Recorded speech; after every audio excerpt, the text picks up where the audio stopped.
Welcome everyone to our study session, our second study session on the preliminary budget for 2017-2018. Ms. Gomez, do you want to note the roll, please? Let the record show that all council members are present with the exception of Council Member Sawyer. Thank you. Mr. McGlynn. Item 3.1, review of fiscal year 2017-18 department budget requests, capital improvement program funding requests, and community promotions funding requests. Deborah Lochner, Chief Financial Officer, presenting. So, good afternoon, Mayor and Council members. Today, actually, I only get to present a little bit and introduce all the departments that will be presenting their budgets to you, and then hopefully there won't be too many questions that we can't answer, but you know we will get back to you if there are any. So today we're going to start with our Human Resources Department and work through the rest of our operating departments, and then we'll go in talk about our capital improvement program.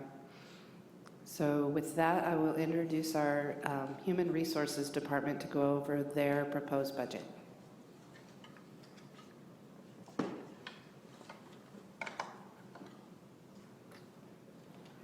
Good afternoon, Mayor and members of Council. So we're happy to present our budget to you today.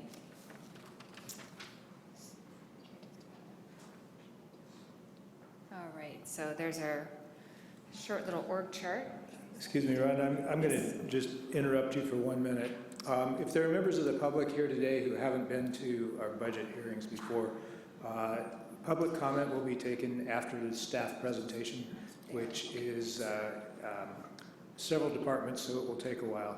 We do appreciate public being present and want to hear from you. It will be taken later on in the afternoon. Thank you, and please proceed. Okay, thank you.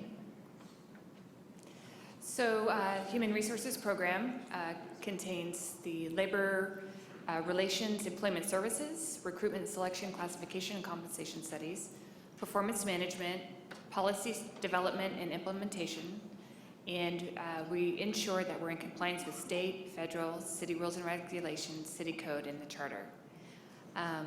We have a section in our department, Organizational Development, which handles all the training for the city, coaching, facilitation, mediation, strategic planning, team building. I think everybody's had the opportunity to work with Annette Townley. She actually handles all the training for this whole city, so that's one person for about 1,200 people, so she does an amazing job. And we have our risk management program. Dominique will be presenting some of the details of that here in a few moments. That contains the employee benefits, health and wellness, workers' compensation, employee safety, ensuring that we're complying with Cal OSHA, drug and alcohol testing programs, and all the insurance programs. So there's liability, property, cyber insurance now, which I think you're all familiar with, pollution, master crime, and earthquake insurance. I'll have Dominic explain that. We have insurance requirement and contracts and compliance with ADA. So our safety coordinator is in that department also. I think you've seen this budget, this slide before, so it's just the general total cost for the program, $33,903,768, and of which the HR part is a small portion. That's mostly risk management. So the expenditures by category, if there's any highlights that you want me to hit on, you can see that there's a reduction in the personnel services, or professional services. And that was accounting for a change that moved some monies over into the City Attorney's Office for services for labor relations, or labor employment law. And small increases in the information technology, which you'll see in other department budgets. And then the salaries and benefits, there was some increases for that 2.5% increase from last year.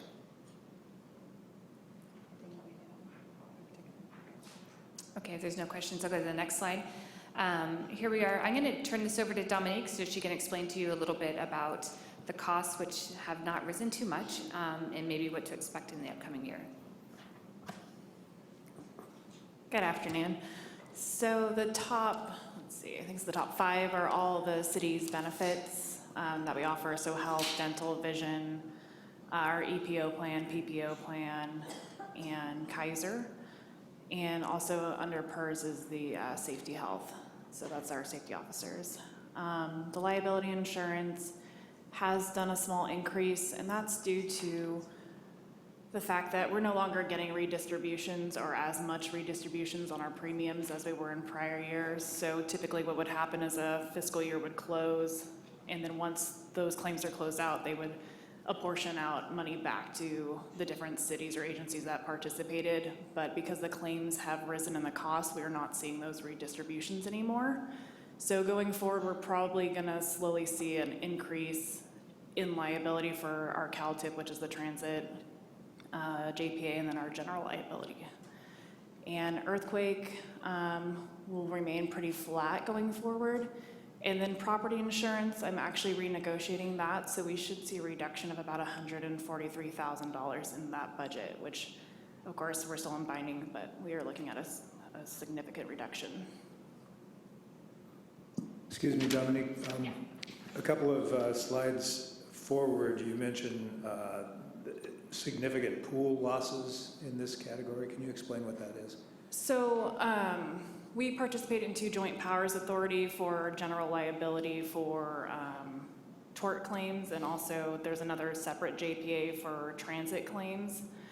And basically, based off the pool losses, the coverage or the premium that you pay into the pool hasn't been covering those years. So we haven't gotten to the point where there's assessments, which they'll come back to the cities and say, you actually need to put in this much more money for that year in order to close it out. We're not at that point yet, but we're just not seeing those redistributions coming back. So we're not having any positive year endings. We're still in the negative for those. So those might be losses from other agencies. Correct, rather yeah. than And because ours. we're pooling, because it's a joint power, so you kind of share the risk. Okay, Yep. Anything else? thank you.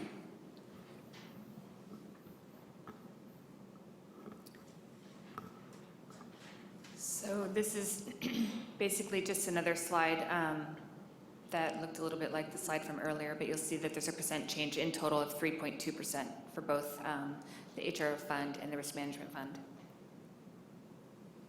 And then our highlights throughout the year, we've reduced the professional services in the general fund by $300,000, which I mentioned earlier, to assist the city attorney's office for labor issues. Liability insurance projected to increase by 9.75%. That includes CalTIP. Transit liability pool, which is projected to increase by 18% due to the significant pool losses. Is there anything you wanted to talk about with that? No? Okay. All right, and the city's health plan costs are projected to increase by 9% for the calendar year in 2018. And workers' comp costs decreased by 1%, and we hope to see that to continue downward. So our accomplishments, with the $60,000 that we received in the last budget, we're in the process of purchasing an evaluation system, software system for the whole city. And the estimated project completion date for the testing phase will be in July of this year. And we've received $15,000 for some training, which included the fitness for duty and the conducting workplace investigations. So several classes have been held on both of those. And Risk is Managed is working on a policy right now for the fitness for duty. Our accomplishments, designed and implemented a comprehensive new employee onboarding program. So every new employee starting in January have been going through this program. We've planned and implemented data-driven contract negotiations with 13 units. So we started this year quite a bit differently with their contract negotiations and did do a lot of research and compiling of data when we walked into the room for the negotiations. It's our 3rd year with the wellness program for the miscellaneous employees, which is basically mirrors what goes for safety. We negotiated lower costs for several critical insurance programs to include property and earthquake. As you saw, there was a 0 increase for the earthquake. And we reorganized the city's worker compensation program to include a customer service approach and a rigorous options review process and citywide education. So I just need to throw in another plug for Dominique and her team. When they wrote the RFP for the workers' comp program, the response by all the applicants was very intensive. It's quite labor intensive for them to respond, but they did a fantastic job in outlining every little piece in which we wanted to change in this workers' comp program. And there were several applicants that didn't pass the first run-through because this was so involved. And now we've got people calling from, Northern California. It's probably going to spread to Southern California for a copy of her RFP so that they can mirror that at their own cities. So kudos to Dominique and her team. It was very, very comprehensive. We revised key policies to include anti-harassment and discrimination, anti-bullying, and reasonable accommodation. And we implemented an e-learning program with modules in business and computers, which is accessible to all employees. So our performance measures, can you see those teeny tiny numbers? So this is our first run through. We've been working on this and we're going to continue to refine that, but these are just a sample of some of the performance measures that we have posted on the website. And we're capturing how many people we've recruited and how many applicants we've had and how many people have been hired. And the next one is the number of training opportunities. We constantly hear from employees that they want more and more opportunities for training. And this is our opportunity to offer more and start measuring how many people are actually taking advantage of the training that we do offer. And the last slide here is the workers' compensation claims. And so this is just through June of 2016, and I expect this one's going to look very interesting as the years go on. I think we're going to see a lot of movement in this area. And it looks like that's our presentation for you. Do you have any questions for us? Questions, council? Mr. Oliveris. Thank you. On the area of key performance measures, are we also looking at retention efforts? Meaning, I know sometimes people do leave employment for a variety of reasons, either to get a job elsewhere, which could be a good thing.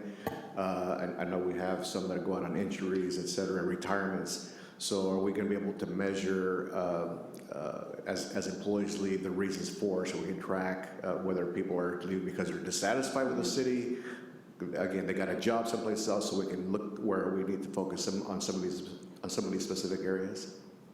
Yes, that is part two. That's one of the things we're really looking forward to researching, because we do want to know why people are going, especially if it's not a retirement. Right, You know, right. Yeah, it's one thing to look at the numbers, but then looking at the reasons why, which tell a different story for us. Good. Yeah, Okay. yeah. Thank you. I had a couple questions about healthcare costs. We're budgeting for a 6.1% increase. The chief say that the projected increase in 2018 is 9%. Is that a difference between fiscal year and calendar year there? So currently the budget, we're estimating a 9%. It has to do with people moving in and out of the plans and also the hiring of new employees. So the costs are just rising because we also have more people. In terms of our claims, we've also had kind of bad claims history. So we don't have a very favorable XMOD. Our good years are kind of dropping off. So we are probably going to see it at least a 9% increase going forward. Because by the time we run these numbers, I don't have any hard numbers. It's kind of a guesstimate at that point, but I would say between 9 and 11% increase in medical costs. And just for comparison's sake, what was the increase last year, approximately? Last year, I believe it was 7% off the top of my head. It wasn't here, but I think it was 7. All right. So what you're seeing here is a combination. Our healthcare costs are a calendar year, and so we are projecting what the calendar year increase would go into effect in January, but we're also seeing a difference between what was budgeted last year and what the actuals were when we got the January rate increase last year. So with a combination of that, while we're projecting a 9% increase in January, it translates to a smaller increase budget to budget because we had projected an increase this January as well. Okay, thank you. Any other questions? Thank you very much. Okay, thank you. So our next department that we'll hear from is our Recreation and Parks Department.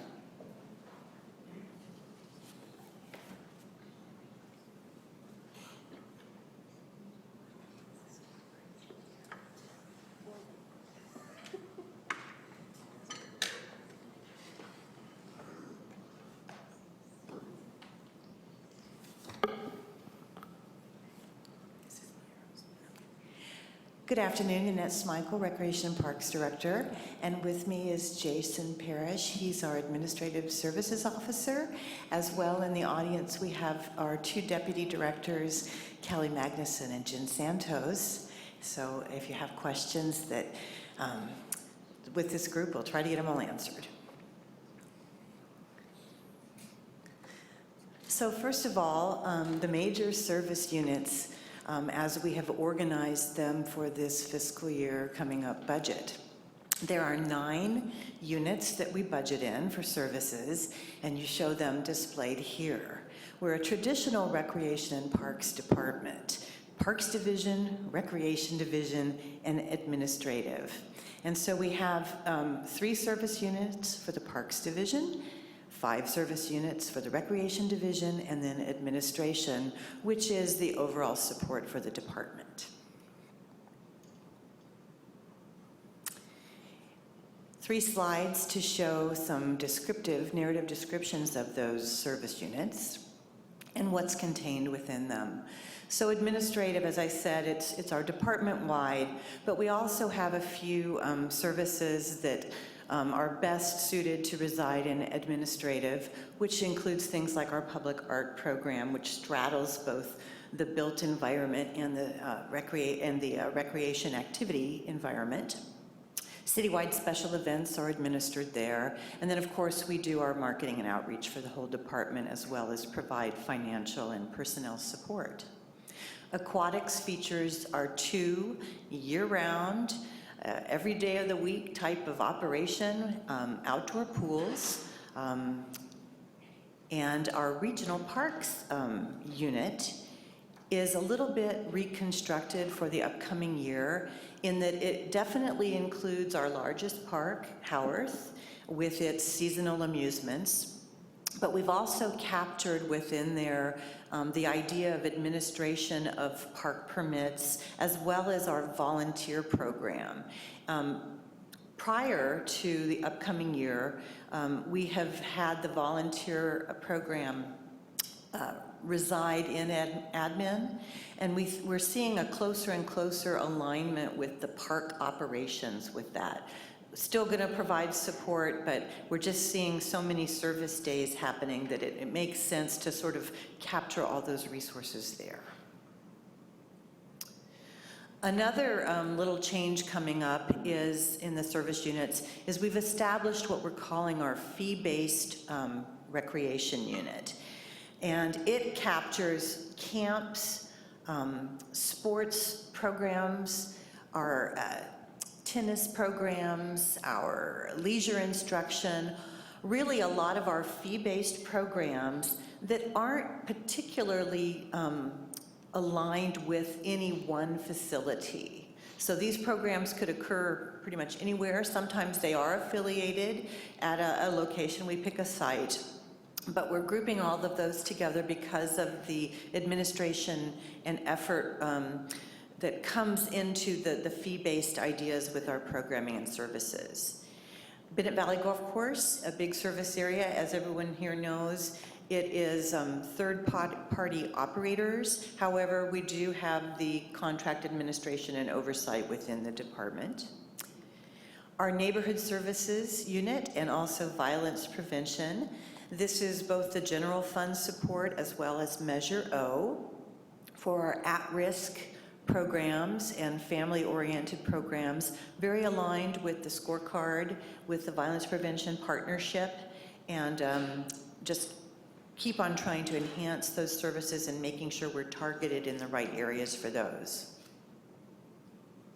The last slide on the descriptions includes the community centers. So Finley, Person Senior Wing, Bennett Valley Senior Center, Steel Lane, our clubhouses, and we also put in Rosie the Trolley, since we're booking that as a reservation rental type of operation. Our biggest service unit, Park and Landscape Maintenance.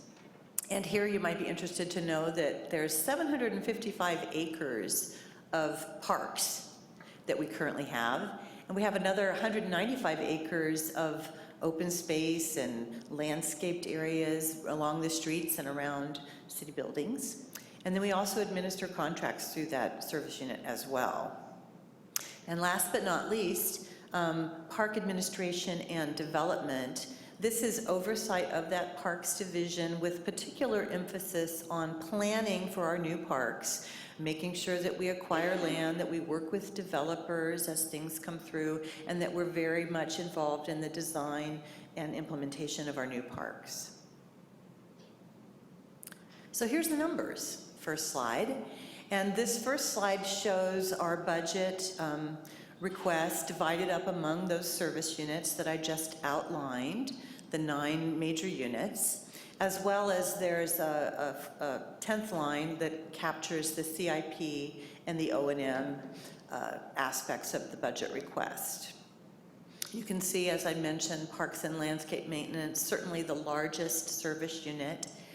Second largest for this year, new this year, is General Administration. And the reason for that change is, I think, as Debbie and other departments have mentioned in prior briefings, we now have that indirect charge showing up as our percentage of the city administration costs. So that was about a $1.5 million change for this upcoming year. This shows that a little more clearly as far as the line items that the budget is divided into. And we have pluses and minuses. In general, costs are going up slightly.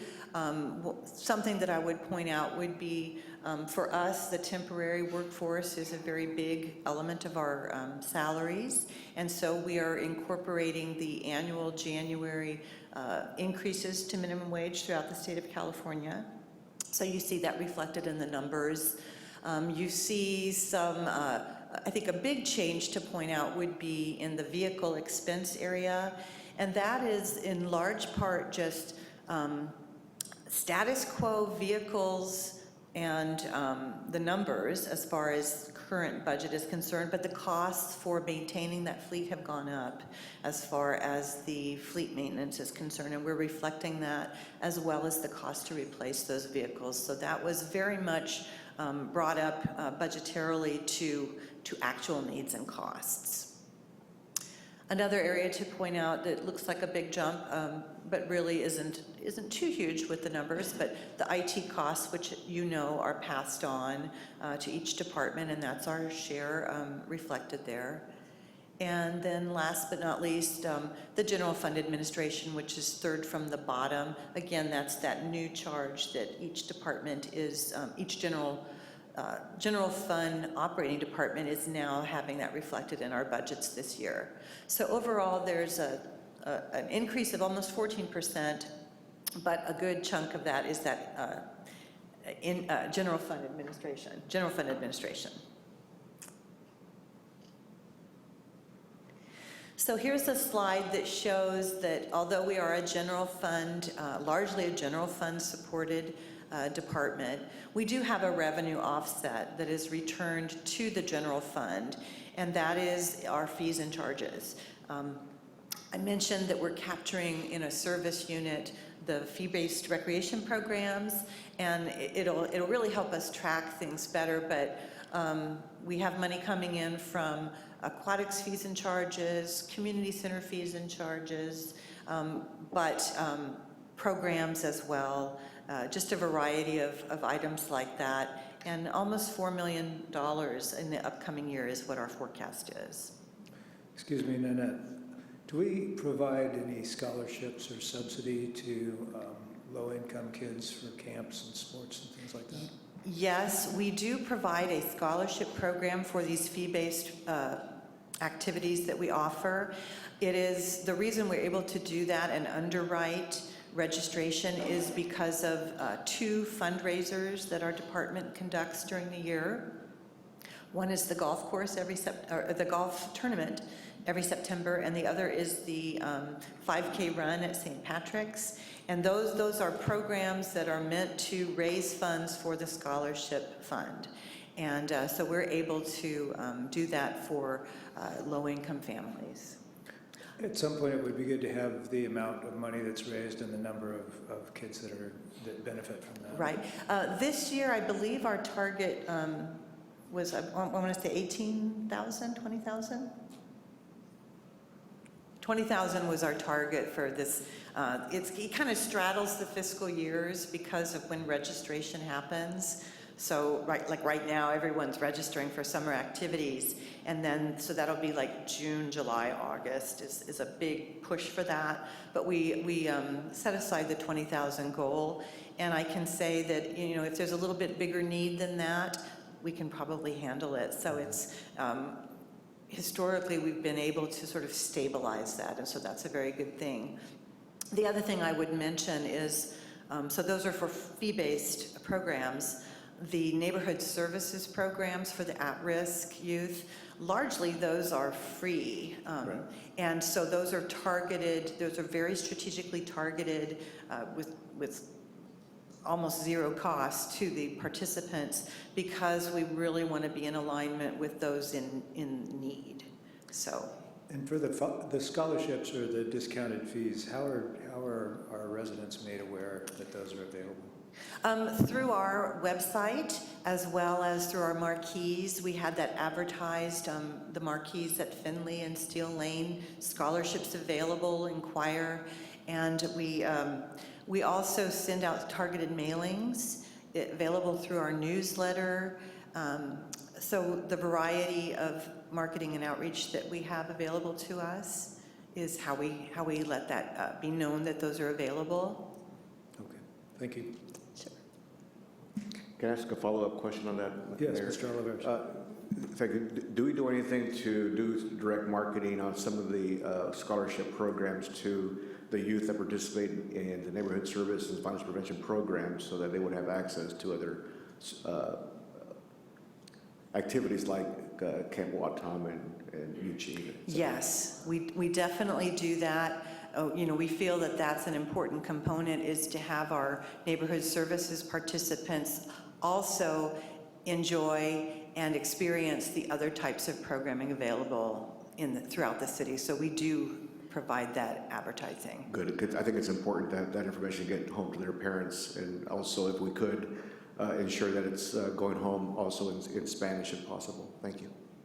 Yes, we do also do the translation on those periodicals for that target. So here's one more way of showing the financial numbers for the budget, divided out by the various funds. And as I said before, we're largely a general fund operation. However, we receive the Measure O funds that go towards leveraging neighborhood services. The golf course is its separate enterprise fund. And other funds captures the Art in Lieu Fund, our various landscape districts, the Change for Kids Fund, and several other miscellaneous. And then last but not least, what we have budgeted for the Capital Improvement Fund, and there'll be more on that this afternoon.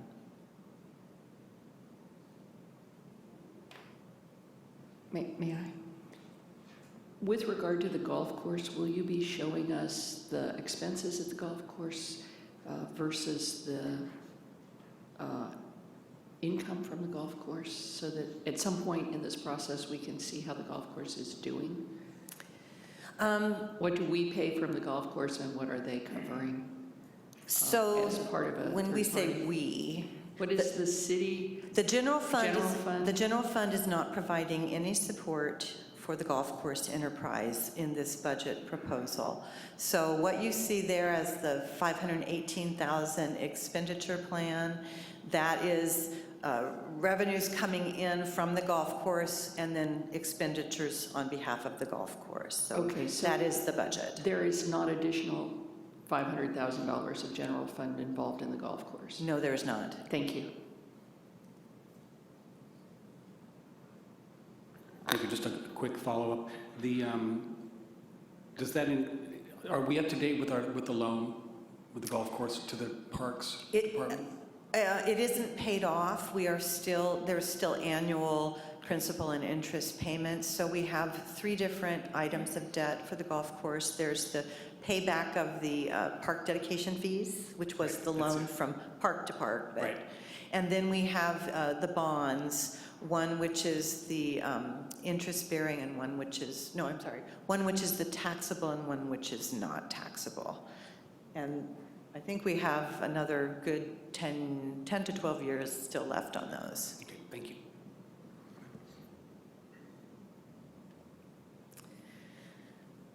So I mentioned that one of the big areas of change in the budget was the vehicle costs.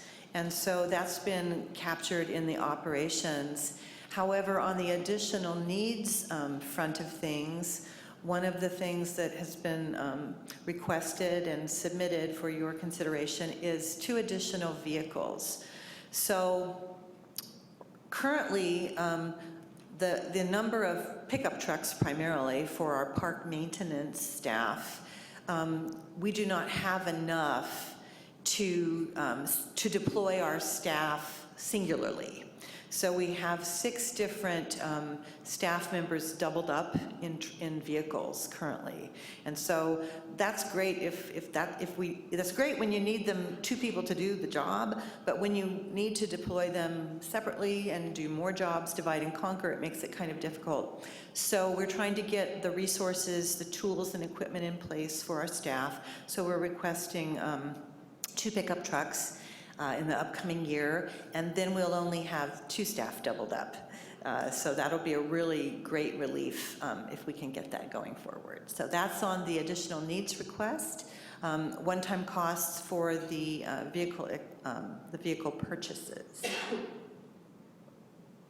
Excuse me, can I get a question on that real quick, Mr. Mayor? Is there a reason those vehicles wouldn't be part of the vehicle replacement fund? Why are they listed as a one-time versus a little bit each year to pay for them? These are new additions to the fleet, and in the future, they will be part of the replacement fund, but Thank you, that's what as long as they're... we have to make the initial purchase. Got it, but they will be part of that, thank you. Yes, thank you. Other budget highlights. It may not have been really obvious, but under that neighborhood services service unit, we are able, through the combination of general fund as well as Measure O, increase some of the service. So we're really excited about that. And so in the upcoming budget, we'll be able to partner with Burbank Housing to offer an additional after-school site, neighborhood services at Olive Grove. And we're also looking at offering some additional combination of summer and after-school type of programs targeted at a slightly older group, the preteen group, in the South Park area, which is the area around Bennett Valley Senior Center, Martin Luther King Jr. Park, that neighborhood area, as well as in Roseland, to try to get some technical kind of training. So we're looking at culinary arts, we're looking at gardening, we're looking at media arts, art itself, just some other type of programming for the neighborhood services service unit, but to kind of expand our influence there with different ages of children.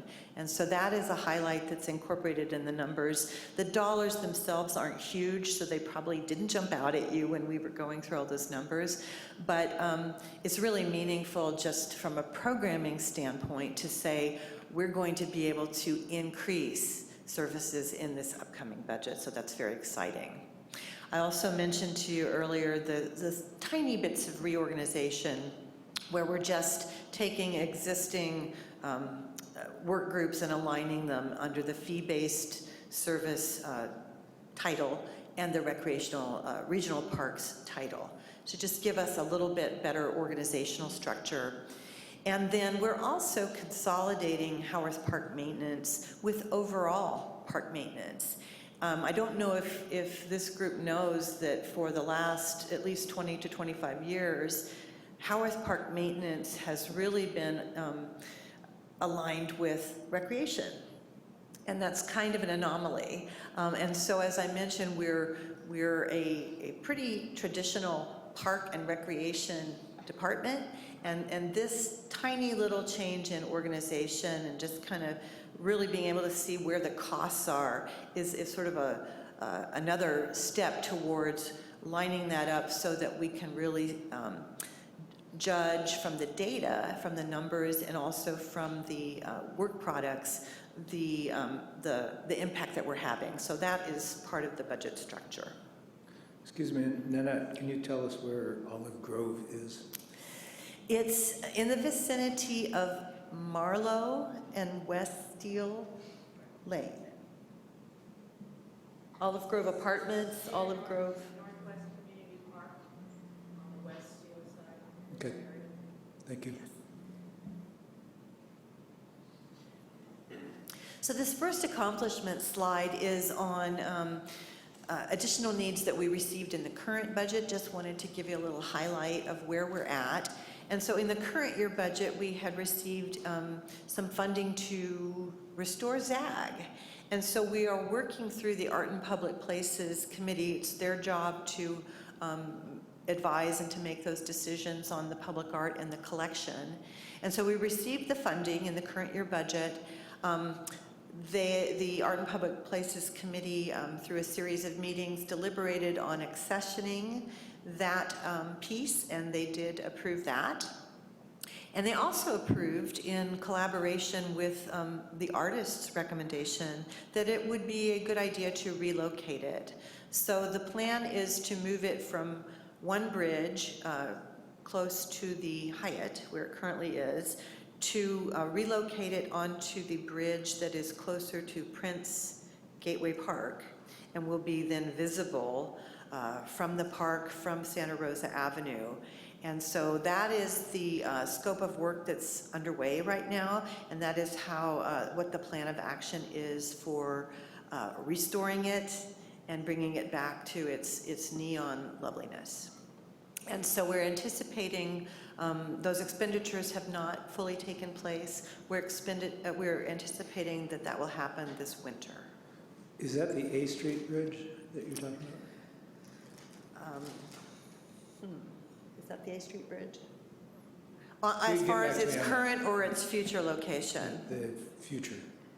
Yeah. The future location would be right across the street, the nearest bridge to Santa Rosa. Santa Rosa Avenue? Yes. It's currently on the bridge. Oh, I just see, the foot. right there. The footbridge. The footbridge. The footbridge. Yes, I should clarify, it's a footbridge, not a vehicular Okay, bridge. thank you.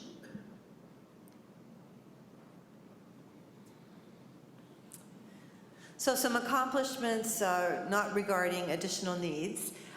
Bear Park is open and in operation. We're very excited about having that service for the Roseland community, Southwest Santa Rosa. The train was replaced and placed on the park tracks for the 2017 season. And we also were able to then refurbish the 2 cars that go along with it, so it all looks nice and shiny and beautiful. Prince Gateway Spray Park also opened. We had our short season in the fall, and then now that it's spring again, we're having our long season, and I'm really happy to report that we were a little afraid that when we mothballed for the winter, maybe we didn't have all the kinks worked out yet, but it's operating very well. We just wish the weather would be a little warmer to keep people enjoying that. But it's great. We're also doing a lot, what we can internally to improve water efficiency, and so we've been installing where we can, little bit here and there, automated controllers that are letting us be more efficient with our water use. And it's really cool for the park maintenance providers that it's controlled through their phones. And so as you can imagine, they can check how things are, and it just makes us really in the 21st century when it comes to that kind of thing. Tennis courts received a lot of attention in the current year, resurfacing them as well as getting the electrical system back in place at Galvin, and we're very close to getting that project completed. And then we've also been working a lot in the administrative realm with some code amendments, policy changes, And then, as I mentioned, neighborhood services, Olive Grove for next year, but in the current year, we brought on a new site, and that is at Emerosa Village there in the southwest Santa Rosa, and so that's going really, really well. So as with every other department, we are also involved in the Socrata data collection and reporting. And Recreation and Parks, our inaugural performance measures, there's 7 on the site. We have brought 3 today to just share with you, so you get a taste of what our starting point is on reporting out activity.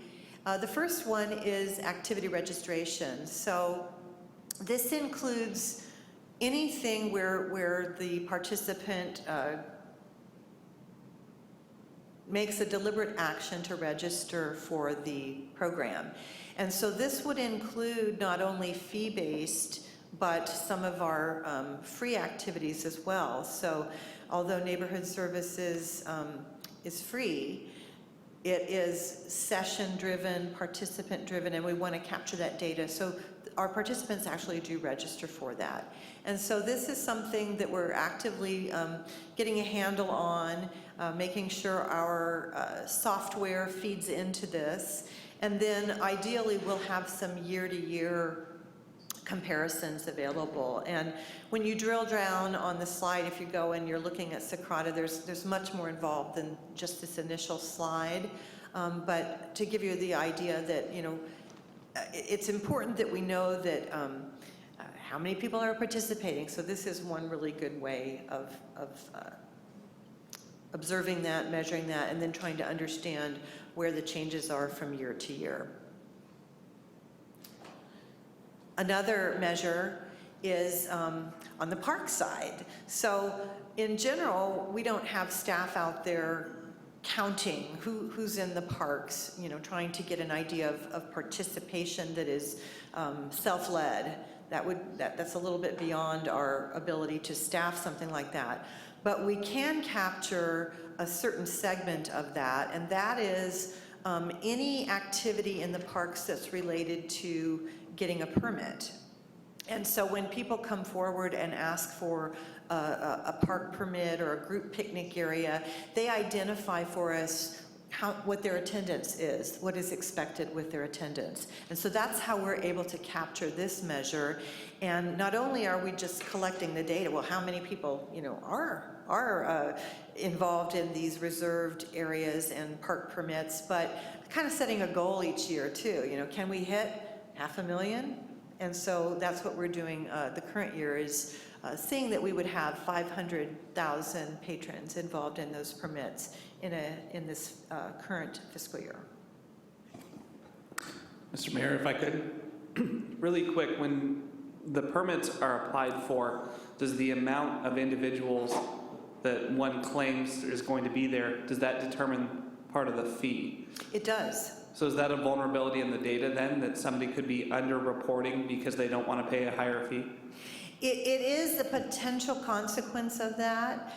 We do spot check, and we do note for the record if we notice any huge difference in that. Sometimes it's hard to gauge that, but for the most part, people are honest, and so I'm happy to report that as well. That's great. I'm just trying to say you might be closer to your goal than you think. Than I thought. Well, we know that more than that enjoy our parks, but again, trying to find something that you can actually get the data captured. This is the one that is available to us at this point. So. And then one more that I'll share, and that is the volunteer story. And so, in addition to our temporary seasonal staff, which is a different slide, but I didn't bring it, it's like the unsung heroes, right? You know, what keeps Rec and Park humming and firing on all cylinders? Well, 2 things. Our seasonal and temporary staff and our volunteers. And so we want to measure how many people volunteer with us. And when you drill down deeper, we also measure things like how many hours, and then we also apply a national standard of the value of each hour that we receive from volunteers. And it's a critical part of a park and rec operation, whether it's adopting a park or volunteering to help with a special event, anything like that. And so this is something we certainly want to measure, get a handle on any historical trends, and then to the question that was asked before on HR, we also ask our volunteers post volunteerism, did you enjoy your experience with us? Will you come back and volunteer again? How can we improve the volunteer program? And so there's other information under there, but because volunteerism is just so important to Rec and Park, we thought this would be a good thing to share with the public on that level of participation and data. And Nanette, to what do you attribute the general downward trend on this line?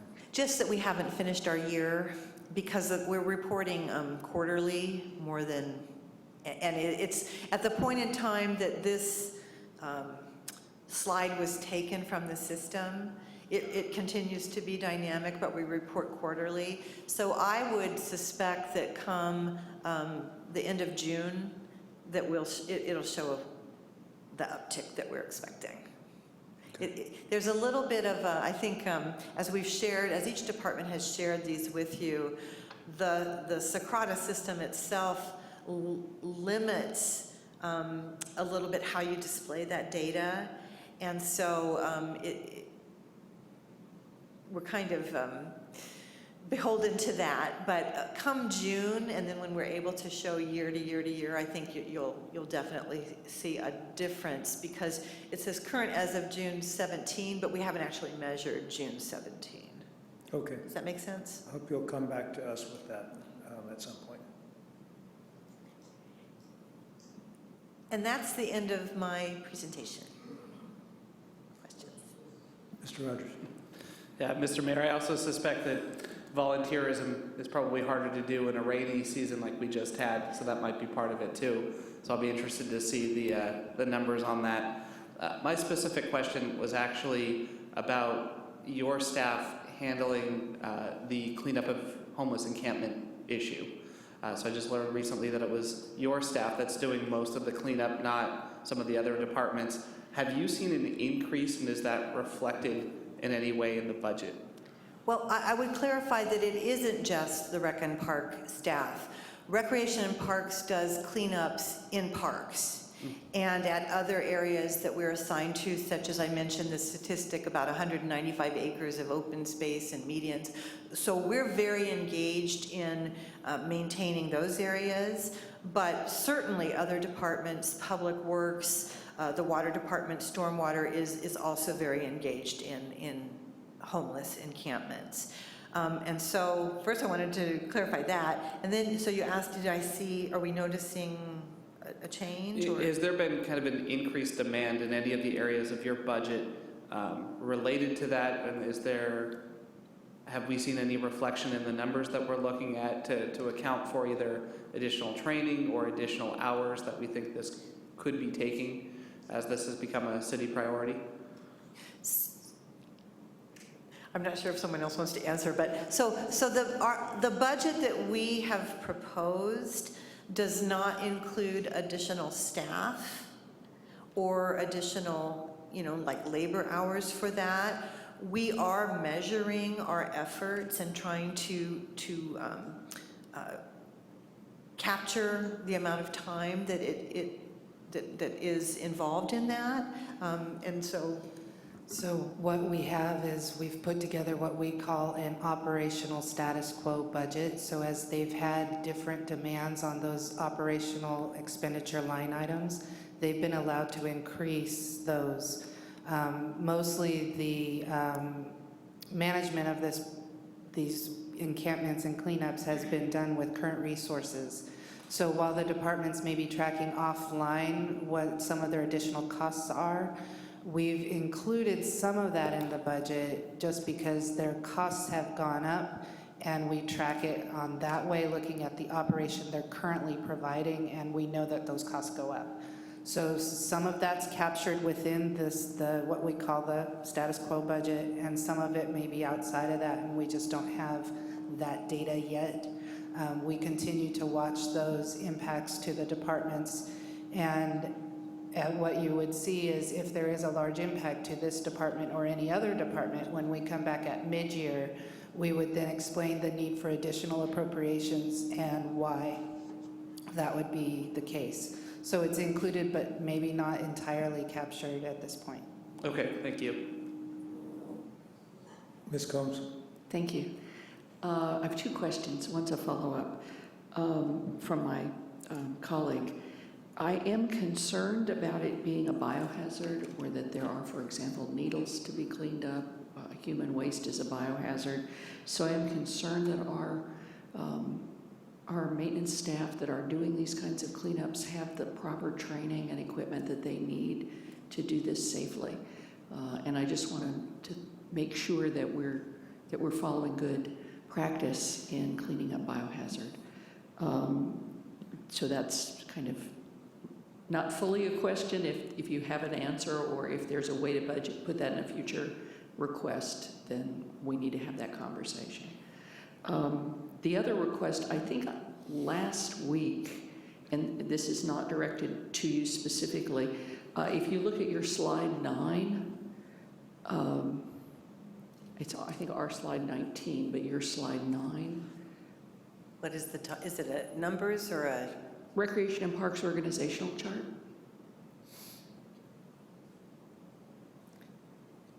It shows total FTE in one place and then a breakdown of the department without letting us know how those FTEs are allocated.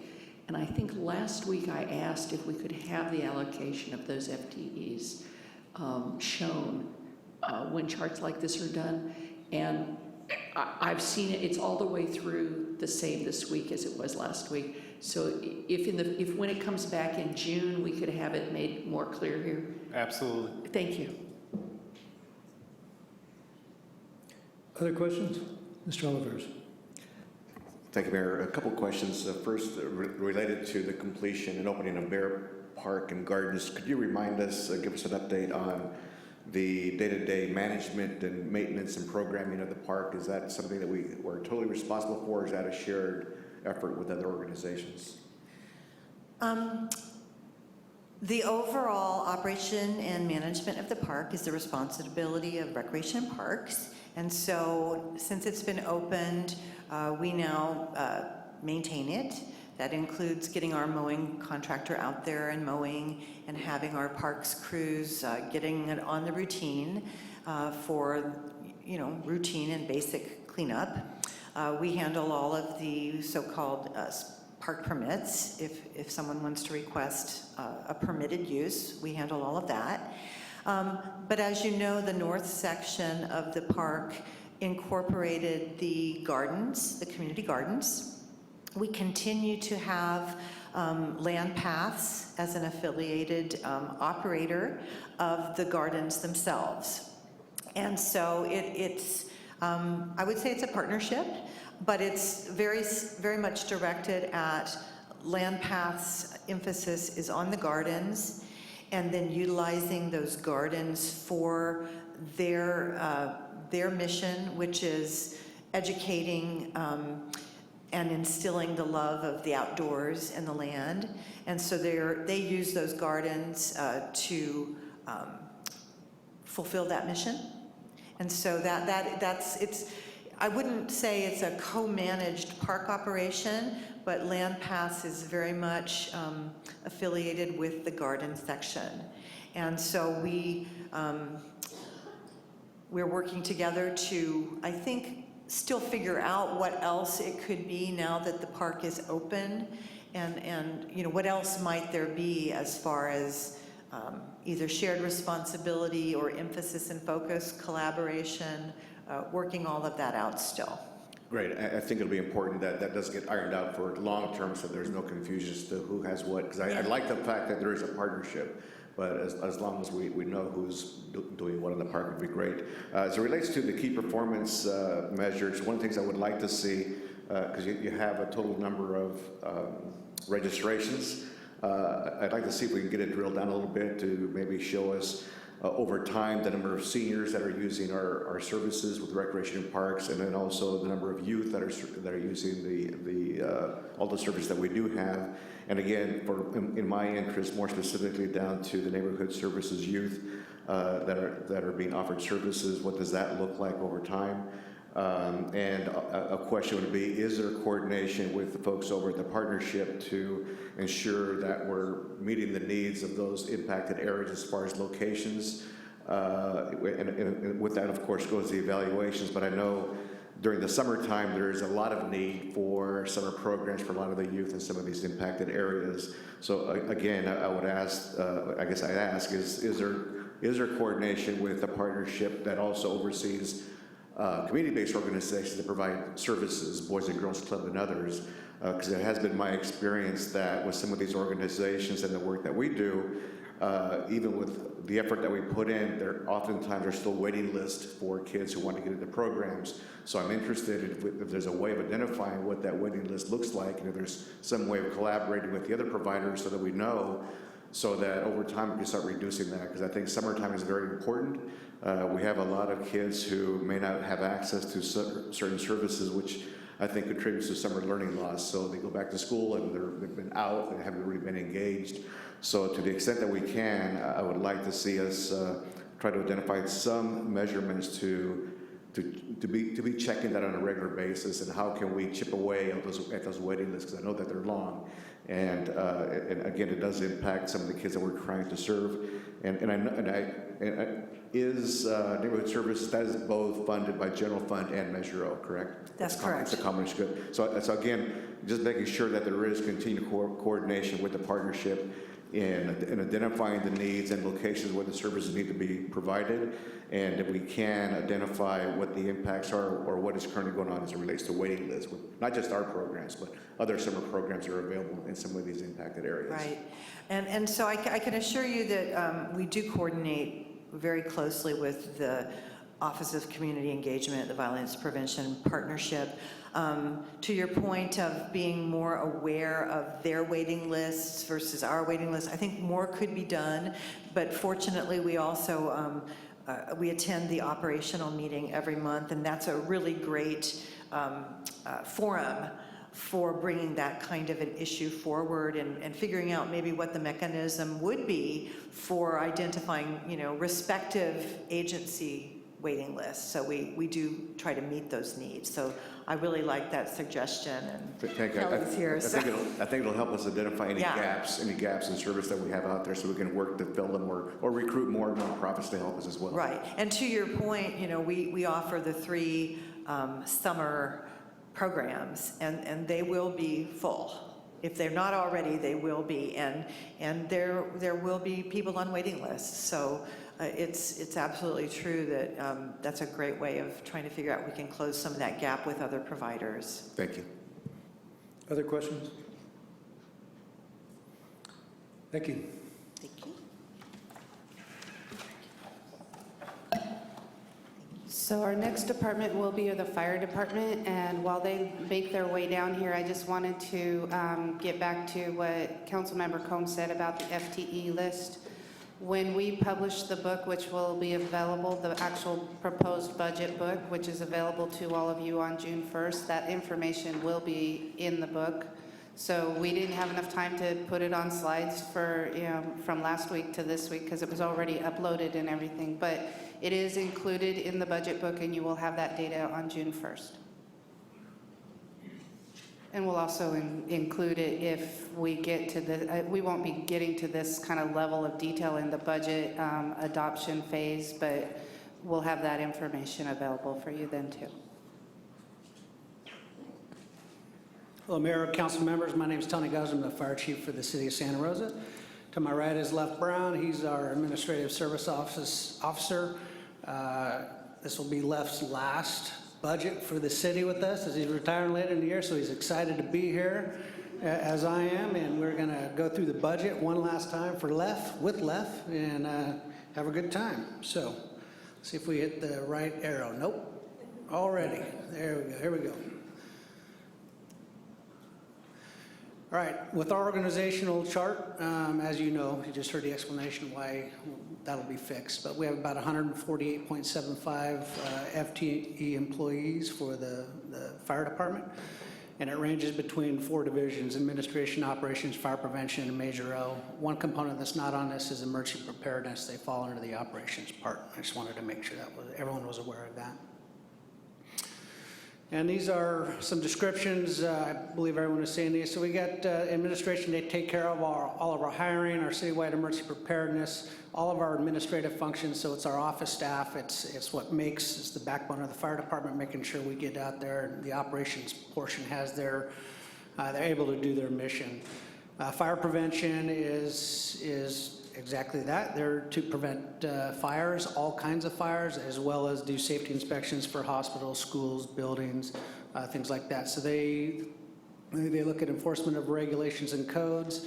This last year, we just adopted, or you just adopted, the new fire codes and building codes, and this is part of that process. Operations. So we have, it says here 10 engines, 2 truck companies, and 1 battalion chief. That's spread throughout the city of Santa Rosa. We have 10 stations, and each station has 1 fire engine. 2 stations have a truck company, which is a long ladder truck. We ran over 26,000 calls for service last year, so our calls are increasing. The year before, it was just over 25,000 calls, so we increased our calls by about 1,300 calls this year. And we also protect the Roseland Fire Protection District. So Roseland Fire Protection District is a 2 square miles or so. The city, as you know, is annexing part of the Roseland Fire Protection District, about a square mile. So outside of that is another square mile of the Roseland Fire Protection District that we also protect and serve.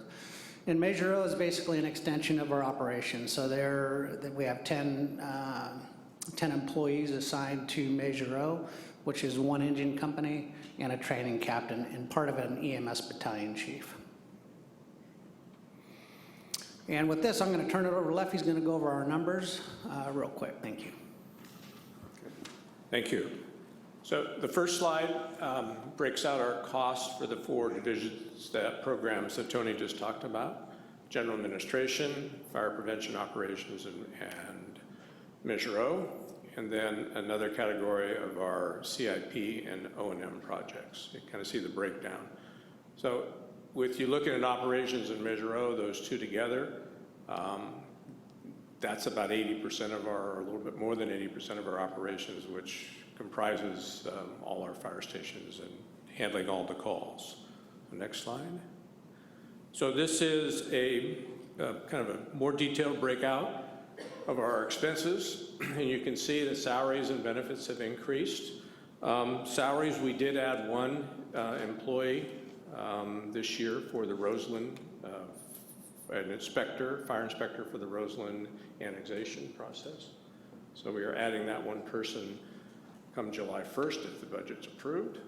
A little bit of increase in professional services there, not significant. Our vehicle expenses did go up for a number of reasons. The garage rates went up 9%, parts went up 3%, and our overall maintenance cost for all our apparatus is also increased. Utilities went down a little bit due to the fact where our financial director was saying we're kind of budgeting to where our expenses are, and we had a little bit of PG&E costs in the Roseland Fire Station that we've never had any expenses, so we reduced that, and a little bit of telephone costs. So operating costs went down due to one-time costs last year of about $50,000 for an EOC additional need that's not there this year. And we also moved some of our operational budget to cover our vehicle expenses. So other significant items there, obviously a new item this year, the general administrative fund fee of $2 million, which will increase our budget. And then this year, our CIP increased to $1.3 million, primarily due to development fees from the southwest area of $1 million that will go towards covering the relocation of Station 8. So next slide. Could I have a question on this slide, Mr. Mayor? I noticed on your information technology, your increase was less than 1%, and many of the other departments were over 20%. I noticed the other public safety departments also on the low end. Any idea what the reason? I don't have the exact numbers, but they use basically an allocator based upon number of computers and phones and usage, and ours has stayed fairly stable, so ours hasn't changed. So with IT, there are some other things through the reorganization. A good portion of general fund, the allocations for IT went to some of those departments that weren't general fund departments before, but are now general fund departments. And you know, the fire department has remained fairly stable in all the different things that they, how they allocate the costs across the programs, whereas other programs throughout the city have grown a little bit. So while they didn't get as large of an increase because it went to other places, their programs remain fairly stable for how the IT rates are spread. And will the specificity of that information be in the IT budget where we could see where that actually is occurring?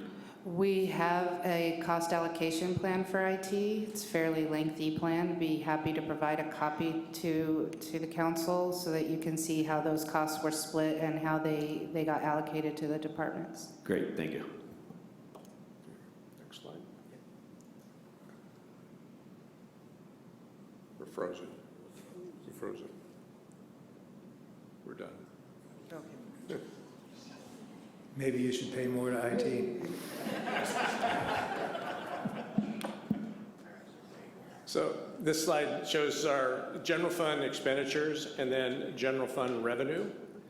So you can see that the department generates revenue from a number of sources. When we go out to fires for mutual aids, everyone that does business in Santa Rosa that will require a fire permit. So we generate fire permits for all those businesses and for all the Coupa businesses. So those fees, the three big ones are Coupa permits and mutual aid, and there's other miscellaneous fees add up to a little over almost $3.2 million. So next slide.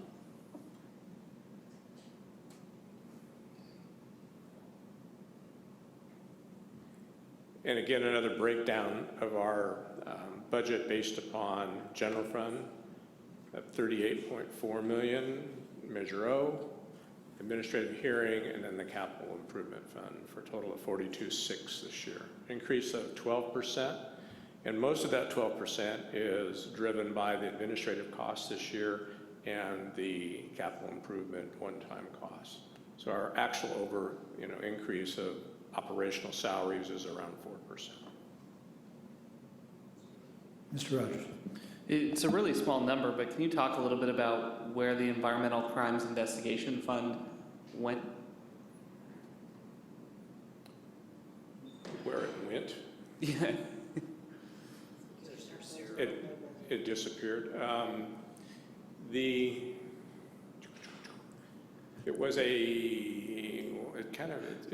To clarify, to quote my colleague, are we still doing it? Yes. Good question. We'll have to get back on that. We'll get back to you, but we generally budget for that, and sometimes we get money for investigations and sometimes we don't. So this is a place to put the money when we get it.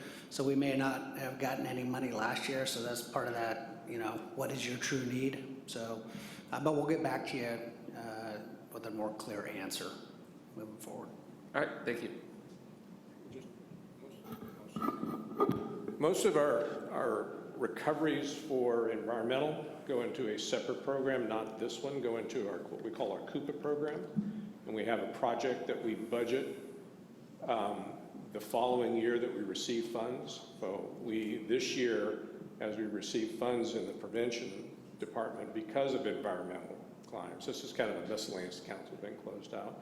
Within our project is a separate Coupa project, and we can give you that detail and show you that a lot of work is still being done on environmental and collection, and then applying those monies received to ongoing environmental causes.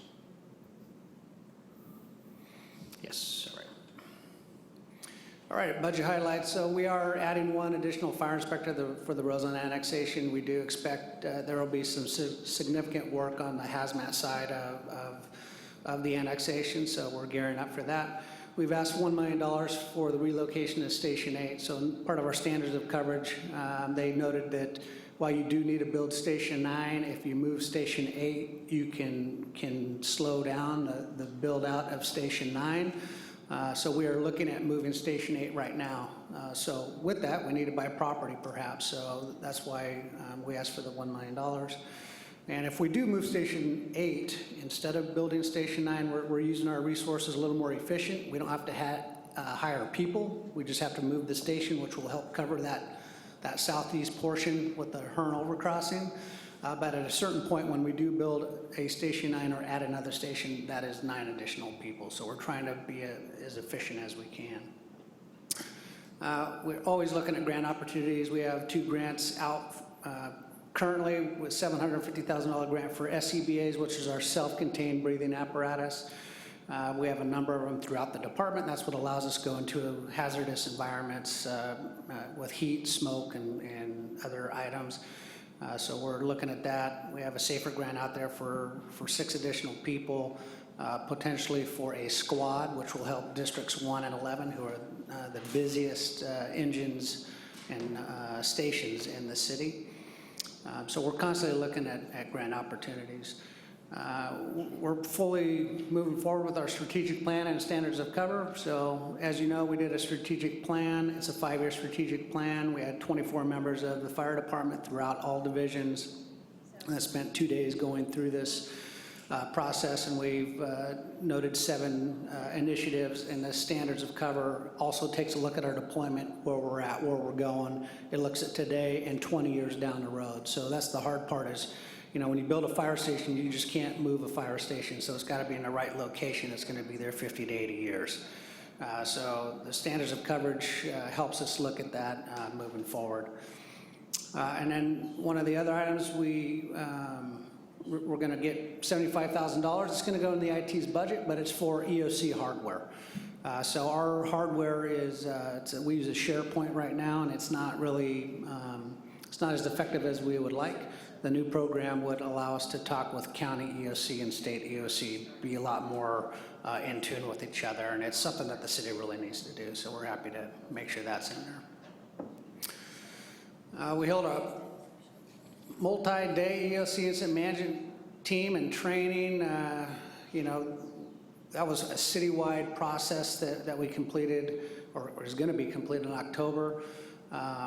3 big documents on top of that: continuity of operations, emergency operations plan, and continuity of government. Those are 3 big documents that the city, while we had an emergency operations plan, it was always in draft, and our goal is to get it out of draft.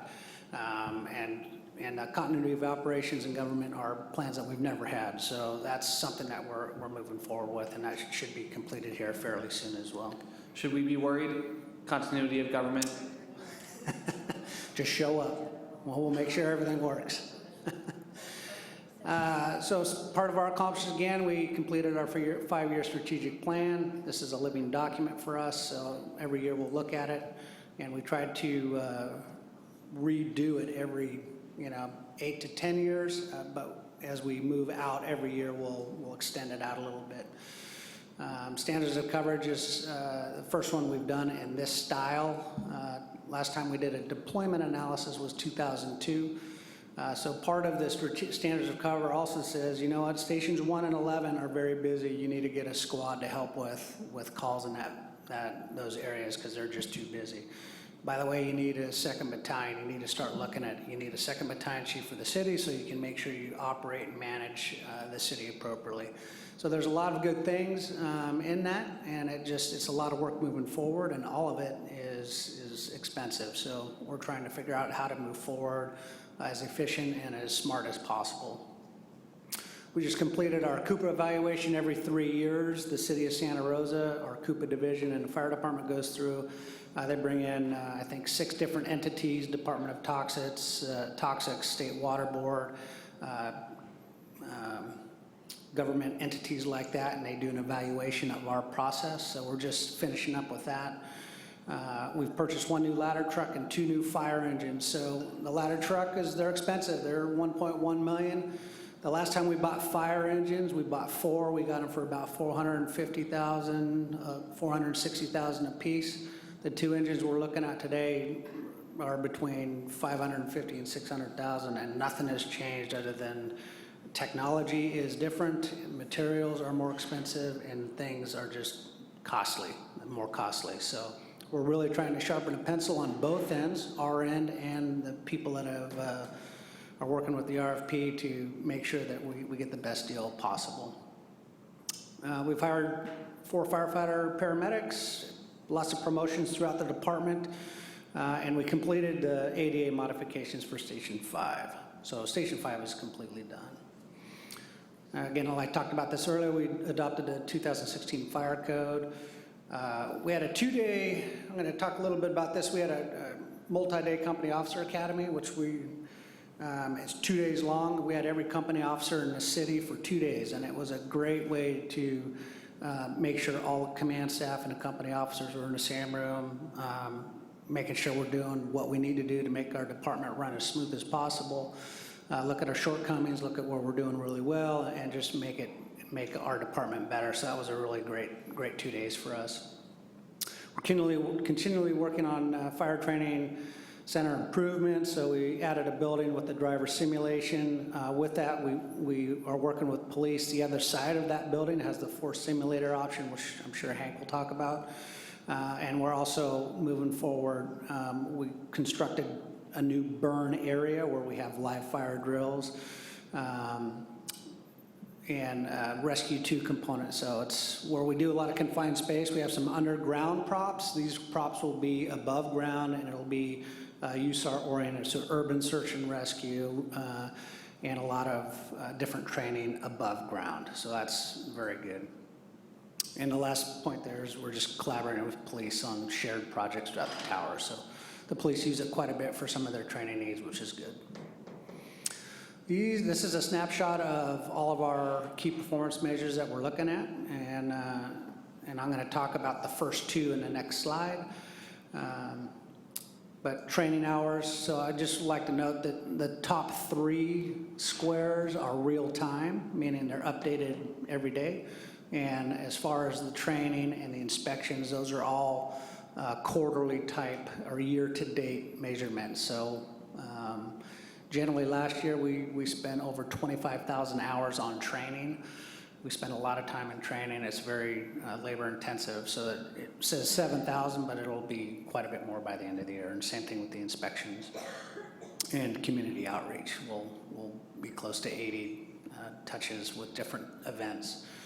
And then emergency preparedness, that's 90% of our employees that are trained in the disaster service worker area. So we're almost have everyone that gets onboarded goes through the process. So we're just trying to catch up with some of the employees that haven't had it. So this is one of the key performance measures. So this is maintain on-time arrival for medics above 90%.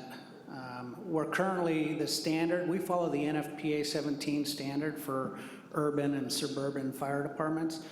So they give us 5 minutes from time of dispatch. It's actually 4 minutes. I'm going to confuse you a little bit here. It's 4 minutes from response to on scene. We get a minute for turnout time. So when we get dispatched, we get a minute to get on the rig. And then even dispatch gets a minute to take in all the information and punch out the call. So we say within 5 minutes, 90% of the time. So that's the time we get the call to the time we're on scene. We currently hit that about 75% of the time. And you can see the chart, you can see it kind of going up and down and up and down, and that correlates with when we had a brownout stations 10 and 11.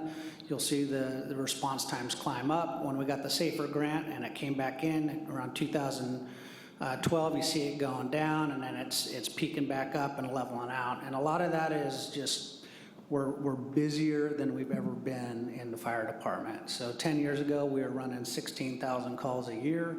Today, we're running 26,000 calls a year. It's busy downtown. Traffic, any kind of traffic calming can jam us up, just traffic in general slows us down. And most of the calls are during the day when the busy time when people are out and moving around. So while we try to hit, our goal is to hit 90% of the time. We're currently at 75. And what we're trying to do is figure out how do we keep companies in service more. So we spend a lot of time at the tower. We're developing some training methods that we can push out from the tower that people can watch at the stations. Not every drill needs to be at the tower, so we want to keep people in their stations more, and that'll help us increase our response times. And we already use measures like Opticoms, which turns the lights green when there's an emergency for us in our direction of travel and different things like that.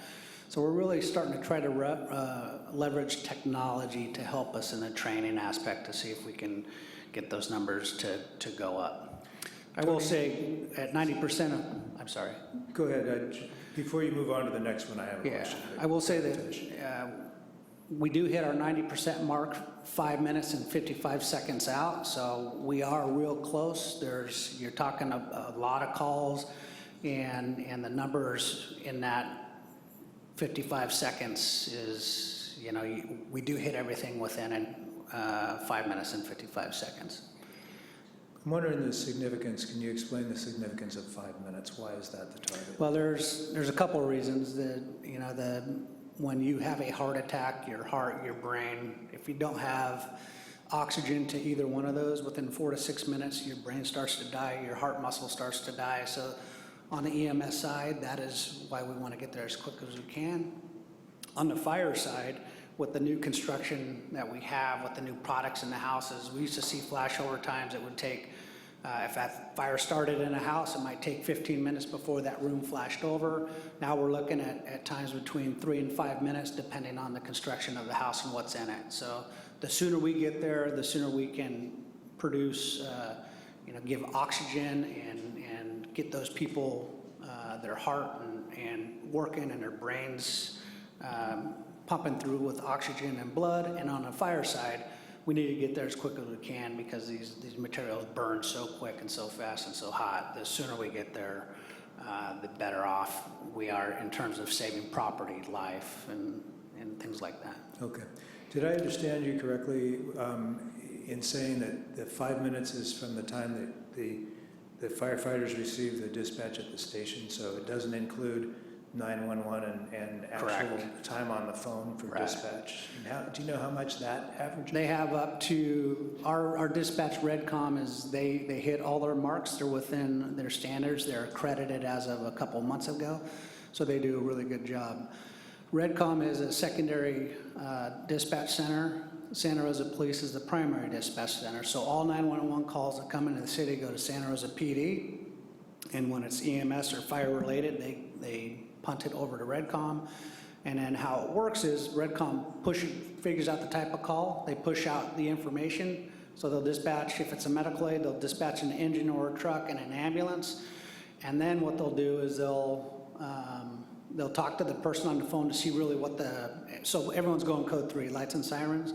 Then we'll try to figure out what the call is. If we can drop one of those units to code 2, it's usually the furthest unit gets dropped to code 2 if appropriate.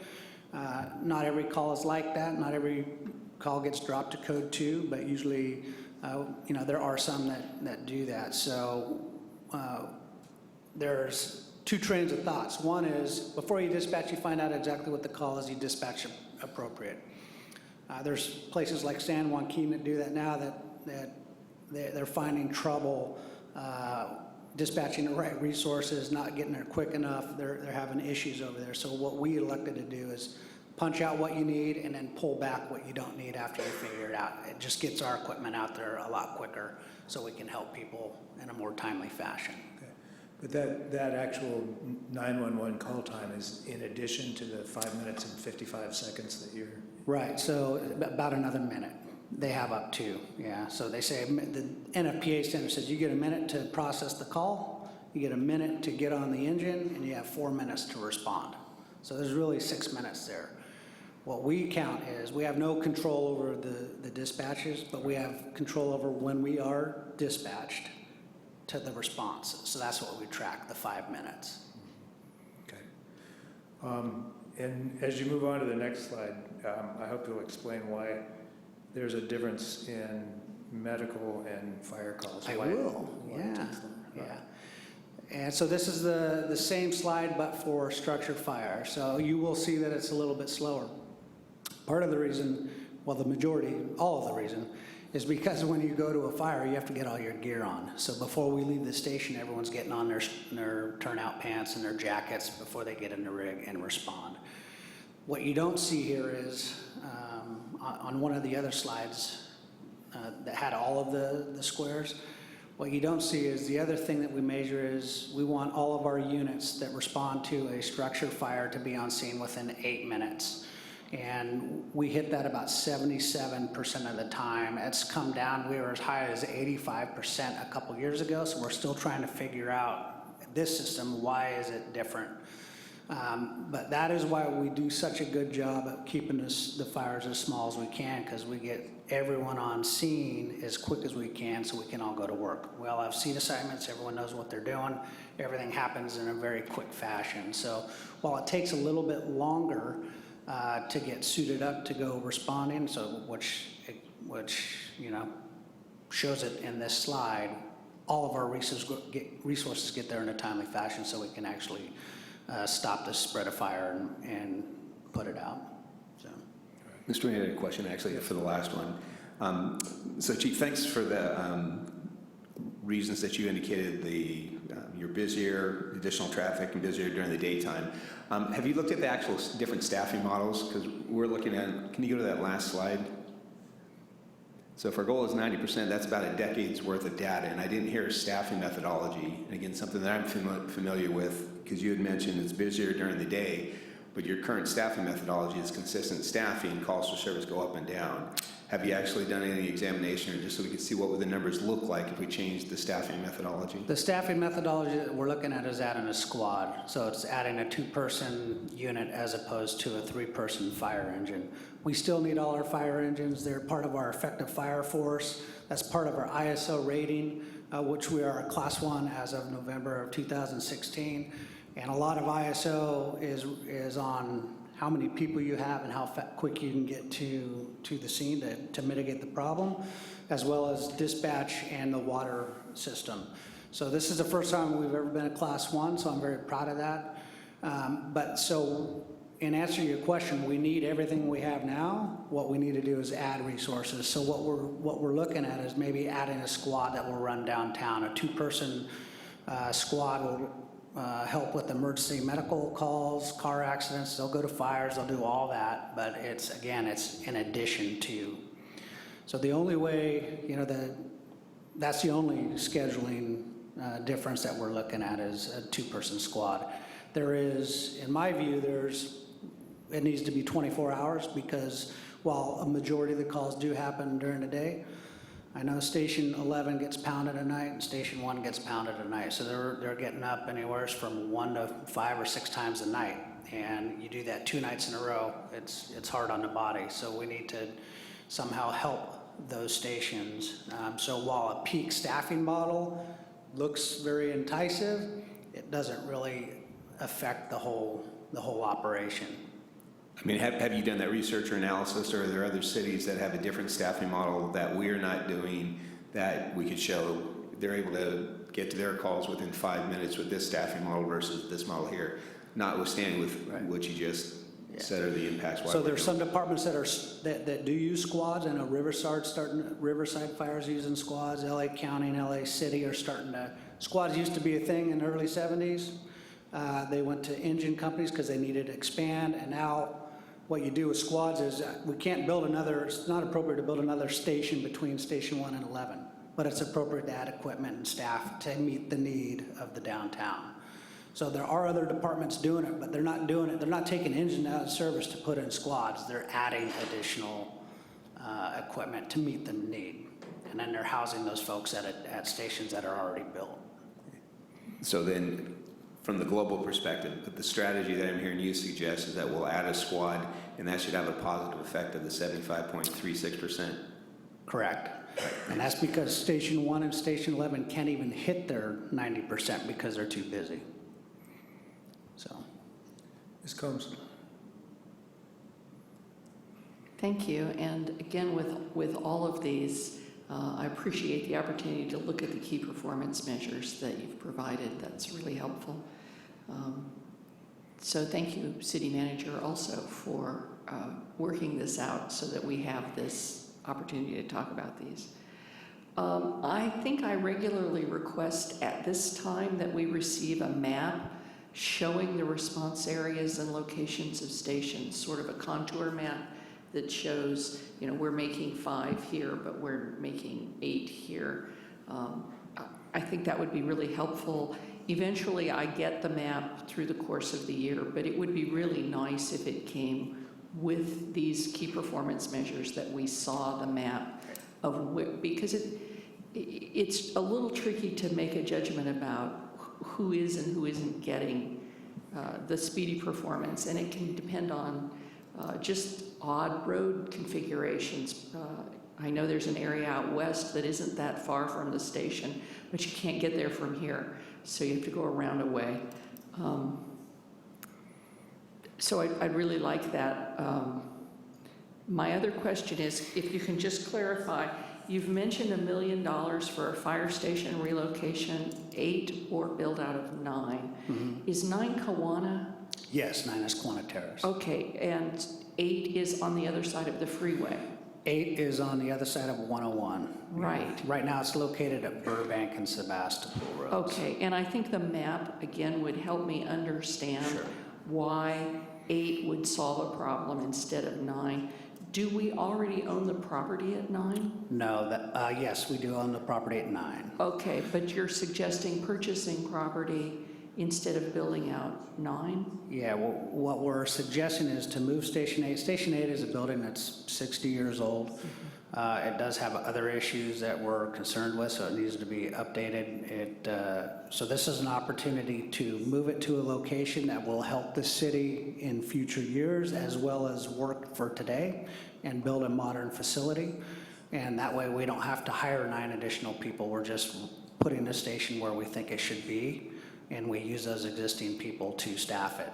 With Station 9, we have money saved up through the Southeast fees, and that we own the property. But if we move Station 8 and we decide this down the road that, you know what, we're gonna build all kinds of houses down Santa Rosa Avenue, that might not be the appropriate place for 9. We might wanna move that down. But the city has owned that property for 25 years, right? Yeah. So it's maybe a little longer. We borrowed from 9 to finish out 5, didn't we? No, we borrowed 5 to build out the new Station 5, I believe. Yes. Yeah. Okay, I thought 9 contributed in some way to that also. No? No. Okay. Can you explain to me why we have a chart that's sort of a running total of general fund expenses? This is not from your package. It's been in several other departments' packages. Why is the $1 million request not on this chart? It's not as an additional need. It was something that's been planned for, and I believe it's Measure O funds that are paying for it.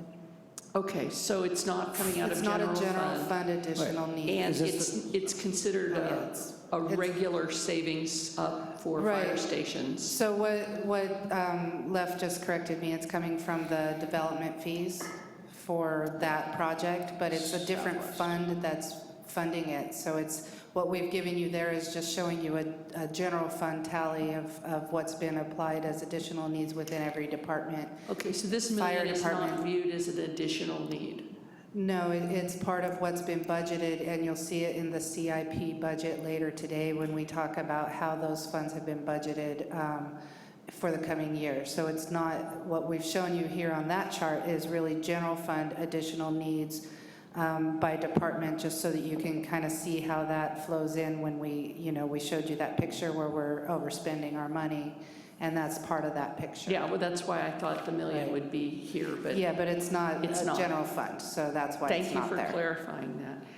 And do we have a plan for the old fire station that was 5? I think 5 moved from, what is it, Lewis area up to into Fountain Grove? Yeah, moved from Park Hill Road up to Okay. Newgate. Thank you. And, you know, I know the Vet Connect is using it a little bit, but it's still a city property and it's Okay. still, Is it under your department now, or is it somewhere else? So this is, one of the things we're working on right now is an asset management program, which includes a property program that we're assessing through. Currently, the only usage for that site is the Vet Connect lease, which we've just reauthorized, I believe, another year. We'd have to get back to you on exactly when, how long the lease has been reauthorized for Vet Connect. Okay, I just regularly get requests for shelter use. I understand there's an ADA possible related issue there, and I was just trying to figure out which department it was in. So you'll let me know. It's not in a particular department. Thank you. Also, I recall previous conversations regarding cost recovery from medical service calls that had something to do with we could recover if we did the delivery to the hospital. I'm remembering this from a year ago, but we don't do the delivery to the hospital and we don't oversee our contract with the ambulance service in some way prevents us from getting cost recovery for our medical. we would have to transport, which means we would need to get about 50 ambulances and that's a whole nother. Or change the contract we have with the ambulance companies. No, not necessarily, because the money that you're talking of can only go to public entities, so they are a private company. So you're talking about ground emergency medical transport fees. So we would have to do something like a Cocoa County where Santa Rosa runs for the franchise, which is bigger than Santa Rosa. It encompasses a lot of the county. And then we could subcontract with, another ambulance company to provide that. But that is a much bigger animal to eat than right here, for sure. But we are looking at all our options. The contract is coming up. We work real close with the AMR. They already provide, we get about $500,000 a year for paramedic services with AMR as a partner. So they help us pay for our paramedic program. We help them stop their clock in Santa Rosa area and outside of Santa Rosa in some instances. But that is one of the things that we will be looking at is EMS down the road. Okay, because I'm really interested in if there's a creative way we can figure out to continue to do service the way we do, but to write the contracts or MOUs in a way that we can do cost recovery for our area. I'd just be interested in knowing how that works. Yeah, we can do a first responder fee. We've talked about that in the past. That has never really went too far. They're just... I guess I'm looking at the insurance side and not in charging our residents for calls. And that the first responder fee does work up with insurance, but Okay. there was there was no appetite at the time. Yeah, well, thank you. Yeah. And again, appreciate the presentation. Other questions, council? Thank you, Chief. Thank you. Congratulations, Mr. Brown, on your pending retirement. So the next department will be the police department.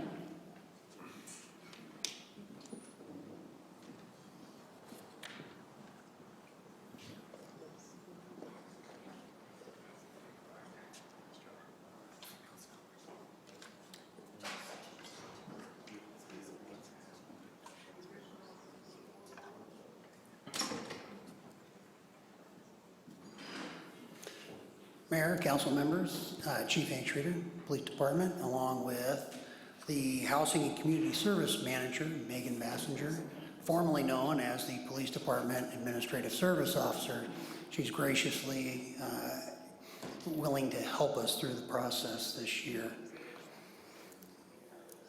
Structure of the police department is broken into several different areas. We have 264.5 full-time employees, which include officer and dispatchers for the Roseland annexation.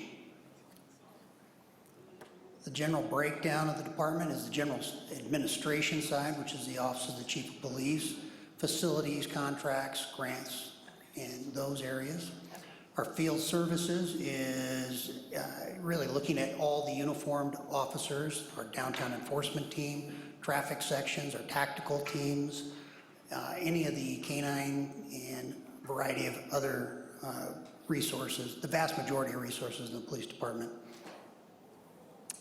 The investigative service section is the higher level investigation service teams or detective units, including our domestic violence, sexual assault, narcotics, gangs, property crimes. Also our graffiti abatement sits within our special services department. Within our technical service division is communications, records, our property evidence technicians, our crime analysts, and our information technology support, which supports all aspects of the department. The Support Bureau is another section within the department. It's our recruiting, our testing, our employment, training, wellness, our employee assistance program, professional standards, and our volunteer program. Within Measure O in the police department, we fund 19 positions, 17 of them in the field service division and 2 in the technical service division. All right, this slide breaks down the budget by program area as Hank just described. The Measure O budget does, as Hank mentioned, have 17 positions that land in field services and 2 in the Support Bureau. So that $3.7 million is actually people who are working in 2 different program areas. And at the bottom, you'll notice the O&M projects. These are projects in our technical services division that allow us to upgrade radios and other communications equipment, contract services, which is when outside groups retain the police department to provide security services at events, and then also crime mitigation funds.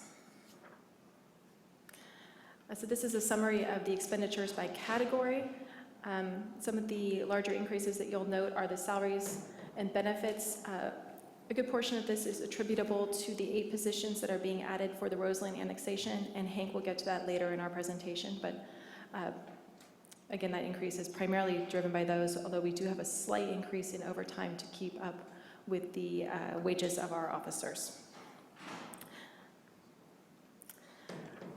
Our expenditures have a slight revenue offset. You can see we anticipate about $2.5 million in revenue in the upcoming fiscal year, and this is primarily through fines and fees, and that also includes the fees for contract services. So when we are retained by outside groups, they are billed an hourly wage for the officers that are providing those services.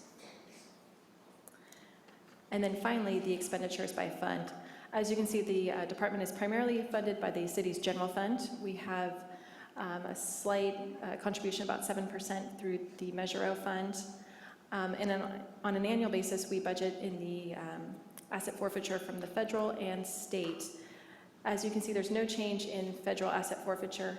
I think in the current fiscal year, we've received about $18,000, so we're working on spending down fund balance. State asset forfeiture, we are anticipating that also remaining relatively flat. And the other notable item is the supplemental law enforcement. And last year, we identified this. It's a limited time spend down on funds that we received from the state of California, and this is a tax that is used to supplement frontline law enforcement.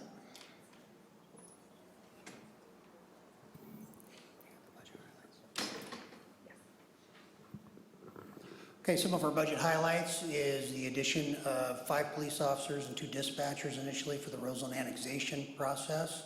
You'll see this come out in some of the measurables when we talk about them and how it impacts our staffing models.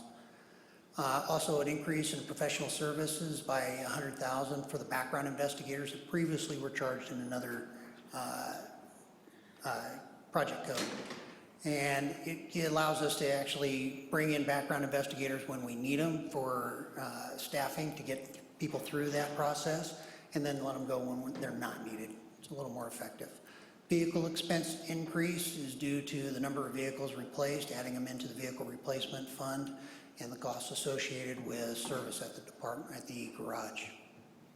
Operational supplies also shows the supplemental law enforcement expenditure being added into that account.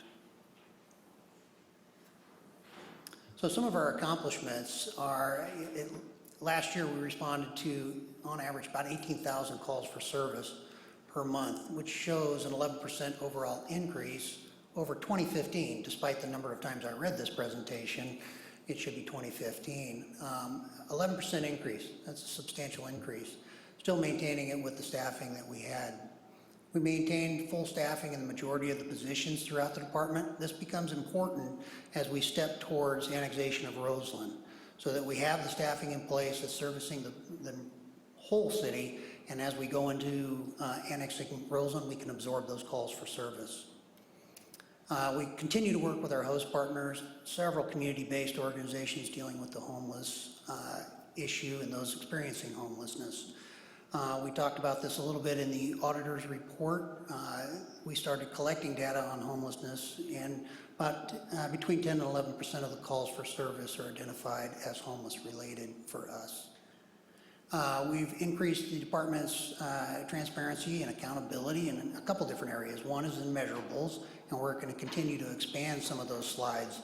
Some of them are in your narrative that you have before you, all the slides, and we'll show you a few in this presentation. But also our White House Data Initiative program, which is a nationally recognized program for things like use of force, our critical incidents, complaints, and personnel investigations.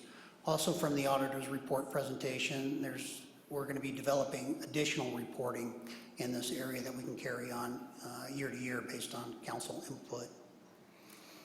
We completed some of our strategic planning, or training that was identified in our strategic planning, and that's advanced first aid with the help of the fire department's paramedic staff. And we're also developing programs into the future to continue that, as well as our active shooter training throughout the department. You mentioned Tony Gosner from the fire department, chief. We completed our force option simulator, which was a joint venture with the fire department in order to leverage our resources there. And there's another area that we're building out at the fire training tower. Chief, before you go on, can you talk a little more about the 11% increase in calls for service? What do you see as driving that? Well, I think the fire chief mentioned it too. We're just getting busier. If you look at the calls for service between 2011 and 2016 coming into the dispatch center, there's a 16% increase over that 5-year period. So, and not all calls were created equally, certainly, and I'll show you in one of the measurables the priority 1 calls versus priority 3 calls. But just the sheer volume of calls coming in, I can't pinpoint exactly what it is. Is priority 3 going up more than priority 1, or well, now we are starting to track some of that. We track the time it takes to get to a priority 1 call. But not necessarily a priority 3 call. So the higher number of priority 1 calls, the priority 3s are going to start falling behind. So if you're averaging, I think on average about 23 minutes to respond to a priority 3 call, which is simply a priority 3 call would be something like a report that needs to be taken. Generally, it's a 1 officer or a community service officer or a field evidence tech that can handle that call. Yeah, I would be interested in finding out, if there's actually a lot more crime going on, or if people are more willing to call the police department, for things that they didn't call before. As you said, 11% is a big jump. Yeah, I would say that overall we're coming out of a historic low in crime. It is increasing slightly, and I've been to a couple trainings where we're talking about that as a state of California, because there's a lot of other states that are looking at it based on realignment, Prop 47 regarding reductions in penalties on certain drug crimes and property crimes. So there's a lot of interest about how it's going to impact crime. Can I point to that right now? No. But I can certainly point to the fact that 11% is a big increase. If you go on average, our dispatchers between 2011 and 2016, they're handling about 42 calls per hour in 2011 and 49, almost 50 calls for service in 2016. And like we mentioned before, all calls for 911 come into our dispatch center, including the cell phone. So you may get numerous, a lot more cell phone calls coming in, things like that. Thanks. So we included a few slides. There are several others that are in your narrative, but if you look here, this is the number of calls for service coming into our dispatch center on a monthly basis. You can see at 20,000 calls, they're fielding a lot. Some are very short, some take a lot more triaging as they go through them. Then if you Question, Yeah. Mr. Sawyer. Thank you. Chief Schrader, you just mentioned 911 calls and cell phones. Now, refresh my memory, it wasn't that long ago that those calls went through the CHP. Are they currently going directly to you? So 911 from a cell phone? Yes, in the city of Santa Rosa, we get the 911 calls that come to towers within. A good example of this, there's a tower right over here at the, I believe it's the SBC building or the AT&T building. If you dial 911 from the freeway, a lot of times it's coming to us. We have to forward them to CHP. Sometimes CHP is getting some of our calls and they have to forward them to us. Many times the dispatchers have to sort that out in the moment. So if one were to consider their call urgent, but not necessarily a 911 call, and they only had a cell phone available, would you recommend that they use the other dispatch number or 911? Use 911. It comes directly in to the closest available cell tower in that jurisdiction. Just to have the information you need to be able to tell them where it is so they can transfer it as fast as possible. Gotcha. Thank you. Pushing the wrong button. So our response calls we're averaging about 6.23, 6.4, I think, in March for priority 1 calls. To break that down, out of those 20,000 calls for service, about 5,000 of those 20,000 calls were 911 calls. So priority 1 calls end up being about 400 of those calls that are coming in. And that's where you have multiple officers going to crimes in progress. Violent crimes in progress, events that are occurring right now, they become the priority 1 calls, and they'll supersede any of the other calls in priority 2 or priority 3 when it comes to dispatching. The training hours that we provide in lieu of our mission, vision, and values, really trying to lead as an organization what we do. Training becomes a very important tool. This is for all staff, the number of hours that we provide, developing staff long-term for succession planning in their role and becoming leaders in the law enforcement community. What we're doing currently in order to save in this area is we're hosting many of the police officer standards and training courses here in Santa Rosa, and we're becoming the regional hub for that. We had almost 257 different classes, several of them hosted right here in Santa Rosa, bringing people from all over the state here. So, and then an area where council funded is our body-worn camera program, and you're looking at about 725 hours, 26 hours of footage being recorded on a monthly basis on calls for service based on the policy.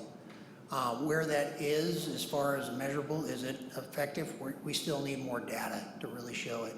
What I can tell you is we're trying to work on making it a more efficient program and dealing with some issues that we have within the program. So it does impact sometimes the numbers. So any questions? Council, questions? Yeah, Mr. Trejo.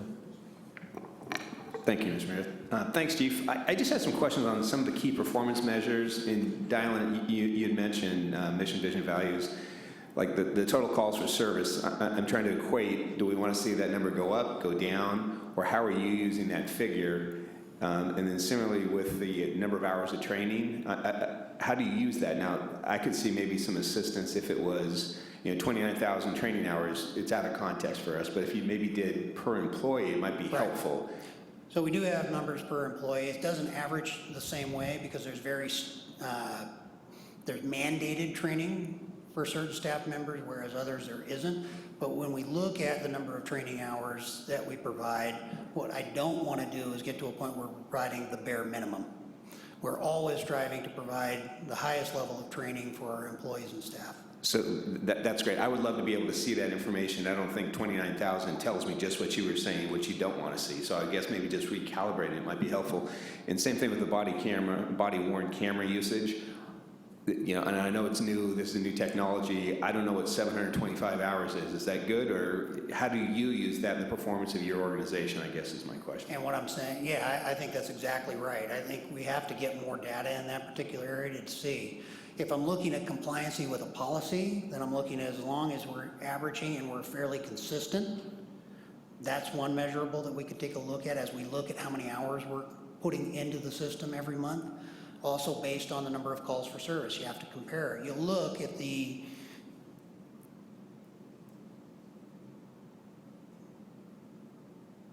If you look at the body-worn camera, you'll actually see a slight uptick in number of hours in October. You compare that, it's actually consistent with the number of calls that we took in the previous slides. So looking at, okay, so is it, I think we have to continue to evaluate the body-worn camera program. The other issue is if I can increase the efficiency, right now we're averaging between one to 2 hours of staff time per day dealing with body-worn camera video. And that's not including the supervisors. If I can increase that efficiency, we may see actually more hours going in because staff are actually using them more for calls.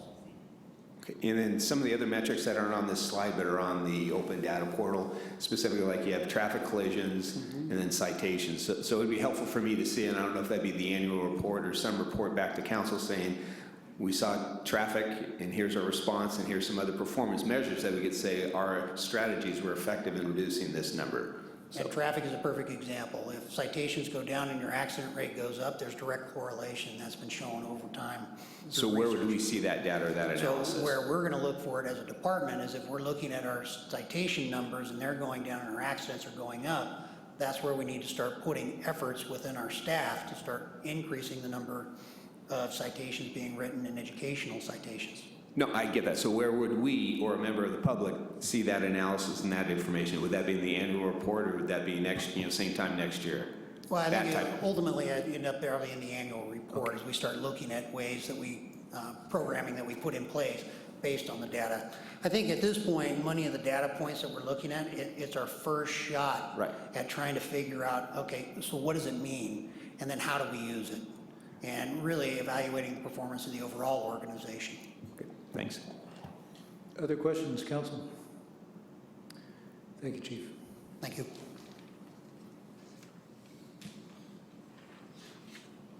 Our next department will be Housing and Community Services.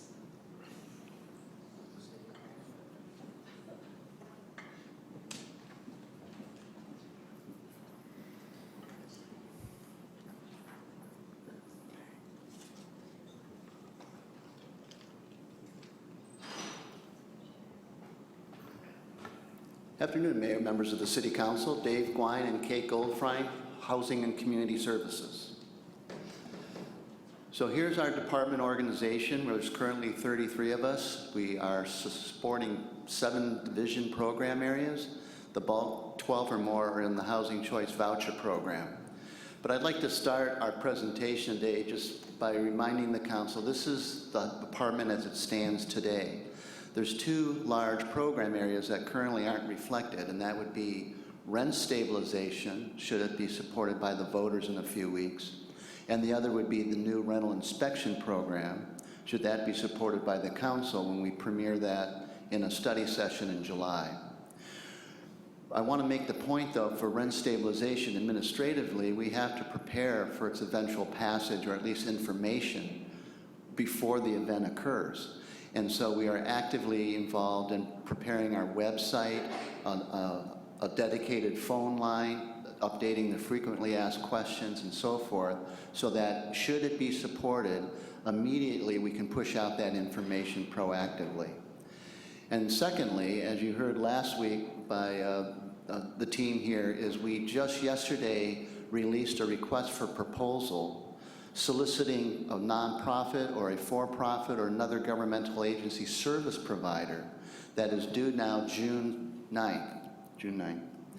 And so as staff, in the council, we can evaluate the capacity, the qualifications of those firms, should there be responses, what they would cost, how quickly they could activate a program in comparison to our own team.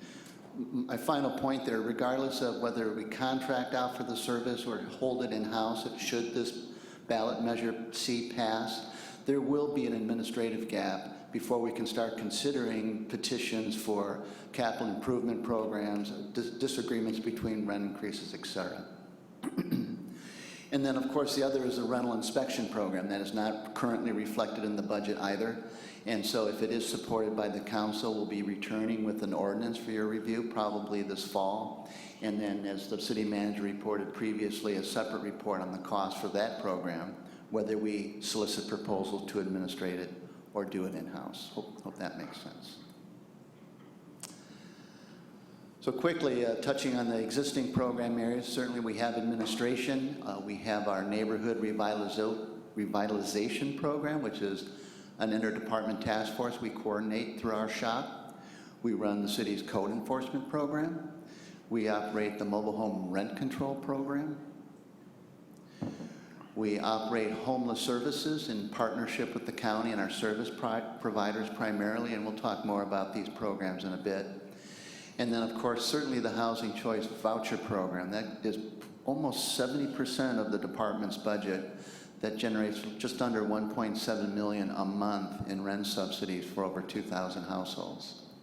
And then lastly is the Housing Trust. This is your engine to produce affordable housing through either new development and construction, preserving expiring affordability covenants, converting market rate to affordable, special needs facilities, a category, everything from sponsoring the acquisition, rehab of shelters or other services, and as funding avails itself, home buyer assistance.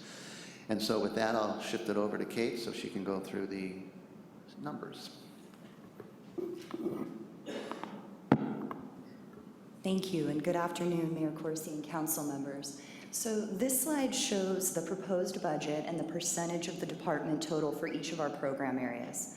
Administration includes citywide overhead and IT rates, which are not determined by the department. It accounts for salaries and benefits for staff that serve the entire department, and a small amount is for department and housing authority services and supplies. And these costs are allocated out to all of the program areas. NRP is the interdepartmental task force that works in focused neighborhoods and is completely general fund funded. The Housing Choice Voucher Program is the department and the city's largest housing program. It's completely federally funded and, as noted before, provides rental assistance for over 2,000 of the city's residents and the lowest income residents, and the vast majority of that budget is rental assistance. Code enforcement is funded by the General Fund and Administrative Hearing Fund. The Housing Trust performs both portfolio grant management and affordable housing production, preservation, and conversion. It's funded by 14 different funding sources, and the vast majority of that budget this year is loan activity. Homeless Services is next, primarily general fund funded. We receive some funding from the county and some from the Community Foundation for Samuel Jones Hall and the Winter Shelter. The mobile home rent control ordinance is funded completely by revenue collected from the parks, and we have two projects this year. One is for $198,980.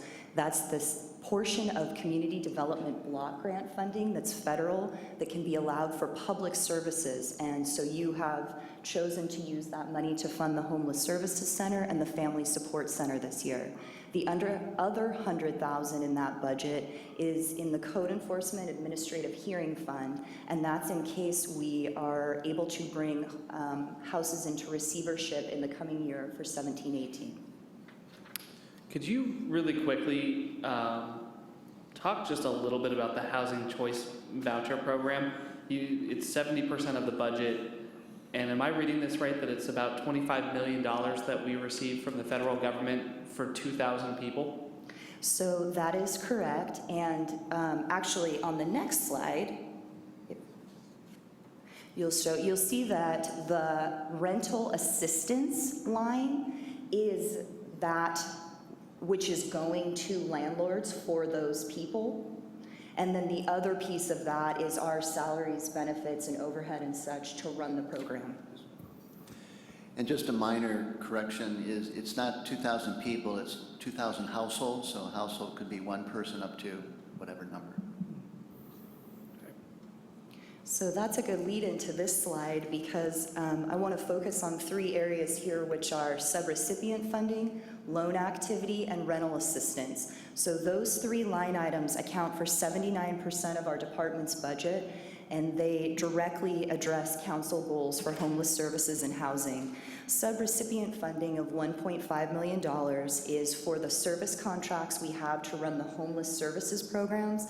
That includes Sam Jones Hall Homeless Shelter, the Winter Shelter, the HOST program, including the mobile bathroom shower operational costs, and the HCA program, which provides assistance to prevent families from falling into homelessness. It also includes funding for the Federal Housing Opportunities for Persons with AIDS, HOPWA funding. We contract with Face to Face to provide housing assistance and other services for persons with HIV/AIDS and their family.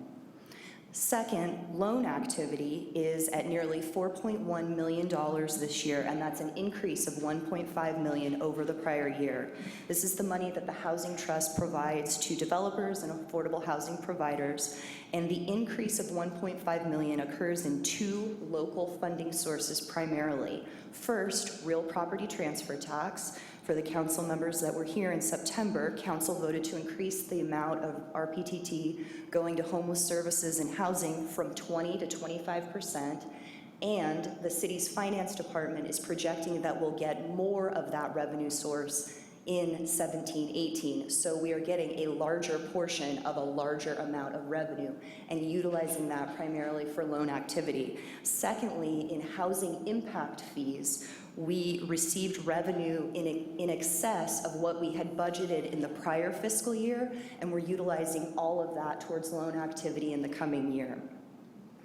And then finally, as I mentioned, rental assistance at over $22 million. That's increasing over $600,000 because we're projecting a higher per unit assistance cost going forward in the coming year.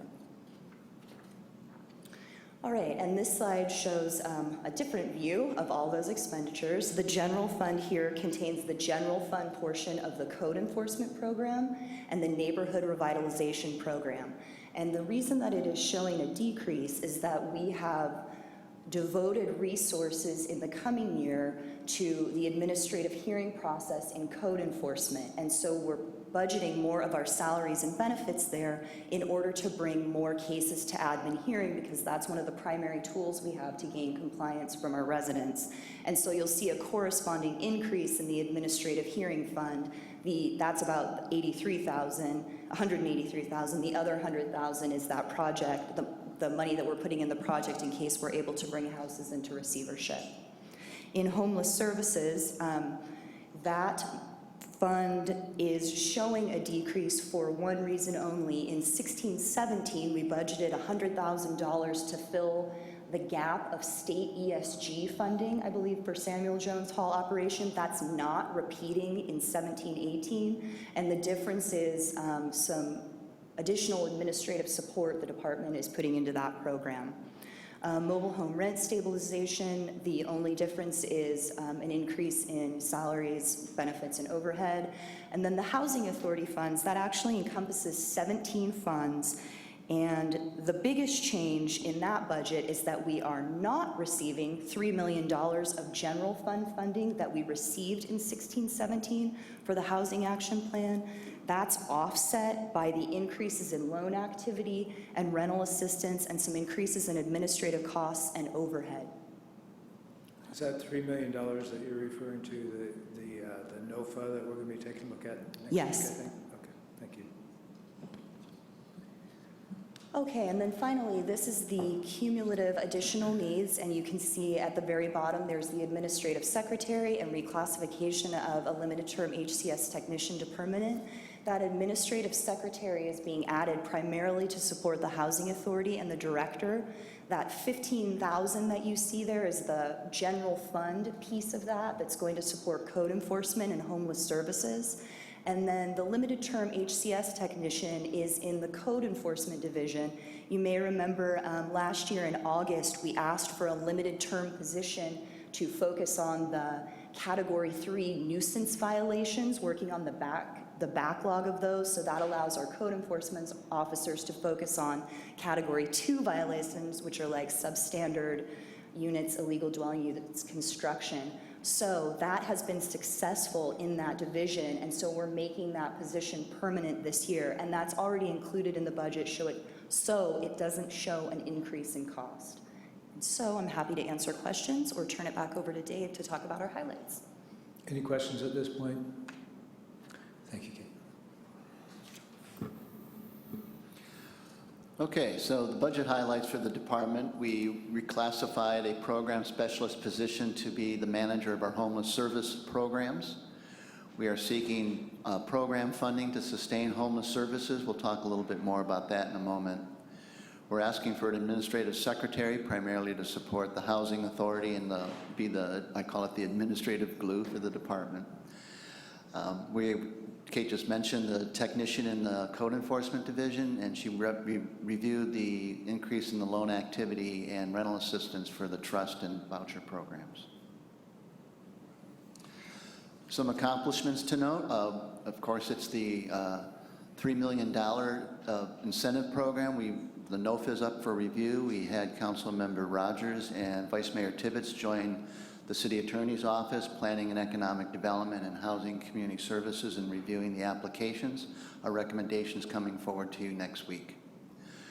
We are seeking $466,000 plus to sustain the host program and the operation of the shower restroom trailer as an associated engagement tool for that program.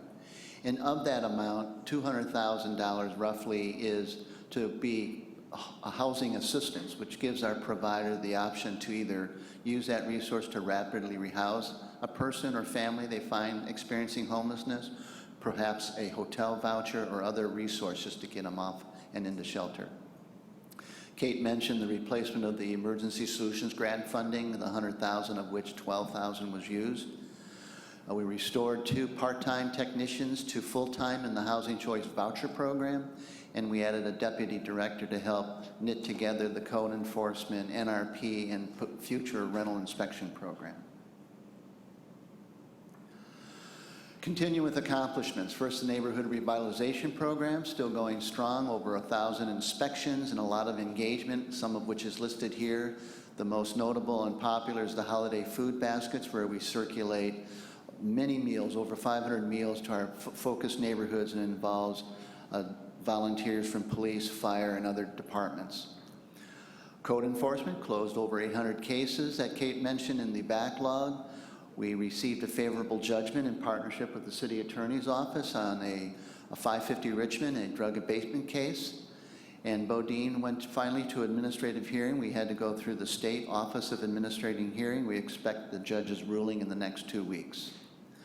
Mentioned mobile home rent control. One of the reasons there was an uptick in the budget that Kate reviewed is we facilitated a process to consider resident groups' request to amend the ordinance. That process was ongoing, and when we got basically diverted into the overall rent control, rent stabilization discussions, expanding our homeless services. So in talking to at least one of the resident leaders, they understand that, but I use the word suspended. We have to return and finish that process. I look at the mayor to see if he would have anything to add to that, because I know you've been talking about that as well, or asking some questions. I'm sorry, I was reading something while you were saying that, so you're going to have to repeat it. Well, I just nailed mobile home rent control for us. No, I met with them yesterday. Okay. So they are still asking questions, and I know that they're eager to hear from the mayor and from you as well regarding when that will be picked up again. I guessed to them that September would be the soonest, that they should not expect it sooner than that. And I talked to them last week and basically told them the same thing. Yeah, thank you. So homeless services, there's 3 bullets here, but I wanted to amplify all the other work and future work we're considering here. Of course, there was a policy subcommittee, there was the emergency declaration, and the Housing First strategy and associated work plan was adopted in January. But let me just touch on a couple other things that are currently underway. There's also the special meetings of the City Council, the first of which is next Wednesday. And we've been working with our county partners on a very thorough presentation of county departments that also assist in this subject, around the need that we can't do this alone as a city, we need to work with the county as well. The Housing Authority has taken some action. There's three primarily. They acted to have a preference for the wait list to assist those experiencing homelessness. Roughly 15% of the voucher turnover can be dedicated to a family or person experiencing homelessness if they're working with their service provider. They also agreed that for future notice of funding availabilities sponsored through the Housing Trust, that we would speak to the applicants outlining how they can assist in this effort as well, by either dedicating some units or a preference in their waitlist management for the same purpose. And then lastly, your loan portfolio. We have just under 400 contracts, a little over 400 contracts. We're asking our other borrowers if they would consider managing their wait list along the same lines. That if there is a person who has been working with a service provider that is experiencing homelessness, ready to go, that they would consider leasing to them in their rental projects. Three key steps the Housing Authority has taken. A future discussion we plan to have with them is around a risk mitigation pool. And what I mean by that is using Section 8 admin resources as a way to encourage a landlord to rent to a person experiencing homelessness around that guarantee for first, last, and deposit. We are now in the process of a communication plan and strategy. The mayor has been participating in an open letter to the community. That's going out shortly if it hasn't already. We're updating our web page to make it more intuitive for a person to access all the information the city's doing on this subject. We're also looking at possibly a dedicated phone line that could go through and link them to the frequently asked questions. So rather than react to the question in the moment and write out a response, we're trying to be more proactive in that messaging. We're working with our service provider around repurposing our shelters into a housing first model. So we have an existing shelter service program that has job training or life skills coaching or any other sort of service provider. But if we're really looking at a housing first model, how do we get more throughput, so to speak? How do we get a family or person through the shelters more quickly into permanent stable housing? So retraining folks into the housing navigation under that premise of the housing first. That's going on right now. We're developing a comprehensive plan to deal with our known encampments of 10 or more people. And what I mean by that is, how do we balance the needs of those experiencing homelessness to engage them into services and invite them in, at the same time protecting the health and safety, their health and safety, and the conditions of the neighborhood. So we're about ready to propose something to you next week to outline that strategy as well. We're also looking at the possibility of expanding the shelters. We've been talking about the winter shelter. What if that was operated year-round? That's 50 beds. It provides an opportunity for someone to move from a known encampment into shelter if we don't have any other options for them, such as reuniting them with their family or a service network or even a hotel voucher or any of those options. We just want to step that up as well. And we'd be asking the county to help partner with that regarding their safe parking program, because currently the county's in this discussion about whether they should use that resource dedicated to the gap and shelter services or to continue the safe parking program. Perhaps expanding shelter options assist in that effort as well. And then lastly, next week you'll hear a report from the county on the Emergency Solutions Grant, ESG, the gap that's formed. What are the options of filling it? What does that resource support in the shelter system, so that we can consider as a city, as a county, and as other funding providers, perhaps a community foundation, others, ways to consider whether we should step in and fill that gap. So those are some things beyond those three bullets. I just had to say, because as you know, this is a very dynamic division in our department. There's a lot going on, so I just wanted to touch on those things. Housing Trust. So Catalina, the self-help program sponsored by Burbank Housing, is completed. Those are 60 low-income units that just came online. We work with the county on a Cal Home Rehab loan. What this is loans to rehabilitate mobile homes.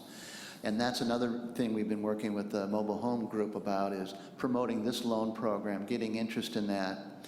And we're almost expended. We have maybe 1 or 2 loans to go before that resource, which is the state resource, is expended. And then we monitor over 3,000 units in the loan portfolio. And what I mean by monitoring is this is an active portfolio. Once the city makes a loan, the housing authority makes a loan, we have an obligation to manage those regulatory agreements and contracts through their 55-year term.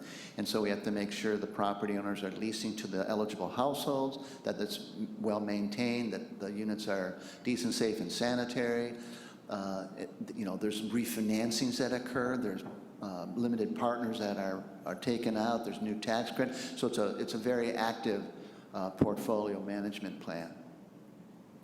And then finally, the Housing Choice Voucher Program. It's the largest, of course, in the division. It's your largest affordable housing program. It is all HUD sponsored. Next week, we have an opportunity to share. It's the 12th year that we received a high performing award. But it's not so much how we administer the program, but what it does for the community. Those 2,000 households have a chance to live and participate in Santa Rosa. And yes, just done $1.7 million roughly in rental assistance to the clients. Mr. Gwine, before you go on to accomplishments, there's a couple questions. Thanks, Director Wine. 2 quick questions. About the housing trust, if you had to apply a value to it, what would that be today? So it's like looking at a small credit union. We have roughly $115 million worth of loan portfolio value. We have around 450 contracts, regulatory agreements, promissory notes we manage for just over 3,000 active units. At one point it was over 4,000, but some of those affordability covenants have expired, primarily around home ownership. So that's how I would try to capture that. Okay, thank you. And the second question I had was, how many of these vouchers that you're issuing right now would potentially go unused? I hear a lot out there that there are folks who get on the voucher list and then they fall off it because they're having difficulty finding something right now. Yeah. How many would you say are available? I would say that for our Housing Choice Voucher Program, most everyone is finding a place to live. The challenge comes on the HUD VASH, the vouchers associated with homeless veterans. We have to work with the Veterans Administration on a referral process. We're looking at shared rentals, other options, but that in our minds is where the most challenge lies. I have to say that many times the message is blurred a bit with the County of Sonoma, where there's, you know, people are saying they're having a hard time. Yes, sometimes we have to extend the 3 months by which they have to look, but most people are finding a place once they have a voucher. Thank you. I had a couple questions when my mind left the room when you were talking about mobile home rent controls. No, I was just looking at the slide 76, back a couple. And you have the host program with the mobile bathroom and shower trailer on here, and you have the replacement of state ESG funding. The host program is staying in the coming year's budget, but the ESG is not. Is that correct? That's correct. Okay. Just seeing them in the same place made that question come up in my mind. Yeah, my point would be, Mayor, is that we're trying to have a status quo budget for the city, sponsoring your shelter infrastructure and host team, but we do have a discussion to follow, which would be the possible expansion of shelter capacity, the winter shelter year-round, and or how do we work with others on filling the ESG gap. Right. Okay, thank you. I have a question. Go ahead, Mr. Stredham. Dave, when you were talking about the voucher program, the VASH vouchers, and I also heard you say earlier we're trying to be consistent about some of the vulnerability and how we're providing services to the most vulnerable. Where are we at with the VASH vouchers? Are they participating in HMIS? Are they using a vulnerability index to see who gets the vouchers? Well, let me review. We have we have exactly 389 HUD VASH vouchers. 291 are leased in housing. There's 63 vouchers issued, and those folks are searching currently. And we're processing 6, processing means we're going through the eligibility for 6 more. So that leaves there's 29 roughly available vouchers going, and I can email this to you. But do they participate in the vulnerability index as a homeless person? I have to, I see nodding heads, yes. But the Veterans Administration is the service provider that does that. So I'm hearing they are prioritized, and how are those vouchers? So you said, I think I heard that one number is 29, right? There's no names associated with 29. How do you select the next 29 that'd be eligible for those vouchers? Are we going through HMIS, other systems? How do we determine that? That's what I mean by the referral comes from the Veterans Administration. They're doing that referral, they're doing that assessment. Do we know how they're doing it, I guess is my question, because we're managing it, right? We do, but I wouldn't be able to articulate it to that level of detail right So I'd be interested in having that too, so if you could send us, that'd be great too. Perfect. Thank you. Okay, so we're premiering a few of our performance measures. The first one is under the Housing Choice Voucher. This is rental assistance and expenditure by dollars per month. This is where we show the 1.7 million in every month. This is a blend of administrative art and science because you have to try and be fully leased up while you anticipate the number of families or individuals that might come off the program each month. So you can't oversubscribe, and if you're too undersubscribed, then you get HUD's attention and we have to pull more people off the list. So this is a measure we'll be tracking. This is a measure showing homeless services and people served by quarter, and this is the quarter, 983 in the quarter shown. And I have to say, we have to really revamp this slide in light of housing first. It's not so much the people we engage or what does serve mean. We want to really measure how many folks have we housed. And if it's, if it's 30 a month, what would it take to get to 60? And that is what we want to reflect on a future slide. We just don't have that data at the current time. Let's see, measuring number of affordable units monitored. So this is over the 3,000 units that we have to monitor the contracts and promissory notes I just mentioned. And units completed in a year. This year we finished 60, and that was the Catalina project that Burbank is sponsoring. So that is a quick review of the department. Be happy to answer any questions. Any questions, Council? Mr. Tibbetts. Thank you, Director Gwine. I just want to first applaud you, thank you on all the accomplishments you and your department have obviously made.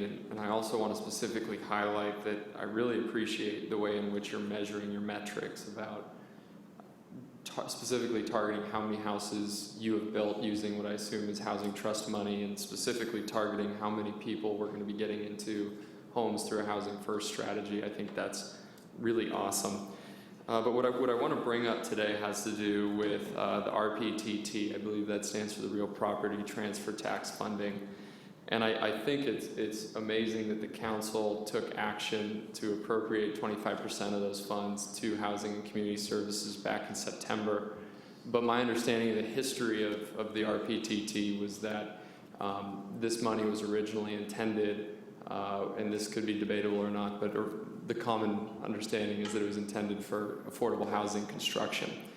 And I think that as a council, as we budget going forward over the course of the next 10 to 15 years, we would be really wise not to make those appropriations back towards housing from RPTT, not just because we may or may not have, kind of indicated that we were going to do it back in the 1990s, but because for the very fact that over the last 20 years, had that money been in place, we would have had over $2.2 million a year available for affordable housing construction in Santa Rosa. And I think a lot of the pains that we're experiencing now, we're experiencing them because we haven't had a lot of that funding available. And sitting in on the NOFAs with Councilmember Rogers was really enlightening for me because it showed what you can do with a reasonable sum of money, and there was a lot that we can do.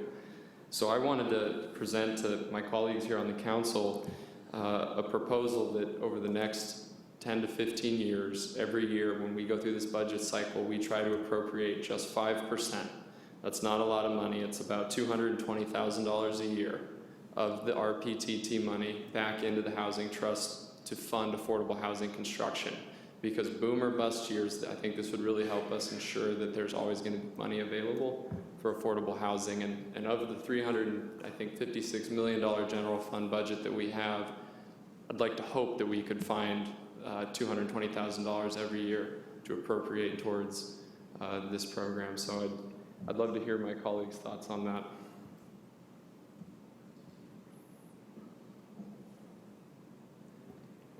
Ms. Combs. Well, I think it's an excellent idea. I think that we have had conversation previously of increasing the amount from the transfer tax by 5% over time. I don't know how that appears in this budget or what the process would be going forward with your suggestion from here. But I certainly think that as we're able to do so, we should be moving money we should be increasing the real estate transfer tax by 5%. And we talked about doing that. I don't know where we are in that process. We did, and this is the result of that action. It went from 20 to 25%. Additionally, I will point out that you are actually spending more in these areas. It becomes a question of where you're dedicating resources. If the council chooses to take that course, the reflection in the budget will be reassigning dollars from elsewhere to fill gaps in the current. So I just want to put it out there that once again, the council has gone beyond this, significantly beyond the commitment that has been pointed out in that transaction. I also pointed out it was made clear at the current council meeting that took place, that this worried people because that wasn't the commitment and this was a general fund appropriation. I'd be happy to share that with council again, once again, sort of the findings and the conversation. Budgets, the challenge with this is that it was always a general fund appropriation. General fund appropriations by definition are not locked in, and even the policy you adopt today can be changed by a future council. I just want to put those things on for the record because once again we're wrestling with an issue that while it may have some valid in what folks were experiencing at the time, it is a general fund allocation. General fund allocations are set by the council. I got arguments that in fact the reason we were able to make some progress in community policing was because some of the monies were loosened in towards the restrictions. So I'm happy to respond to however council. I just want to point out that you already do beyond your policy level that is set, and this year we went from 20 to 25%. This was the year to do that based on the instruction in the fall. So, Mr. McGlynn, does that mean that we're going now in this budget cycle from 25 to 30? No, you are going from what was last year 20 25. to 25. That was the instruction that council gave last year, was to add an additional 5% in this budget cycle, and that's what we've done. So I think that, I think there's a lot of benefit to having some kind of an institutionalized procedure that council would make every effort, every budget cycle to make a continued appropriation. I understand that creates, I think, a little bit of uncertainty as far as other budgets across the whole city is concerned, but looking at where we are today with all the measures and initiatives that are coming forward today, $40 million I think would have really alleviated some of the problems we have today if had that been appropriated back in 1990. I just want to resist the argument that $40 million has been taken away. You can make that argument, but I resist it. I say that is not the case. This has a long history and a lot of different narratives that go with it. But I don't want there to be any mistake that the council is united in putting that narrative forward. I am not. Mr. Mayor, if I may, point of clarification. I don't mean to say that the money's been taken away or anything like that. I'm just trying to really talk about making a strategic investment going forward in an issue that I think is pretty common today. I'm happy to talk about how we handle things going forward. I'm just trying to keep the record clear about what's happened in the past. Ms. Combs. So first, Mr. Mayor, I do want to agree with you. Sometimes we need funds for a variety of things, and we always have to be aware of what we're balancing. I do like the idea that we continue to do as we have done, which is put more than the allotted 20 or 25% forward. I hear that we do that. I don't have a problem, however, if my colleague wants to move forward at some point with suggesting that next year, instead of 25, we try for 30. I don't have a problem with that. I do have some different comments, if I may go ahead. Please. Thank you. I'm wondering, with regard to key measurements, if we could get numbers for individuals waiting for services in different programs. So how many people are on the wait list for HUD vouchers or for the different categories of services, the number of people who are on the wait list for that.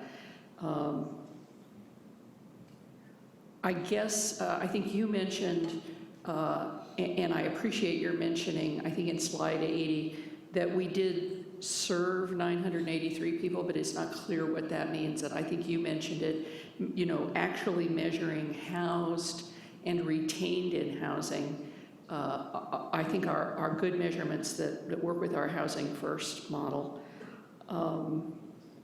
We had a previous request about the number of vouchers returned because they couldn't find a unit. I think monitoring that's a good idea.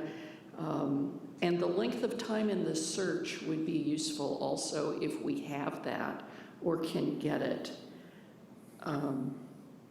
With regard to the various services that we provide, I have been asked by constituents when we do our either request for proposal or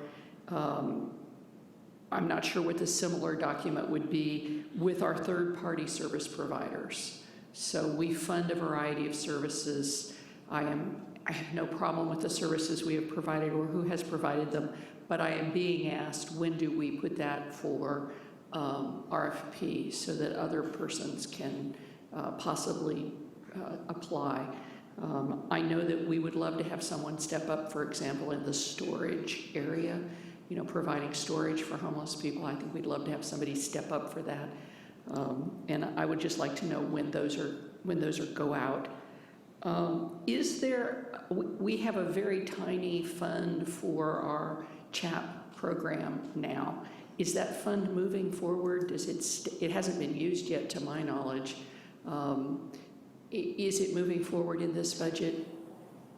So you're referencing $20,000? Yes. It has Tiny. not been accessed. It is not in our current budget request. So does it disappear or is it still there if somebody asks for it next year? It would not be available next year unless the council were to so direct. Okay, it concerns me that that money isn't moving forward.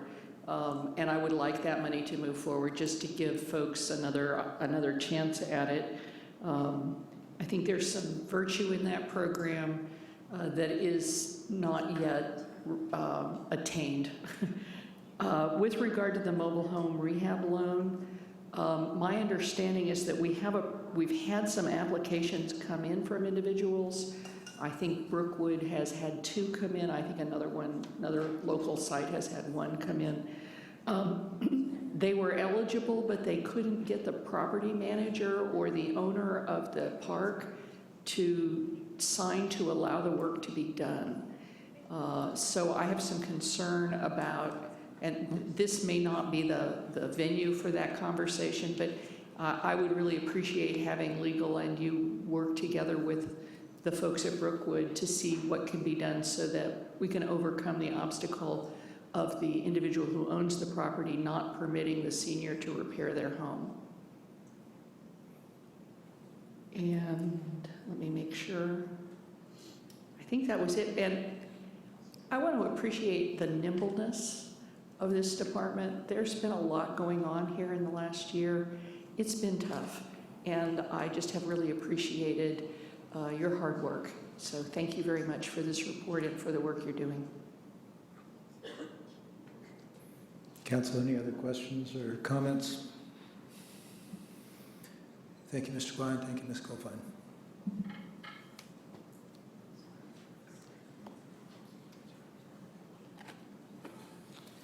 Our next department is Transportation and Public Works.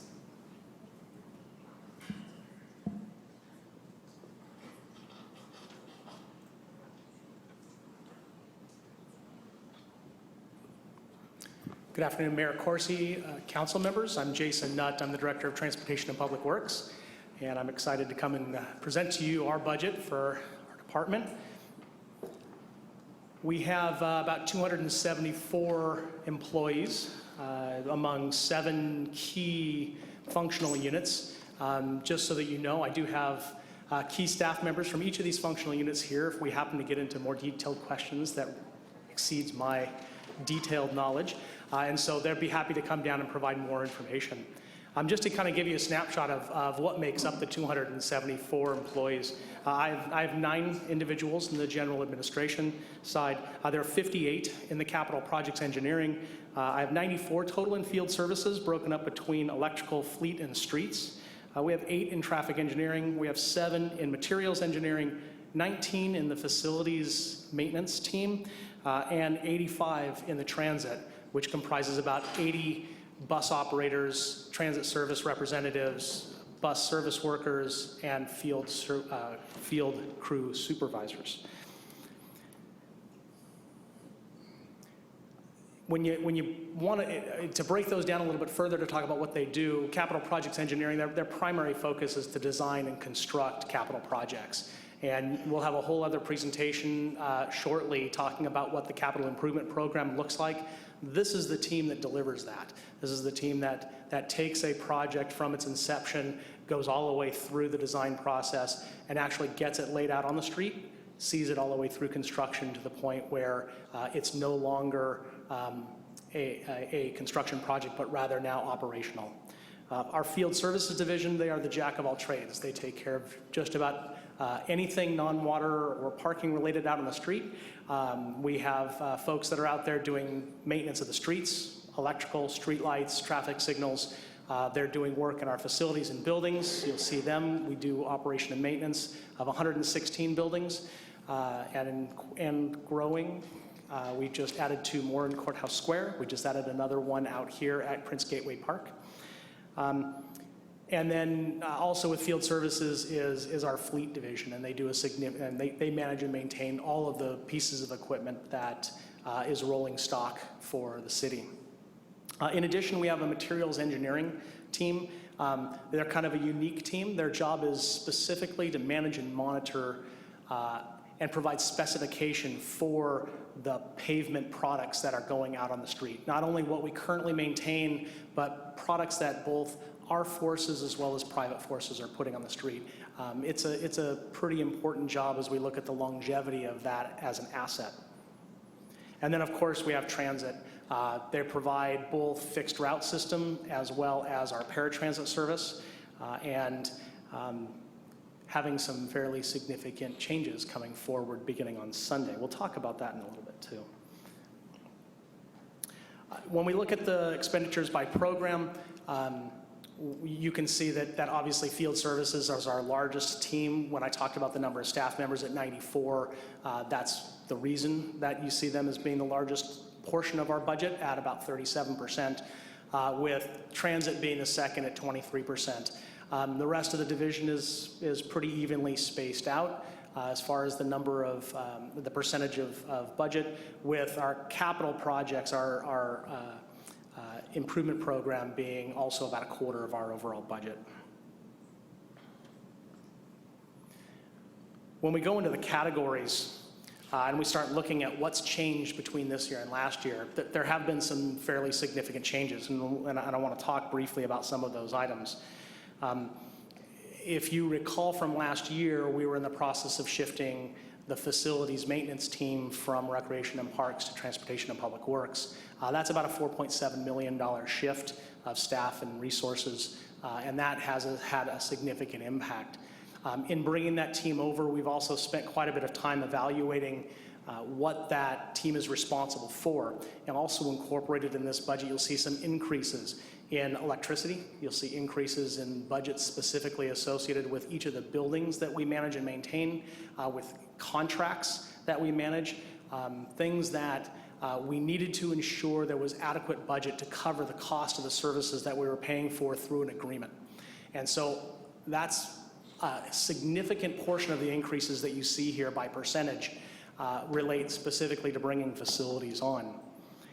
In addition, we've also had a couple of other moves where we've got increases in our parts contracts. If you look at the 22% under operational supplies, we're increasing our cost for parts. We're also increasing our cost of service. So Public Works gets to be the beneficiary of both sides of the equation.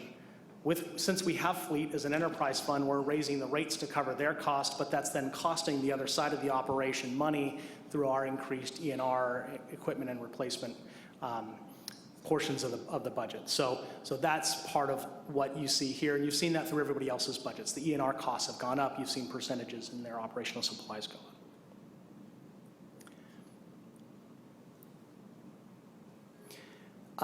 The minus 19% under other miscellaneous, this is really due to, again, changing how we do business in the facilities maintenance team.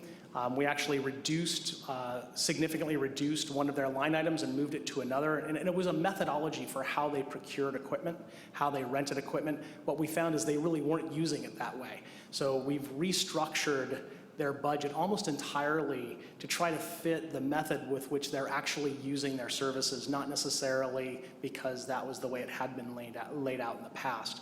So that has also led to some of the decreases in one and increases in others. If we switch to by category, you can see it starts to even out just a little bit.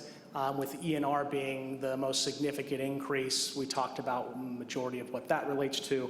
And then the increases in the general fund are predominantly due to the change in staffing model where we increased our staff by 20 bodies.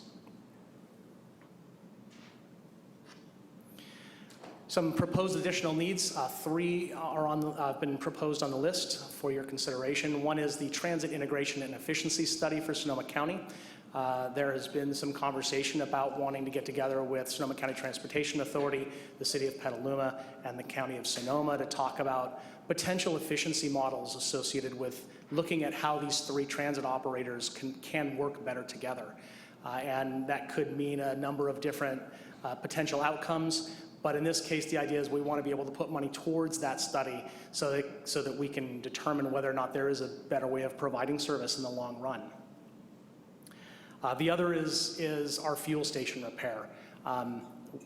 This winter, the largest wet winter season we've had, what we found is that our main fuel island at the corporation yard went down. It went down for on and off for about a month. Which creates problems. Not only does it not allow us to deploy vehicles on a daily basis with full fuel, on an emergency basis, it limits our ability to be able to provide quick and immediate response.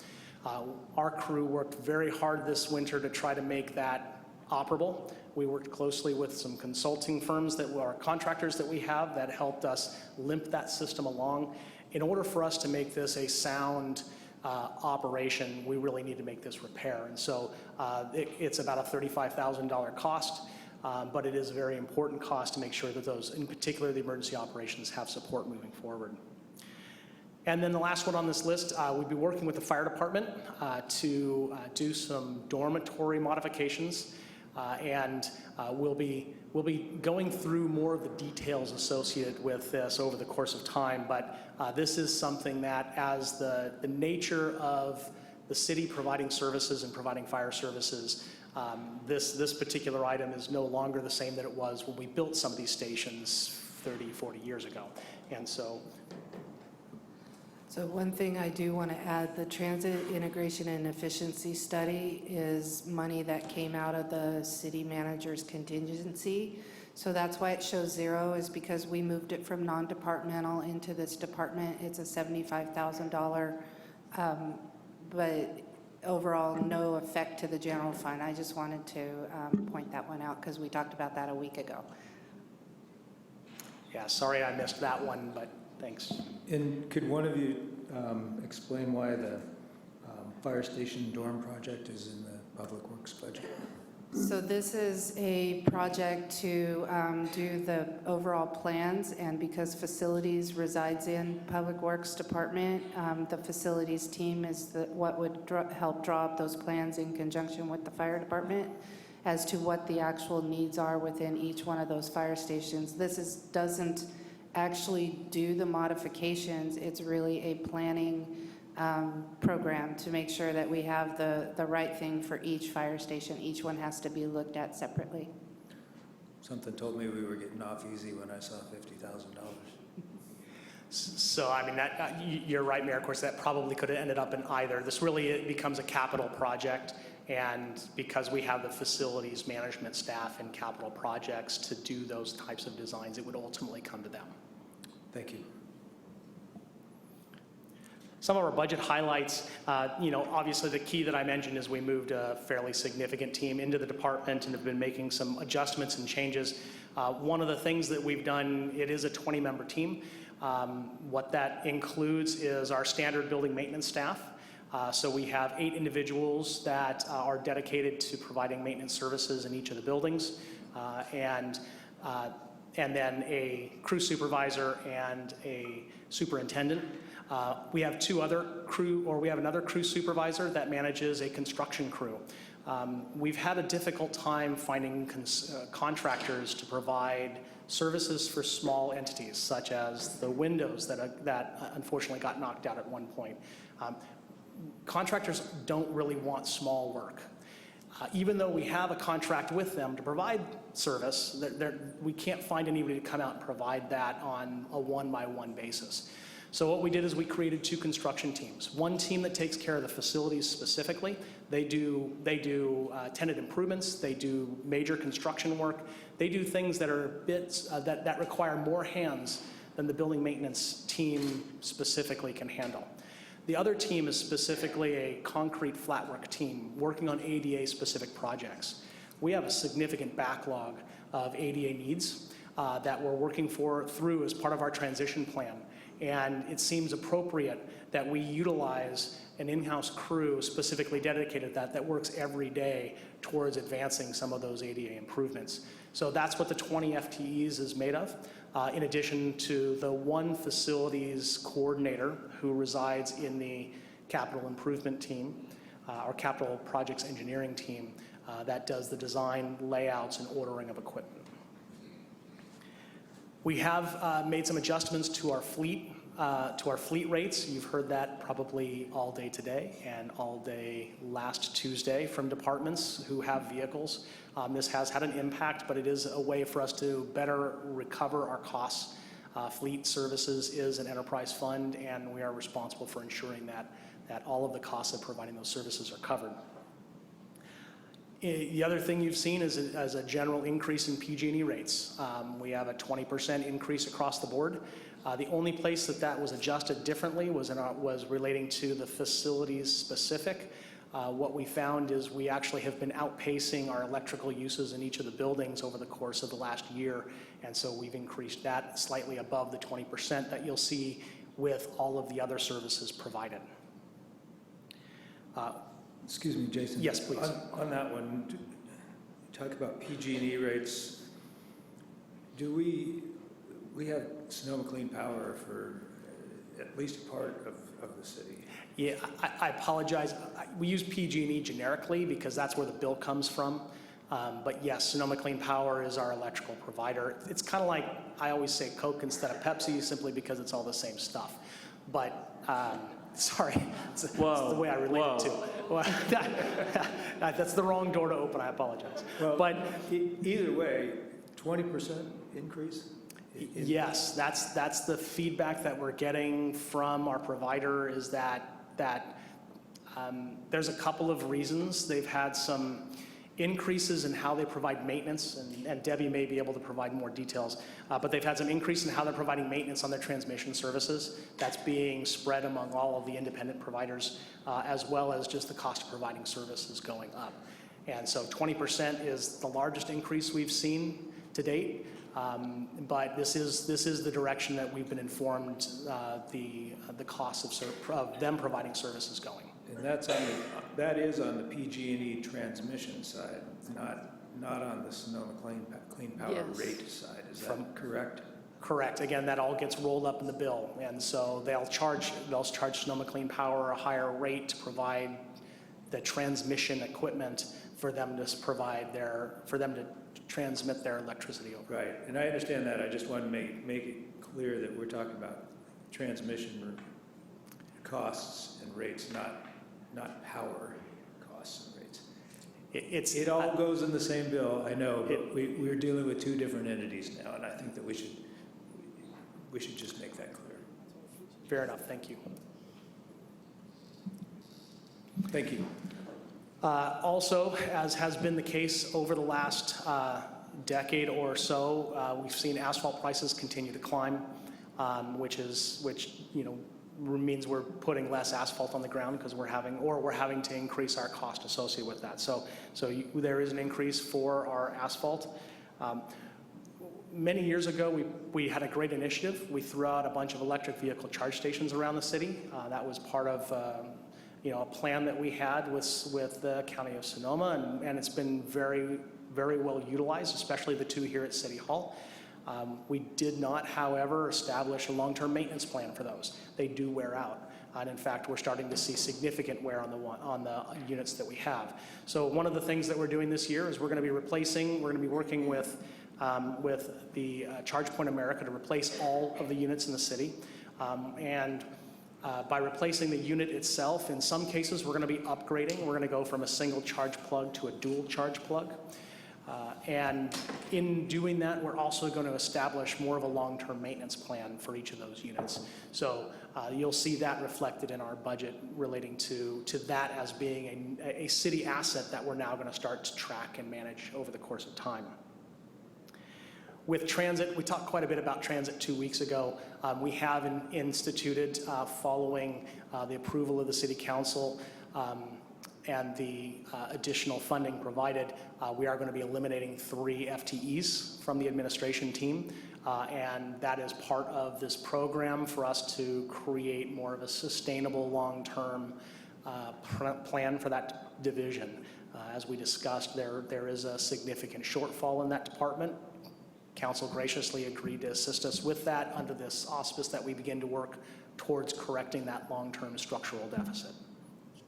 And then, as we've recently gone out with paratransit contract, that contract also has seen an increase in service costs. Starting to look at accomplishments, every year for the last several years, we've talked about the LED program, and it is something we're very proud of. It's something we're continuing to move forward with. And you'll get a little bit more detail when we get to the CIP side of things. We're about 3/4 of the way done with replacing LED fixtures throughout the course of the city. The easy part in this budget, is the last of the easy part, which is the Cobra head fixtures. We're going to be able to put about 2,600 new LEDs on the ground or in the poles. The challenging part is then going to be the next one, when we start talking about the post-top mounted lights that come at a significantly higher cost and are a little trickier to go ahead and do the installation with. But we're very excited about this, and we're starting to see some great results as far as we're concerned in illumination and folks' ability to be able to navigate in the roadways. We spent a lot of time this year really looking at our core services. That's been one of our primary focuses in the department. What is it we do, and why do we do it? And that's come in a couple of different forms. You'll see this first bullet point. We talk about our field services team.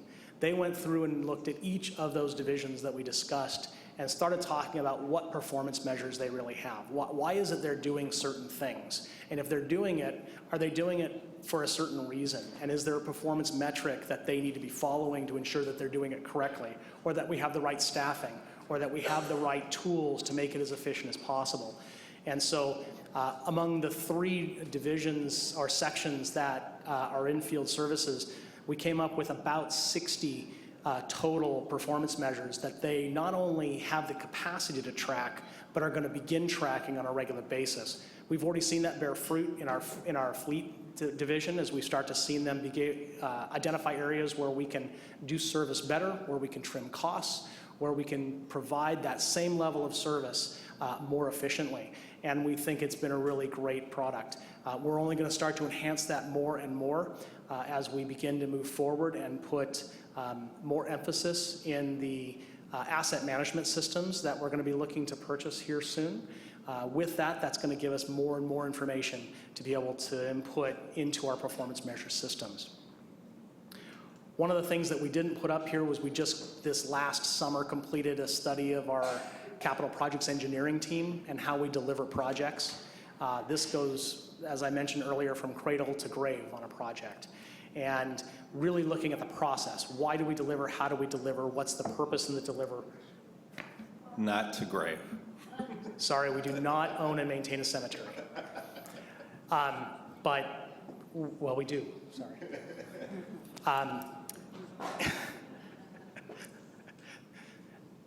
Regroup, right?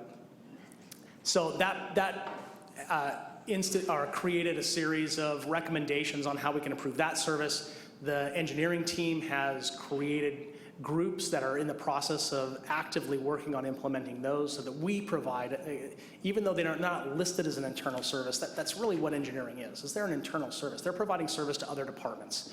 We're delivering projects for other customers, and we want to make sure that we're doing that in the most appropriate way possible.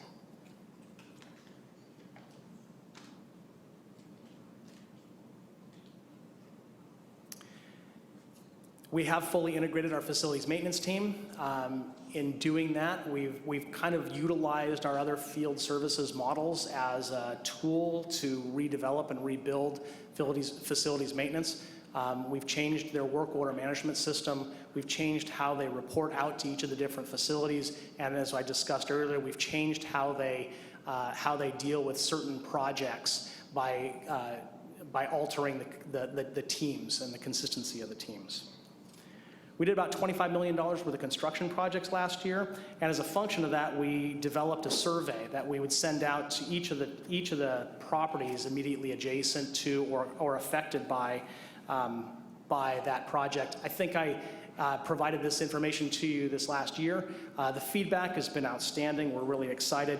88% of the respondents to this survey have described overall satisfaction in not only the product quality, but also the way with which the team is delivering the project.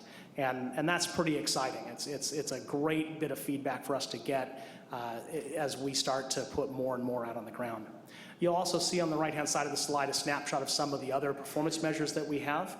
We have about 10 up on the public site right now. I'm going to highlight 2 for you at the end of the presentation. There are more that we do have, and so I wanted to give you another little snapshot of other things that we're tracking. This is just kind of a quick snapshot of all the different projects that we delivered this last year.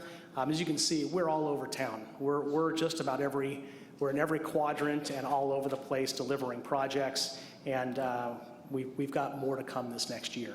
If I may, before you go on from that slide, it seems to me there's been a lot of work going on Stony Point Road and Wright Road, and I guess they're not completed projects. And the map has a kind of sense of absence of work in some areas that I believe work is in fact going on now. Is it possible for us to maybe get yellow dots for ongoing so that we can see where projects are ongoing as well, or something that gives us that? Because otherwise it looks kind of like the south is not doing as well as the north. And I know there's been a real attempt to get work done in the south around, particularly around the Roseland properties. Oh, we don't. This year, we do It has a not. bit of a tree look, you know. Yeah, and as you noted, this particular slide does show the completed projects on the city's website. It shows all projects under construction. I was looking in the CIP slides for for one of the next presentations, and we have had that in the past, and we don't this year. It's something we can add in the future if you'd like to see projects that are currently under construction. I think it would be helpful when you show us this to show us what's coming so that we get a sense of the balance, because I do know there's significant work going on in the Southwest. Thank you. Will do. Thank you for the comment. Other accomplishments, our materials engineering team has been very, very busy, as you can see. They're basically a very high-performing team. The Caltrans reference sample program score, I couldn't tell you exactly what that relates to. All I know is when you're talking about Caltrans and you score 100%, we're doing great. We're pretty happy with that. That's a good sign. The team's doing really well. They've got a lot of work going on. The guys are always busy out there. From a capital projects engineering standpoint, obviously we're pretty excited with the top bullet here. Having completed Courthouse Square was somewhat of a monumental task in the time frame that we had to deliver it, and couldn't be happier with the way the team has delivered that. Some of the other projects are Prince Gateway Park. It's great to see the kids out playing in the spray ground right now. We are continuing to push forward on the Highway 101 overcrossing at the junior college. We just secured some funds to be able to advance not just the environmental document, but also now the design phase to get that to a constructible point. And then there's just been a huge amount of sewer and water projects, including work on Cleveland Avenue, Alderbrook, Mohawk, Diamond and Belmont, Foley, Fountain Grove Parkway, Oakmont, West 6th, Foxwood, Post, and the list goes on. When we get to the capital improvement program, you'll see Santa Rosa water projects, water and sewer, they're about 60% of our overall CIP, with the treatment plant adding another 10% or more. And so they are a significant component of our capital improvement program, and our engineering team has done a great job of providing them with a service. Not done with accomplishments yet. I'm still talking, sorry. Traffic engineering, we take in a number of calls. We're about 280 calls a year. That results in about 274 work orders. And we've got more or less 4 people doing all that work. That's not only taking in the call, but also doing all the investigations and then all of the work order construction, any of the measurements that are required, or any of the studies that are associated with it. And then the remaining slides, as you can see, this is all of the great work we've been doing with transit. A lot of things happening. Reimagine City Bus is going out on the street. It's launching on Sunday. Super excited. There's a lot that's going to be coming with that. The team has been very busy getting prepared. We have been upgrading bus stops. We've been building new bus stops.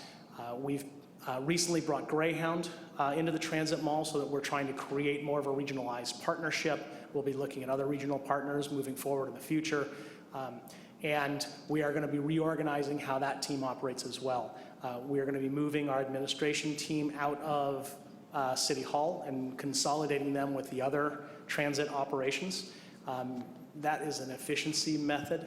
Right now, we've got 2 hands that don't always get the opportunity to talk. We're going to put them all into the same space so that they have a better method of communication, so that we can make sure that both from the planning side and the operations side, we're talking the same and we're implementing the same for the most efficient operation we can. As a part of that, we've also moved our customer service desk out of Building 6 and into the transit mall. So far, the feedback has been fantastic. People are very pleased that they don't have to walk the block to get to us. Tickets are right available in the transit mall during 8 to 5, and it's been a great experience. So we're really, really pleased with all of that. As I mentioned, we're going to highlight a couple of key performance indicators, and then I'll stop. The first, one of Sean's favorites, is to look at our pothole complaint response. Our average time we like is about 72 hours. That's been our target. As you can see, we are vastly exceeding that number. And we'll be looking at whether or not we're going too quickly, because it could be very likely that we're putting too many resources at that. Because we think that's what the public really wants. So utilizing this tool is going to help us try to manage the expectation not only of our team but of the public and determine exactly where that line is for public acceptance. So it's been a great tool for us, but we are doing a fantastic job of getting those potholes filled. The other one we're looking at that I wanted to show is transit ridership. As you can see, and what we've sort of talked about, if you look at that January 2017 dip, that's sort of what we've been discussing, is over the course of the last several years, we've seen a consistent decline in ridership. We are hoping very much that when we make this shift in May, that come the summertime, we start to see that line rebound back up to where we expect it to be. And so these are some of the things we'll be tracking over the course of time, and certainly would love to hear if there are any other performance measures you'd be interested in seeing. With that, I will answer any questions you have. Questions, Council? Mr. Schwedhelm. Thank you, Mr. Mayor. Thank you, Jason, for the presentation. I noticed on the open data site, one of the other indicators was the pavement condition index. And I'm just wondering how you came up with, because I know we've been talking 60, 61, and now that we have a goal, or I guess your department has a goal, getting it up to 75 over the next 10 years, which I'm guessing is going to take a lot of funding. Can you tell me how you came up with 75, and is that something we can hold you accountable for? Only if you're faster than me. The 75 is actually an MTC standard, and right now I don't believe that we, the city, have an adopted metric for PCI. So we're utilizing MTC since they're sort of the overriding body relating to Street Saver, which is our modeling tool, and the performance of our street maintenance. We plugged their number in. This is one that obviously as a performance measure is an annual measurement. It's not something that you'll see consistently moving. Some of the other departments will have stuff that'll move on a minute-by-minute basis. This is one that will be static through the course of the year, and then will be updated on an annual basis as we do our evaluations. So, and again, we don't need to do this now, but I'd like more information because I know about the prioritization of what streets are going to get the attention. CAB was going to be involved. We talked about different quadrants. And now, to me, there's another metric of 75. How does that factor in it? And the ROI about when you actually start providing resources to the street before it gets to the point where it's going to be 10 times the cost. So I'd be interested in hearing more about how that performance metric works in with all the other things we're talking about. But, and we'll come back at some later date and talk specifically about pavement condition. We've got a couple of initiatives that'll be coming forward in the next 12 to 18 months, and we'll want to educate the council and public on some of these items. And so there's more to come. Great, thank you. Other questions, Council? Ms. Combs. Thank you. Such an upbeat presentation. I really appreciate that. I also would appreciate in future having the road conditions be on here rather than to have to go find them. And I appreciate that the pavement condition index is maybe not where we would prefer it to be. Previous last year, I think we put $3 million into a neighborhood street program. Does this budget reflect that $3 million, or is it not here this year? So the $3 million is not an ongoing benefit. I would love it to be. If you're interested and happen to have extra, you can certainly throw it our way. The $3 million was the one-time benefit that you put towards road maintenance the last budget cycle. We did about $650,000 worth of slurry seal last summer. If you may recall, it was at the end of the summer, and we deferred the overlay and maintenance and structural portion to this year. That project actually just recently went out to bid, and we are preparing the staff report to come to you for a contract award. That work will occur this summer. So we'll be able to invest that $3 million completely this construction season. We're very excited about that. Okay, thank you. That's the one that I felt strongly should have the Community Advisory Board input, although I think that Charter asked for the whole thing. I want to thank you for some things. It's easy to forget that I think a few years ago, we were having a conversation about whether or not we could turn streetlights back on. And it's really a different world. We are not just turning them on, we're turning them on more efficiently with the LEDs. And I really want to thank you for that. There are a lot of changes that are going with Reimagining City Bus. And I want to thank you also for that and for thinking about it in the larger way, as well as looking at the little things like getting the ticket office where the buses are. I mean, thank you. It feels to me as if this is a place where the community knows when we're getting things done. We may be getting things done lots of places, but I think this is a key spot. So it's really nice to be able to say, you know, you call in a pothole and it's filled in less than 20 hours. I mean, 72 is great. Less than 20 is remarkably amazing. The splash pad is on. I can't tell you how many years I was told a variety of different reasons about the splash pad not being on. And it's such a delight to come here tonight, or, well, not today because it's too cold, but to come by and see the kids really making that a used park. It really, just the feel of the city because of the work that you're doing is vastly improved. So I really want to thank you for that. Thank you. We really have a great team in the department. And I appreciated the courthouse square work, working the events. Thank you. Other questions, council? Thank you, Mr. Knight. Thank you. All right, our next department is the Water Department.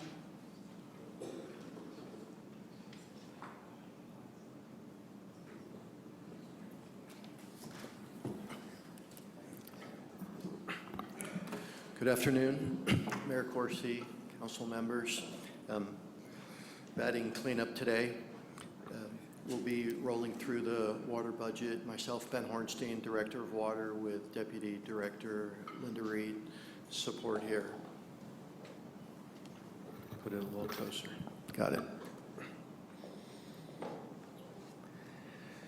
We have 253.5 FTEs in the department, providing a range of services. With upcoming slides, I'll get into a bit more detail.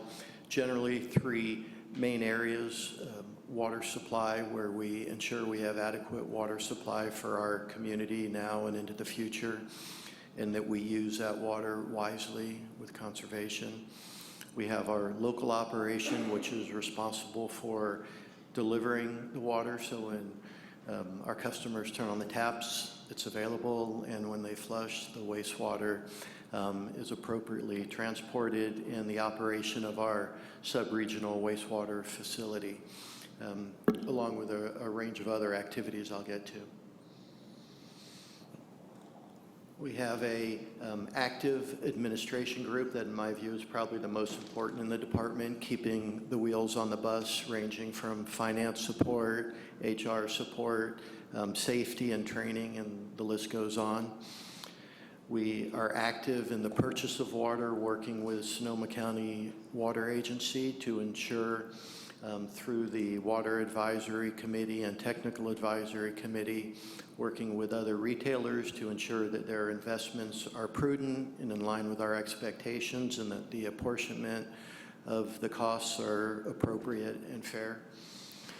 We have a stormwater and creeks program that is driven by regulatory compliance from our NPDES permit that we have, infrastructure maintenance, flood control, and community enhancement. We have our water resources group that ensures a cost-effective use of efficiency for water, and ensure that it's adequate supply into the future. And as I mentioned, the local group that delivers the water to the customers and transports the wastewater away. Both pretty critical roles. And those are folks that work 24/7 responding to emergencies that happen in the field, and are really out there in the field as city ambassadors, a lot of engagement with our customers as they're doing their work. We have our wastewater resource recovery facility, also known as a sub-regional operation, that is quite an effort that we operate on behalf of the city and our partner cities. Operates under uniquely stringent regulations. We also are really a bit of a shining example through the state and beyond in terms of 100% beneficial reuse of our treated wastewater and the solids residual, biosolids, and compost. Then we have debt service, and you'll hear more about our CIP coming up today. Hand that over. Good afternoon, Mayor and City Council members.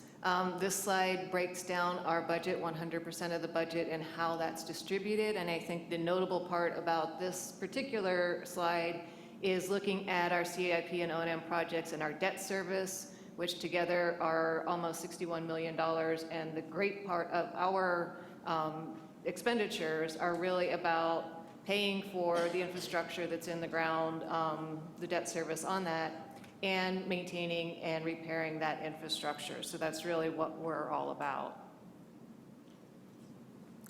On the expenditures by category slide, I'm not going to go over all of these on this slide because most of these are touched upon on our budget highlights slide.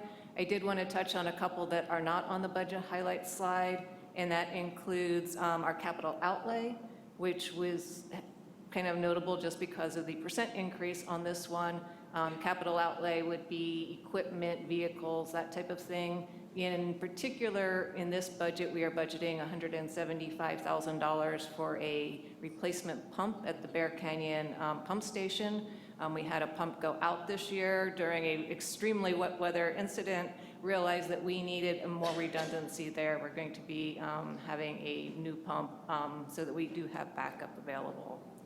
The other one I'll touch on this slide, and then the rest I'll touch on the budget highlights slide, is our professional services, going up $436,000.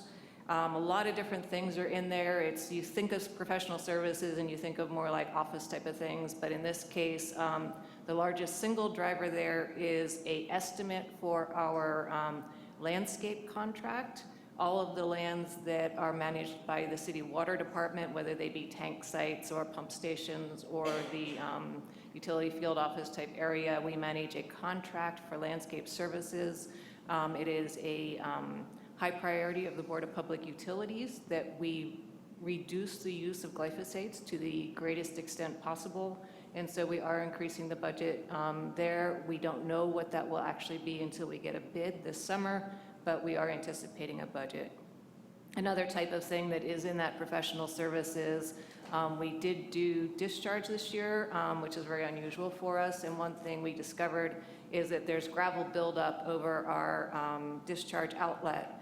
We call them the ductbill system. And so we have about $77,000 in there to have that maintained and cleaned. Other than that, we are budgeting for a new biosolids hauling contract, a new demand fee study that is probably going to be necessary based on the accessory dwelling unit rules from the state. Things like our H2O program are in there. This slide just breaks down those same dollars by fund, and I just wanted to point out that most of our funds are funded by rates and fees. And so we are very restricted that none of our revenue that is collected for a certain type of service can be used for another type of service. So water rates and fees cannot be used to provide wastewater or stormwater. We do have a slight amount of general fund in the department, and that is to support the stormwater and BDS permit compliance. And so now on those budget highlights, overall our salaries and benefits went up nearly $2.2 million. And the majority of that is standard step increases were earned and expenditures such as retirement payouts. We continue to have a high level of turnover. as people are aging out of the system. But we did receive Board of Public Utilities approval for the addition of 4 full-time permanent positions and 1 limited-term customer service representative for the finance department. So those positions are an associate right-of-way agent, a community outreach specialist, a senior administrative assistant, and an electrical technician. We have 2 reclassifications. One of those is for a position that was approved in the 16-17 budget, and as we developed the job description, realized that that needed to be paid at a slightly higher wage. And then a existing position being reclassified from a sustainability technician to a sustainability representative, and that's based on the state's ongoing reporting requirements that didn't stop when the drought was rescinded.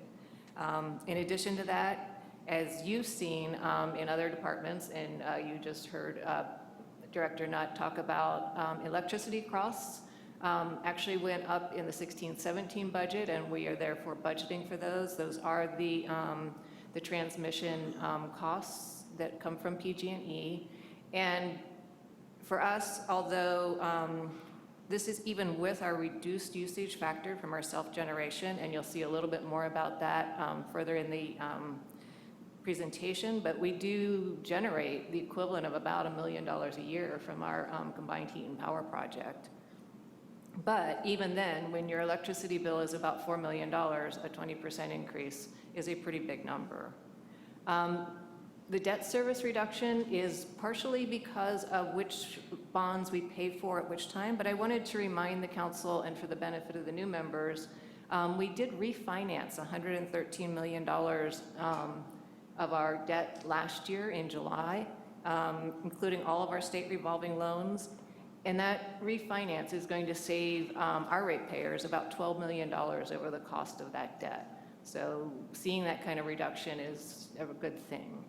And then, of course, multiple changes in our O&M and CIP, and whereas that's a large dollar number, it's only a 2.5% increase, and that's fairly variable, just the type of projects that we're doing to maintain our system.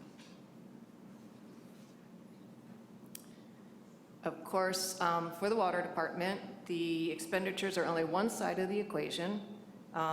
So we are making assumptions about revenue. Almost all of our revenue is generated by rates and fees, which is driven by usage.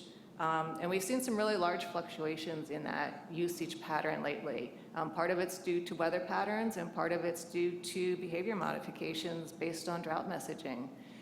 So we think we're being conservative. We are estimating water usage to remain flat this coming fiscal year over the last fiscal year.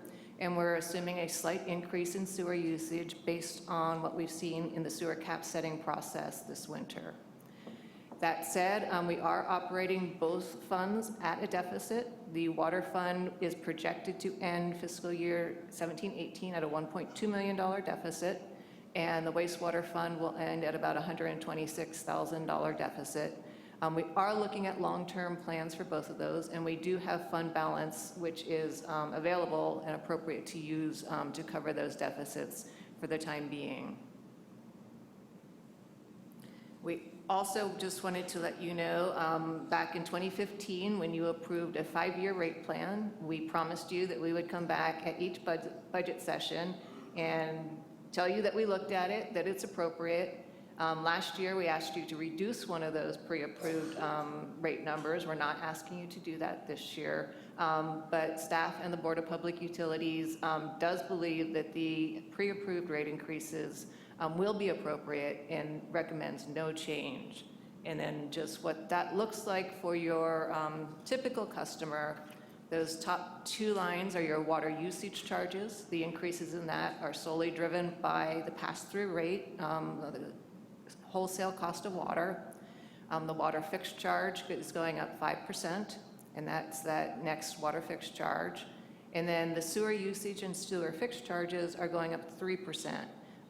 And as we always tell our customers, the best thing you can do to reduce your bill is to reduce your indoor water use, because you can see that that is the largest part of a typical bill. So with those pre-approved rate increases, your average customer will see an increase of about 2.8%, or about $4 a month. And if there are no questions on that part of the presentation, I will turn it back over to Director Horenstein to go through our accomplishments.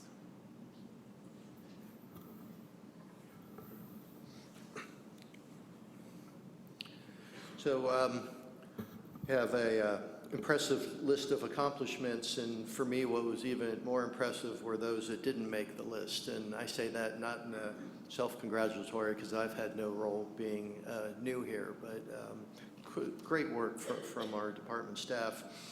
The first one is, as you know, a tremendous amount of work working with stakeholders and policymakers from different agencies to get the GSA, Groundwater Sustainability Agency, off up and moving in compliance with the Sustainable Groundwater Management Act.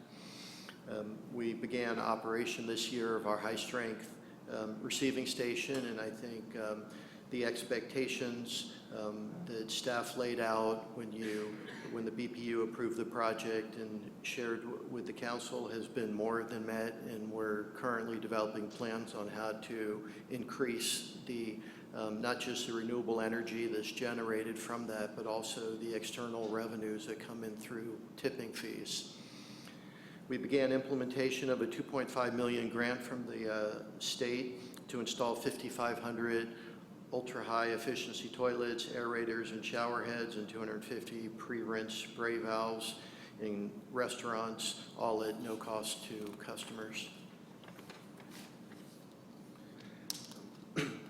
Continued success with well production at the Farmer Lane well.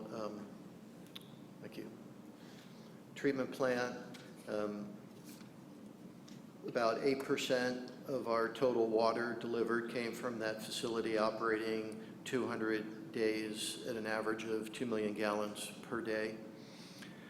The Take It From the Tap program reached nearly 3,000 students in over 20 schools in the city.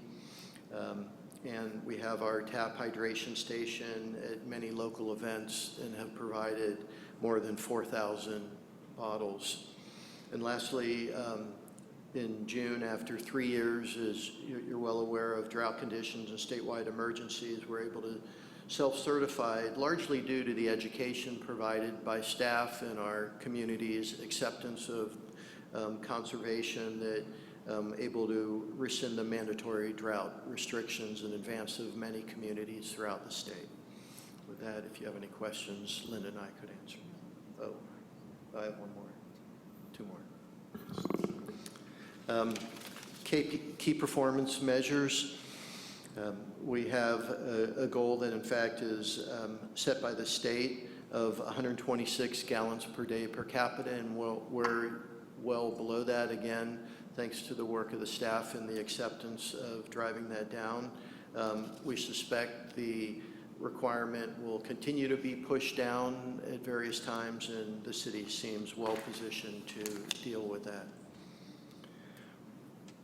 We're measuring energy generation at the sub-regional treatment plant. We plan through this next year to, now that we have a better feel for the capabilities and expectations of the high-strength station I mentioned, to establish goals of where we want to be through developing that facility more, and we'll be doing that. But you can see quite a jump in production through the delivery of these wastes to our facility. And we're also measuring trash removal through our activities cleaning up creeks and streams here. What we'll struggle through, what is the appropriate KPI? Of course, on one hand, we'd like the number to go down, so we'll bring something thoughtful back next time you see us with this. Now, questions or comments? Questions, Council? Ms. Combs. Thank you very much.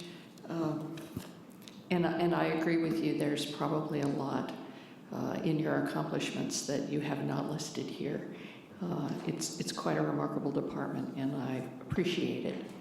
I would like, on the key performance measures, to receive information about the Help to Others program, because I think it's a unique program and want to spread the word about that program, how many households helped, how many are on the wait list or have been turned down for whatever reasons. I would really like to continue to have the conversation in the public so that we serve as many people under that program as we can. And again, thank you very much. Appreciate it. It's always good to have reliable water here.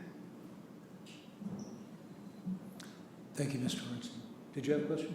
Sorry. Just a quick comment. I wanted to congratulate the department and especially you, Deputy Director Reed, on moving forward with the glyphosates. That was something that I was just walking out the door when that was being brought up, and I'm so glad that Director Cowan and everybody else were able to move that forward, and really thank you for moving it. Thanks again.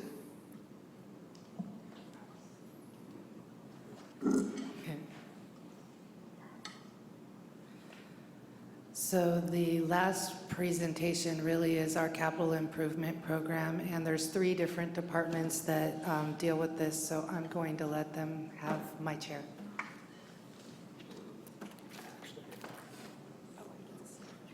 All right, Debbie gets to stay.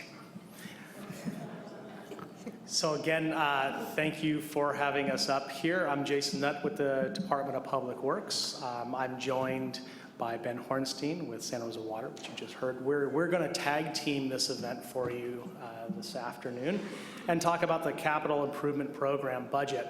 I'm going to also, as we go through this, represent on their behalf Fire and Recreation and Parks, and we'll get into that a little later. If you have very detailed questions, representatives are around to be able to provide those levels of detail. As we've shown many times, we do have about $5 billion worth of assets in this city. We are a community of built stuff, and the slide up here kind of shows you all of the different stuff that we maintain, everywhere from sewer and water to parks to traffic signals to roads to treatment plants and buildings, and it's a fairly complicated conglomeration of assets that we have, and it's growing every day. It's not getting smaller. And so we have developed a program to the best that we can to try to address as many of these assets as possible. And there's a couple different ways that we develop the CIP program in an effort to do that. And what you'll see on the screen is a series of plans and documents, community groups that we meet with, all in an effort to try to come up with what the most appropriate projects are to incorporate into this for the circumstance of this year. And you'll see one of the things up there is the Community Advisory Board. As you recall, this last year we had 8 town hall meetings with the emphasis of trying to vet out not necessarily individualized projects, but really large goals that we would import into the community or the capital improvement program. And so some of the things that we heard were, which I believe the Community Advisory Board provided you with an update on in March, things like affordable housing, roadway infrastructure, bicycle and pedestrian infrastructure, public safety infrastructure. Those were all things that ended up having very high marks through the community meetings. And so we will utilize that as we develop this program. This year, we're proposing almost $47 million worth of capital improvement projects. As I mentioned earlier in the discussion today, about 2/3 of our program is specifically oriented to Santa Rosa Water. The rest of the program is really divided between the other departments, whether it's parking, whether it's fire, recreation and parks, or transportation and public works, or transit. Those are the primary entities that have capital projects that are incorporated into this. Part of public works also includes the facilities and the maintenance of the buildings. And so this is sort of what makes up the capital improvement program. The pie chart is fairly clear in demonstrating where a majority of the funds go and what key categories are receiving the funds.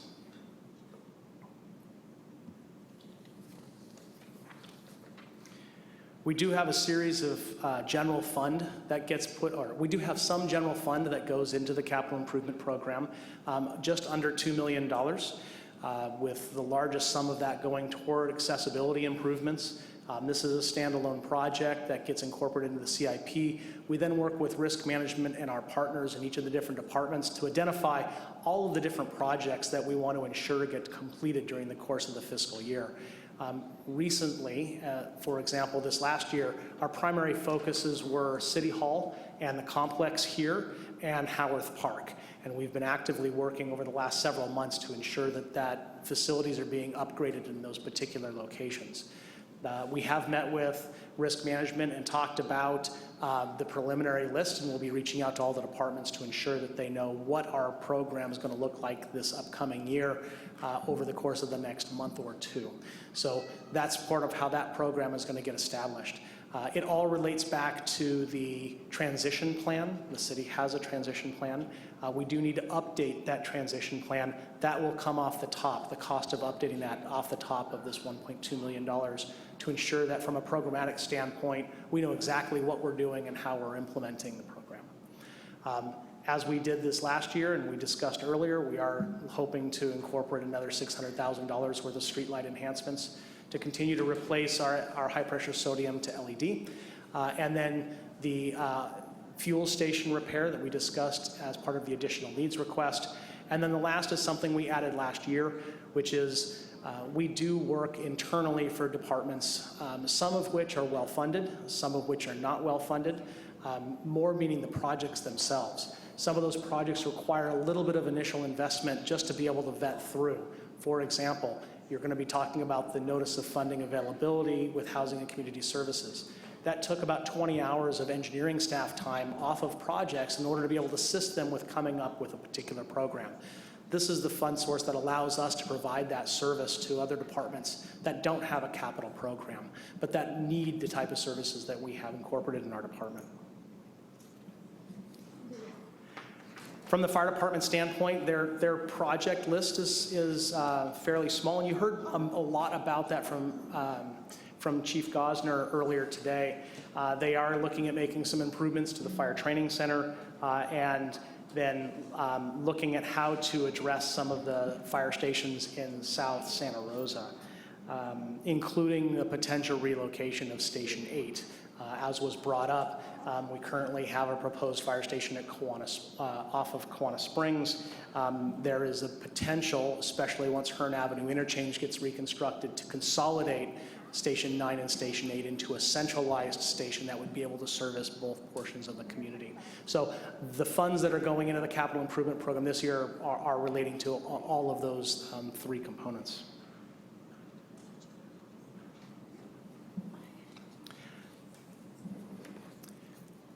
See, I forgot about finance. That's why Debbie gets to stay. But I'll go ahead and talk, and she can chime in if I misspeak.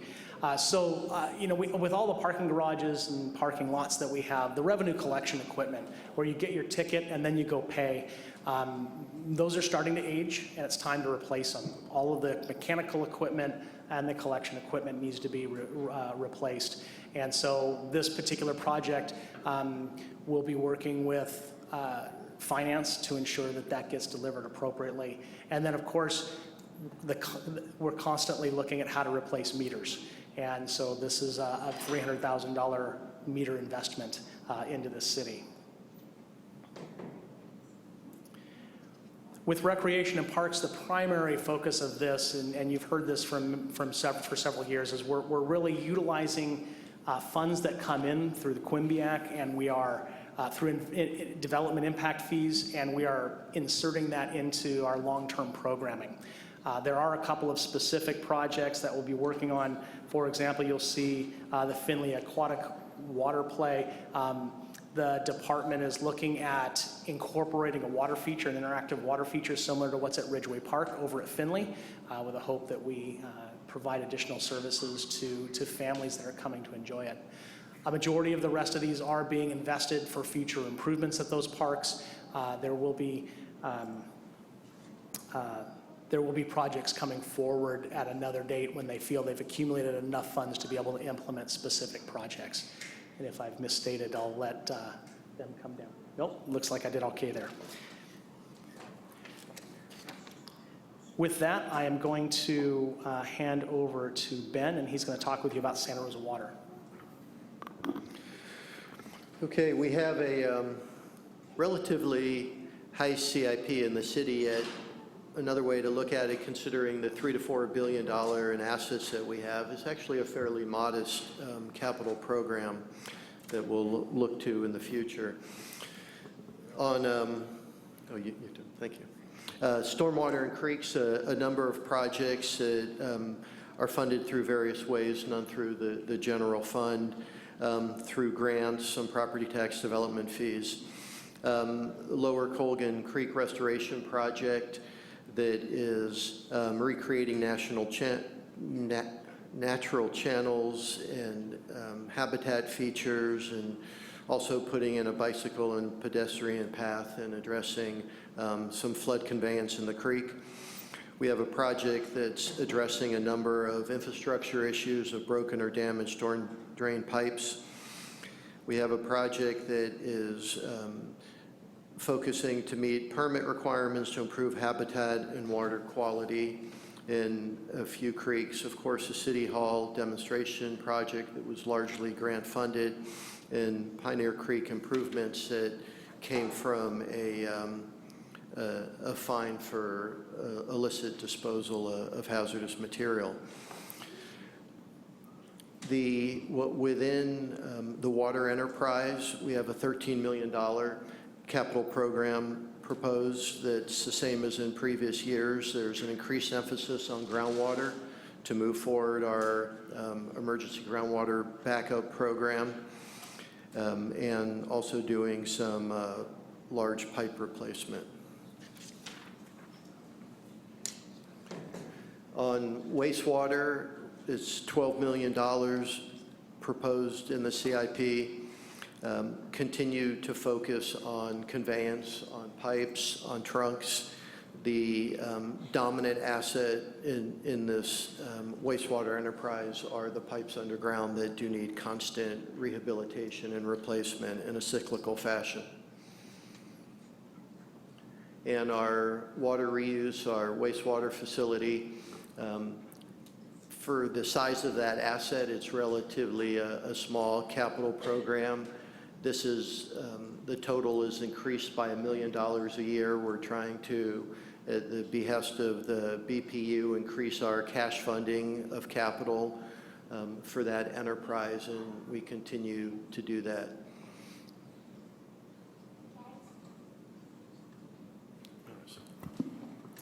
Okay, and now we'll get back to Transportation and Public Works and looking at those projects that are more oriented to the street. We're about a little over $12 million program, with a majority of that going into street rehabilitation. As Councilmember Combs mentioned earlier in the day, almost $4 million of that relates to the Neighborhood Streets Initiative, as well as money that the council put forward toward, no, I'm sorry. See, I'm getting all confused now. No, that's actually not set up for this year. That was last year. So we have a robust program this year. See, I'm getting just hopeful. Yes, I apologize. I was hoping, you're right. So we have street rehabilitation. We're looking at money set aside for Hearn, Pacific Avenue, the Slurry Seal program, as some additional pavement maintenance, and a little bit of overlay. So we've combined that in order to create about a $6.5 million pavement project this year.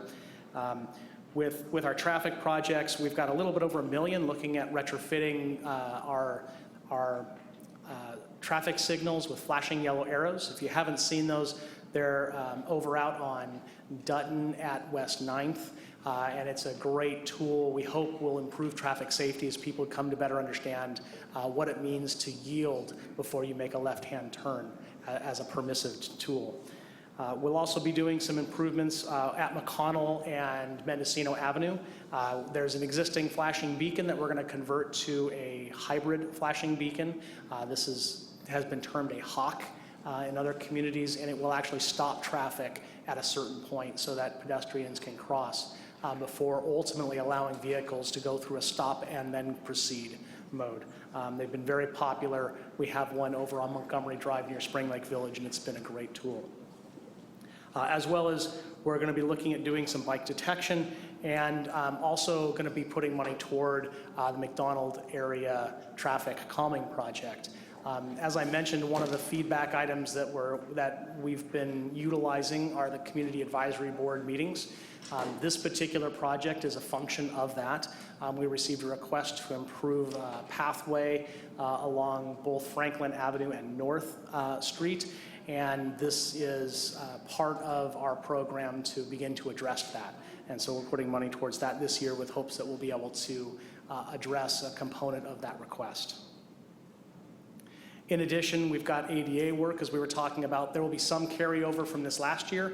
That's why it's a little bit above the $1.2 million, but that makes up a significant portion of our program as well. Looking at some of those specific projects, obviously the Hearn Avenue interchange is one of the biggest ones we're working on right now. We're in the design phase. We're hoping that that will be completed within the next 18 months, and then we can begin shopping for actual construction dollars to turn that into reality. We are going to put money towards Pacific Avenue. This year, it's going to be literally and legitimately toward Pacific Avenue and not just talking about it. We're actually going to go and try to make a physical benefit on that road in the upcoming year. In addition, some of those other projects being the slurry seal projects, which is something we do on an annual basis in order to keep good roads in good condition. And then we're going to be enhancing the number of green bike lanes that we have out on the street, and we're going to be putting money towards that to make that happen.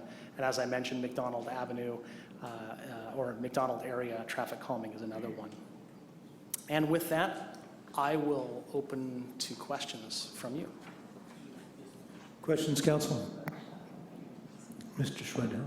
Thank you, Mr. Mayor. Thank you, Jason, for it. You might have mentioned this, but I know Council has been receiving some correspondence from neighbors around Franklin Cemetery and North Street. Tell me where we are with that project, because I think you mentioned. Right. So many years ago, we did a traffic calming plan in the McDonald area, and those pathways along Franklin and North were identified. We didn't have enough funds to be able to implement those at those time, and then they got put on the list. The list has been slowly making its way through the system, but has never made it to Franklin and North. As a function of the CAB meetings, it got brought up again, and it got reinserted near the top of the list, and we are asking for $60,000 or programming $60,000 toward making that pathway on Franklin a reality. Over the last year and a half, we've been working with the neighbors to come up with right-of-way surveys, to talk with property owners about what we might need as far as acquiring easements or right-of-way. It's been very, very helpful out in the community. Now it's just a function of us getting the final design and construction dollars to implement it. Great, thank you. I'd like to suggest a name change for that project. McDonald Avenue traffic calming doesn't tell me where it actually is. Maybe Franklin Avenue or rural cemetery area or something like that. I certainly appreciate that comment. Because it was listed in a prior project that was actually still in the capital improvement program, we just used it that way. We could look at making changes if it would be more, if you'd request it. I have a feeling I wasn't the only one that went through the whole CIP looking for Franklin Avenue and couldn't find it. Any other questions? Thank you. Thank you.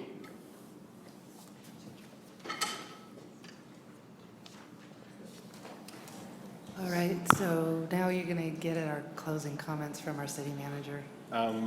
The only closing comment is referencing back to the opening comment. That the reason that I'm comfortable advancing this budget is council's commitment to the top two tier 2 priorities items, which are looking at revenues and looking at becoming a 21st century operating model.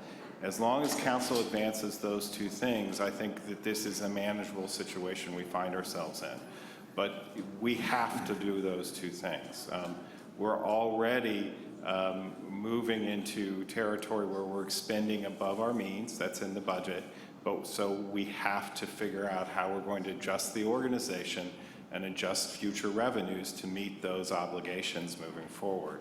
I believe that we do have the opportunity to do that. That opportunity was presented to us by the voters last November when they helped us navigate through the difficult conversations that surrounded Measure O and through reauthorization of what was at the time Measure P, which is now Measure N, which I believe expires in 2026. They gave us the time to do this type of work, but we have to take on this type of work if we're going to manage all the needs that are in front of us. And again, there were plenty of needs that got left off. I think we have opportunities to address some of those needs. We have opportunities that are working through multiple parts of the organization, the commitment to look at things including infrastructure districts, to look at a bond opportunity for housing and for infrastructure. But it is important that we take those tasks seriously and we move on them rapidly. Otherwise, we are going to have to be in, and we still may be in serious conversations about what level of service we can provide the entire community as we try to maintain this type of operation moving forward. It's been a significant amount of progress, a significant amount of moving forward over the last 2 years, but we have other obligations that we have to meet, and we have long-term liabilities that we have to address. And that's the closing of my statement. Thank you, Mr. McGlynn. I'm going to move to public comment, and just want to appreciate the folks who have been patient with us for the last 4 hours. And for those of you who are coming in for 4 o'clock items, I ask you for some patience as well. We've got about half an hour of public comment on this item. We'll start with Dwayne DeWitt.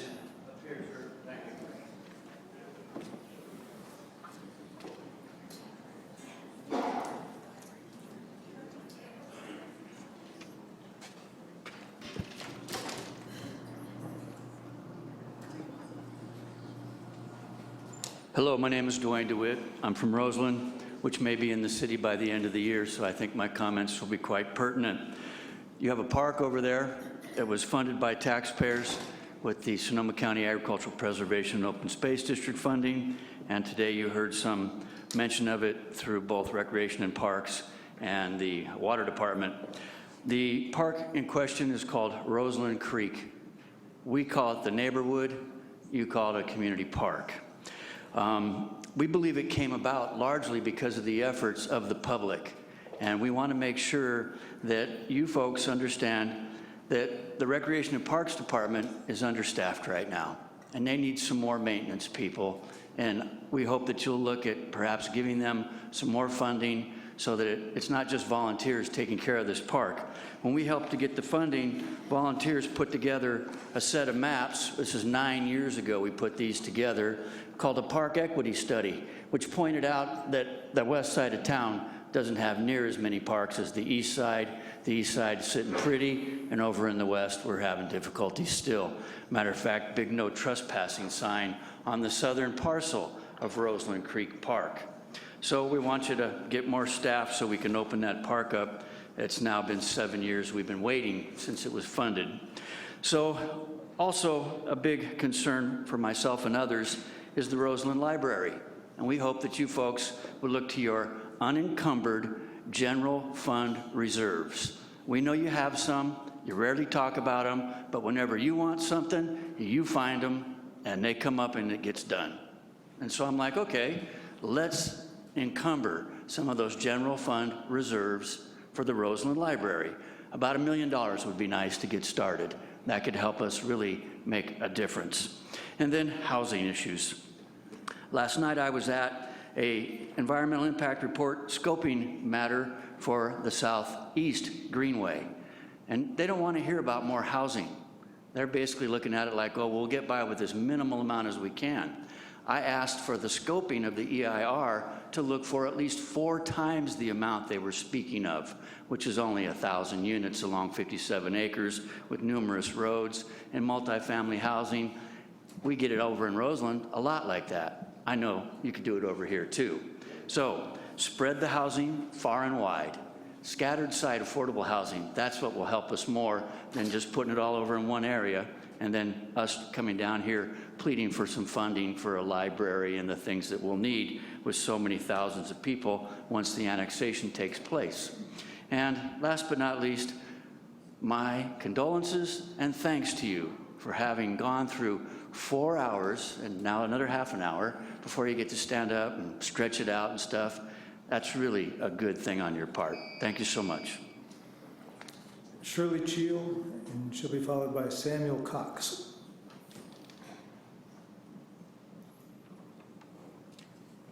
Thank you, Mayor Corsi and City Council. It's been an absolutely fascinating afternoon. But I want to talk about homelessness, of course. I know the issues of homelessness have been on the minds of people in the city. No doubt you have received much correspondence and heard many comments at City Council meetings. I must believe, or at least I hope, the community is unified in the desire to have nobody living on the streets or in the bushes and under bridges. I was encouraged to hear Director Gwine's presentation and appreciate all his hard work of his department. Declaring homelessness to be an emergency last year could be seen as a courageous and positive step. However, not providing adequate funds towards this effort will be seen as a serious lack of commitment by, one, the advocates in the community like faith groups and non-profit groups. Number two, by those who are dissatisfied with the visible presence of those experiencing homelessness. And three, by those who are presently homeless and need your support. Next week, the 24th of May at the Finley Center, you are holding a public meeting to discuss these issues. Without increased funding, what good will the ideas brought forth be? Let's not just bring funding up to its present level, but dramatically increase the funding. The numbers I have heard today, while I said are fascinating, were rather confusing. I see one department has a 3.2% increase, another department 13.8%, then there's 12.7, 12.2, 9.2, and 2.7% increase, and a 0.1% increase of 41,000 for housing and community services. Maybe I wasn't listening carefully enough. I don't know, but it just seems strange. Now, I do have another hat. I'm on the Library Board Foundation of Sonoma County, and so I want to ask you something else. I hope that you can provide at least an MOU of financial support to the Roseland Library Coalition. A library in Roseland, like all libraries, will be a valuable resource to all, including those experiencing homelessness. I want to finish by reading just a small part from this library book. If you haven't seen it, it's called People by Peter Spear. And this is what it says. The homes we build are as varied as we are, but we all need a roof over our heads. And I'll show you the picture. I was an elementary school teacher, so there it is. We do need a roof over our heads. And I learned that at the library. Thank you. Thank you. Samuel Cox, followed by Carol Taylor.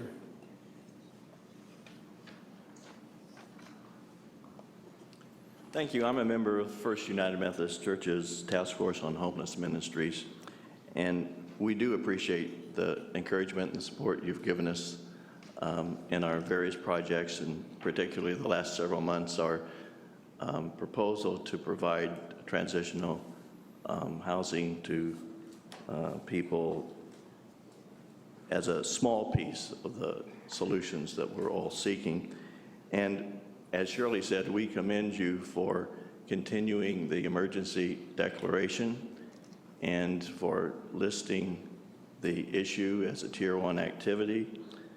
And further, we thank you for taking hold of this issue as a committee of the whole and looking for additional ways to engage the public on this matter over the next year. As you may know, our project is currently in jeopardy because of funding issues. We're doing our best to keep this proposal alive and to work on funding, but we need additional support. And as you well know, there are other community programs who have funding issues, funds in jeopardy. And surely, as a part of the work that you'll be doing with the public starting next week, there will be some great ideas that come forth that merit support, and that means, of course, in part funding. And so, considering all of this, we urge you to add as much as you can. The previous speaker spoke, if you have some extra money, we'd be happy to have you throw it our way. But in seriousness, if there's a way to look at some additional funding to address programs like ours that we believe can be a model program for the city, and other funding issues, and to look at some of these new ideas coming forward, we hope that you'll be able to do that, and by doing so, support the narrative priorities that you've already established and continuing the good work that's been done. Thank you very much. Thank you. Carol Taylor, she'll be followed by Linda Garcia. Hi, good afternoon. I'm here, as you probably know, when you look at me, do you think $410,000 automatically? Which is what I'm asking for the student bus passes. So this is really an important upstream investment, and the problem, of course, is that the money comes from you guys, but where do the benefits go? I mean, they're so diffuse, you know, whether it's in the family welfare or when the health of the students who are not in the rain, or there are studies that show a 28% grade improvement with one study, a 28% improvement in grades with the kids that were able to get the free passes once they were able to get to school. So I'm just really hoping that you'll do this. Thank you. Thank you. Linda Garcia, followed by Monona Hevlin. Thank you very much. My name is Linda Garcia, and I'm a library commissioner representing the city of Santa Rosa, county of Sonoma. And I'm here to ask you for $1 million to invest in the Roseland Library. I'm also part of a coalition separate from the library. The library does not build libraries, but they furnish them inside. So the shelves and the books and the staff and all of that. So the library system doesn't build libraries, but fills them in. We have a coalition. We would like $1 million from the city of Santa Rosa in several payments, of course, since there won't be any groundbreaking until 2019. I could give you the rationale for building a Roseland Library, having a structure there. This is a population that is not as mobile as the rest of us. And if you look at the health department survey on the health of Roseland, they are not as healthy as we are in terms of economics or any of those things. Libraries are part of education. They can be part of serving all different age groups, from the elderly to children to read for a dog. Now, it's true, the library is going through some changes right now, and we will go forward. Nothing will stop. No one person is critical to the whole system. So once again, if you could contribute, you would be giving a legacy, contributing to education and the health and welfare of not only the population of Roseland, but all of us in Sonoma County. I thank you very much for your continued support of the library. Thank you. Thank you, Linda. Monona Hevlin. She'll be followed by Norma Doyle.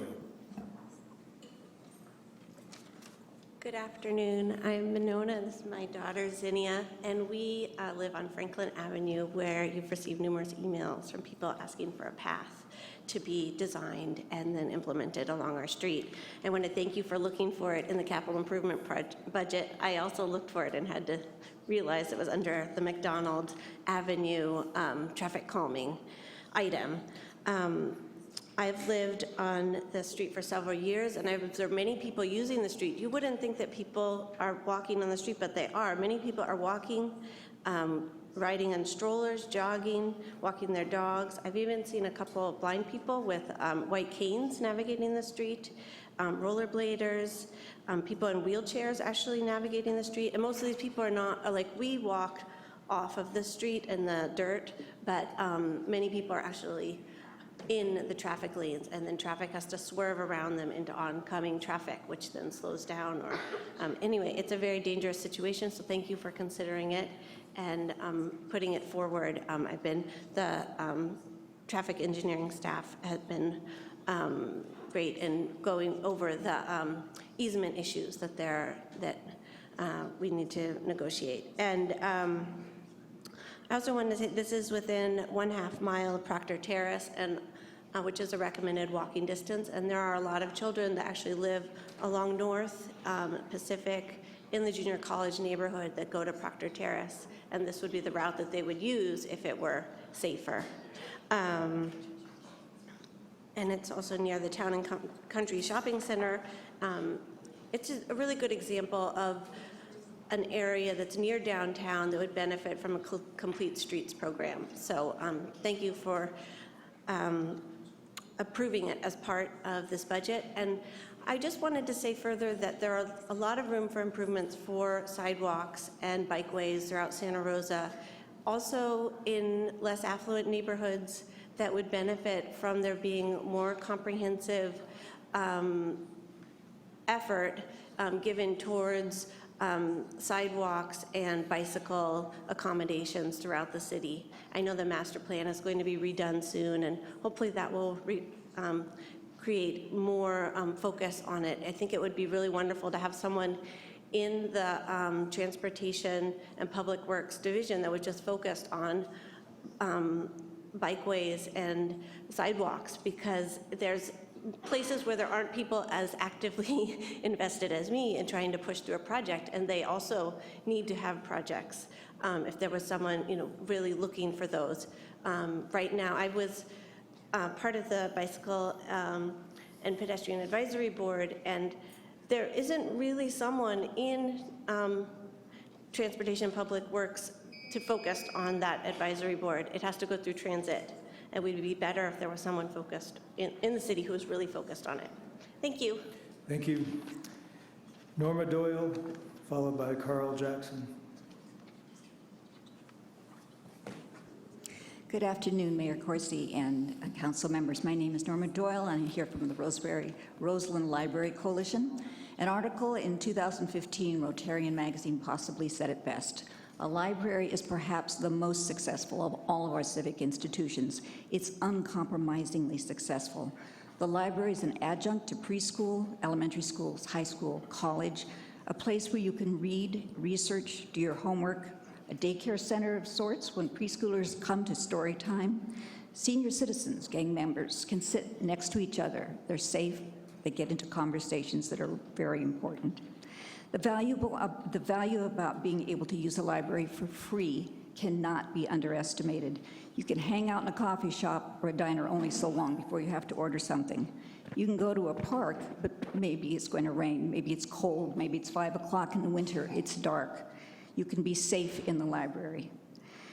People congregate in a library unlike anywhere else. Libraries are not bound by class, nor economics or cultural structures. They can cater to everyone. The library is the only place where people of all colors, creeds, ages, political beliefs, religions, dress, they inadvertently mingle. In a library, you're part of a community, something bigger than yourself. Yes, you go to learn, but you can also experiment with new ideas, meet different people. You can go hither when somebody expected you to go yon. Not all work there is rewarded. Sometimes your pathway takes you into a different direction, but you know what? It's not about the destination. It's the journey in the library that's important. It's an important part of the intricate network we have to bolster higher education, better jobs, higher incomes, individual desires, hopes. To build an outfit and staff this new Roseland Library, we know that it's about $4.5 million. As Linda Garcia has already mentioned, probably up to $1 million of that can come from the library because of Measure Y. And all of the books, computers, furniture, staffing, and for years to come can be there. The Roseland Coalition is committed to a capital campaign where we get at least $500,000 or more from donors, many of whom already stepped forward. We are already putting in grants, and we will continue with those that allow structures to be built. The coalition has begun the process to seek a commitment of $1 million from the county. And we are here today to ask you to consider a one-time commitment to $1 million to help build the Roseland Library. This public-private partnership is unique. It's for the building of a permanent library in Roseland. It's a benefit to our entire community, not just the city, but the county itself. The City Council has a really unusual opportunity to collate this permanent library branch with the Boys and Girls Club in a historically underserved area. Such opportunities are important to commit for the future to come. Thank you for your time. Thank you. Carl Jackson, followed by Adrian Lobby. I'm up here. Can you hear me? Yeah, wait just a second till we get the microphone on. Is it on? Yeah. There you go. My name's Carl Jackson. Surprisingly, I've been on the Friends of the Library Board for 47 years. And this started back in the early 70s talking about a Roseland Library. Of course, that area was always in the county. What I'd like to see come out of this today, I know where you are in your budget now and in the future, I know how the county felt about it, but it would be nice to set up some kind of, let's call it a piggy bank, and start putting some money aside. Our organization right now, every year, makes $100,000 for the library. As a matter of fact, we've made well over $2 million in the time I've been on that board, and we started with $400 at a book fair, and we got as high as $50,000 at a book fair at the fairgrounds. A little background you ought to know about. Libraries got killed in the Prop 13 in 1978. Many throughout the state were closed, totally closed. I still remember a judge coming over here from Colusa County to do some things for a deceased relative. He was surprised when we made $50,000 that year. He said if he had that, they could have kept their library open. They closed it. Colusa's a small county, as you know. Another interesting thing out of Prop 13 that most people are not aware of, Jarvis Gann, one of the authors, exempted his own library in Yorba Linda. They never lost a dime while everybody else lost 60% of their funding. And I know some of you may not be aware of that. Very few people are. We were lucky because Dave Sapsay, the librarian here at the time, fortunately read that whole thing, hundreds of pages, and found that. He also found a little thing that helped him get the Rincon Valley Library built, which last year celebrated 20 years. It never would have happened without David Sapsay being the librarian at the time, because people do not sit down and read those bills. Part of my job when I was working before I retired was reading legislative bills. And if you don't read them, you don't know what's in them. That's unfortunate. So I guess my goal today is to ask you to just keep thinking about this each year in your budget, and somehow, maybe you can start working with the county and come up with a saving plan through donations and everything else, but a saving plan that would finally get that library built out there. Thank you. Thank you. Adrian Lobby. She'll be followed by Efren Carrillo.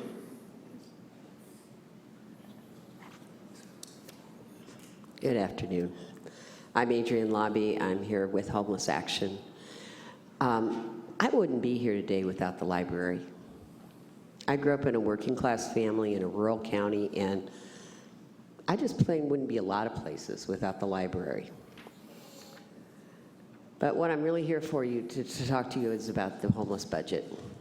One of your, I think it is your top goal, is trying to do something about homeless issues in Santa Rosa. The 1,200 people, probably that's very underestimated. But there are thousands of people, obviously, who have no place to sleep at night. And I don't see that represented in this budget. We need $2 or $3 million to try to really fix this, to try to really do something, to try to stop the trash out of the creek. Let's take that budget that we use to pick up that trash and put it to getting people out of the creek into a house. As you know, there are cuts coming down on the state and federal level. $500,000 we already know about, I believe, are coming down this period right now. And of course, we don't expect the Trump budget to be anything fun. So really, with all respect to all the wonderful workers and staff people and the people who've made their budgets, we need to go back and find major money. And I hope that you council members will help. And I want to thank you, Chris, for inviting the community to the upcoming series on homelessness. But let's not wait. We cannot piddle around and just have 10,000 here and 10,000 there to really make a difference with homeless people this year. Thank you. Thank you. Efren Carrillo. He's gone. Steve Bertelbaum. And Steve will be followed by Yasmin Escandon.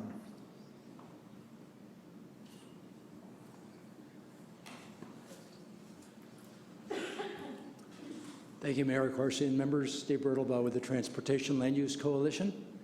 And I want to talk a little bit about transit. We've got a reimagining city bus going into effect this week, and we're excited by the new signs. And you have a plea right now for less than $500,000 to make it available free of cost to all students. I grew up riding transit. It becomes a habit.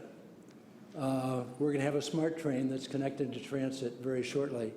We want to make that a core experience in this community. So think very carefully about the value of that kind of thing. Not only to the families who can give up the process of worrying about, well, am I going to give my child lunch money, or am I going to buy him fare for the transit? Beyond that, the experience of transit, the ability to move around town, not only to school and back, but on weekends to places, is of high value. It's been established that kids that have this do better in many, many different ways. So the benefits, I think, far exceed those costs. Thank you. Thank you. Yasmin Escandon.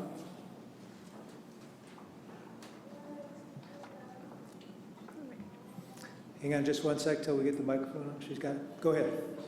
Hi, my name is Jasmine Escandon. I'm a senior at Rosa University Prep, and I would really want to encourage you to fund free bus passes for students. I'm a high school student, so I know what it's like not to be able to get to school. My parents work in the morning, and my uncle takes us to school every day, and I wouldn't like this for other students to be a barrier for them not to go to school. So I really want to encourage you guys to please fund student bus passes for K through 12. Thank you for your time. Thank you. Kenny Bilecki, followed by Davin Cardenas. Hello, Mayor and members of the City Council. Thank you for having all of us here today. I also wanted to talk about extending the city transit to students in K through 12. I know how much the free public transit helps, and also now the city public transit is going to help JC students. For me personally, I didn't have a car for over 3 years. I relied on using the county transit because it was free to get to school and work. With young adults having little or no money at all, every time we see or get to use something that's free, trust me, we really appreciate it. We really do. Furthermore, when there's one less thing that we don't have to worry about paying, or that our parents don't have to worry about paying, it lets us focus on our studies that much more. Young adults and students are our future, and the city should provide things to those young adults and students and act as such that they recognize that we are the future. And when you approve a budget item like this that provides free transit to students in K through 12, that is acting as such. That is recognizing that these are our students. We need to take care of them. We need to provide the little things for them. And honestly, this isn't that little of a thing either. It really means a lot to students, and I can tell you it meant a whole lot to me when I could ride that bus for free to and from work and school. Thank you. Thank you. Davin Cardenas. Hello, Mayor, Council. How are y'all doing? I was also here with the Transit Riders United North Bay Organizing Project to support the extension of the bus passes from college students to all students. And we say students today, everybody tomorrow. We want everybody riding the buses for free at some point down the line, and to create a culture of ridership and the ability of people to actually recognize themselves as part of the solution to not only our traffic but our climate issues. We were just on a march today, this morning. We went from the junior college to the Registrar of Voters in support of Measure C. And as we were marching, a big bus drives right by us. And on the side of the bus, of course, the county buses, they say students ride for free. And then the bus drivers waving and supporting Measure C as well. And we consider bus drivers to be frontline eco-warriors, actually, you know. They're kind of leading the way. And so it was beautiful to see. We knew we were going to go from the march to support Measure C to right here to support the student bus pass. And we hope that the budget can also reflect those values of building that culture of ridership and what working families need in our city. So thank you very much. David Hoffman, followed by Enrique Yarse. Hello, my name is David Hoffman. Thanks for having this opportunity to speak to this issue. I've lived in Santa Rosa for 30 years. I'm a parent of a young woman in her early 20s, 21. And it wasn't so long ago that I benefited from the county's bus pass because I needed to augment my pension with some small earnings that I'm able to make with website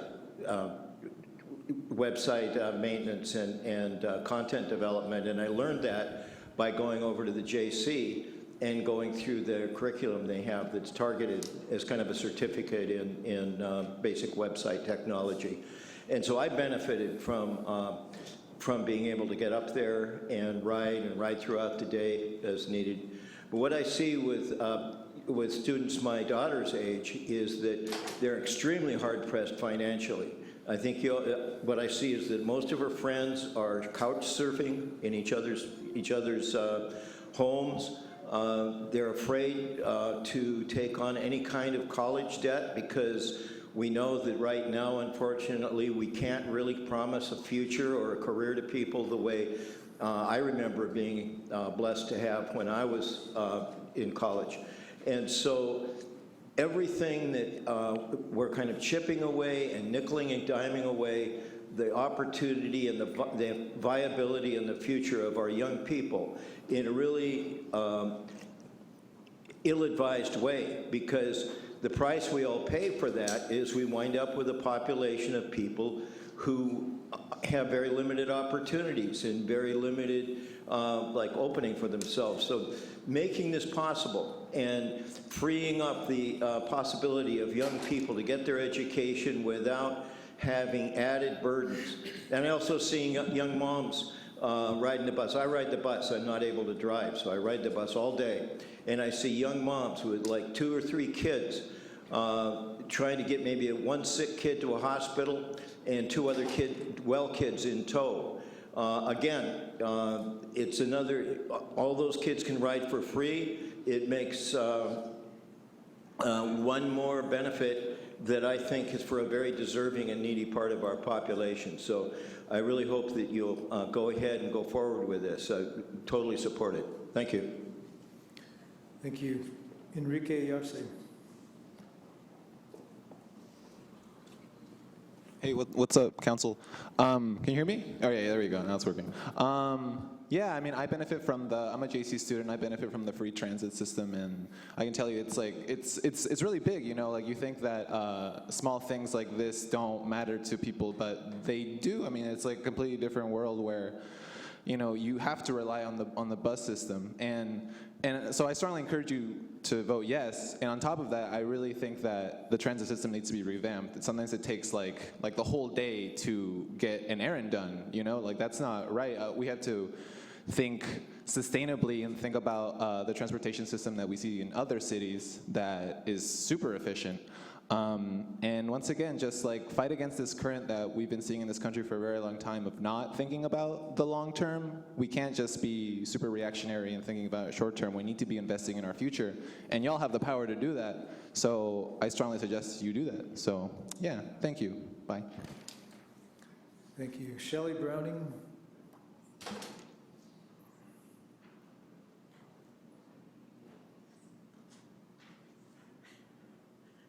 Hi, everybody. Well, I didn't have really notes prepared, but the spirit always moves me to have to come forth and say something on behalf of public banking. This is a movement that is sweeping across the nation right now as a means to divest from the Wall Street banks and get our money into our own local public banks.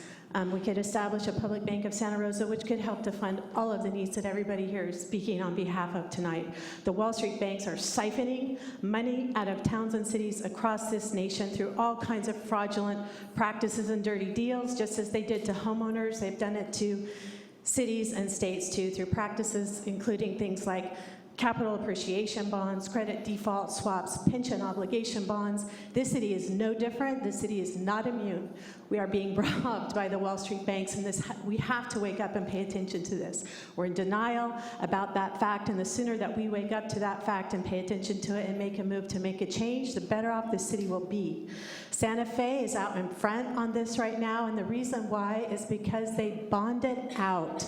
After the 2008 collapse, they could no longer make payments on their bonds. They couldn't issue one more bond, and that's because sales tax revenue dramatically decreased for that city after the 2008 collapse. People stopped going there, and they stopped shopping. A lot of the things that we're dependent on funding right now, we're reliant on sales tax through gas tax, through sales tax. What if something happens to the economy, and you guys are aware of this, to where these things, these funds stop coming in? This happened after the 2008 collapse. It could happen again. Oakland is the second city in the lead on this, and it's because they have done the studies that show what Wall Street is costing that city. And Philadelphia just came out in front this week by stating that they want to withdraw their funds from Wells Fargo because of their investment in DAPL. And Santa Rosa, if you guys have a look at the investment portfolio, there's $353 million that Santa Rosa has invested in various bonds and treasuries, and 17 out of the 10 banks that Santa Rosa has its money on deposit in these funds are funding DAPL, the Dakota Access Pipeline. It's also interconnected, and I don't mean to be offensive, I just mean to say it's time to wake up and take action on establishing a public bank of Santa Rosa. Thank you. Thank you. That's all the cards I have.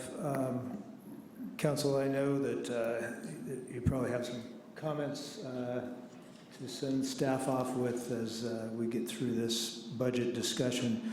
We just want to let the audience know that my intention is to finish this item, then to take the two presentations and proclamation, and then for the council to take about a 15-minute break, because we've been sitting here for 4.5 hours or so.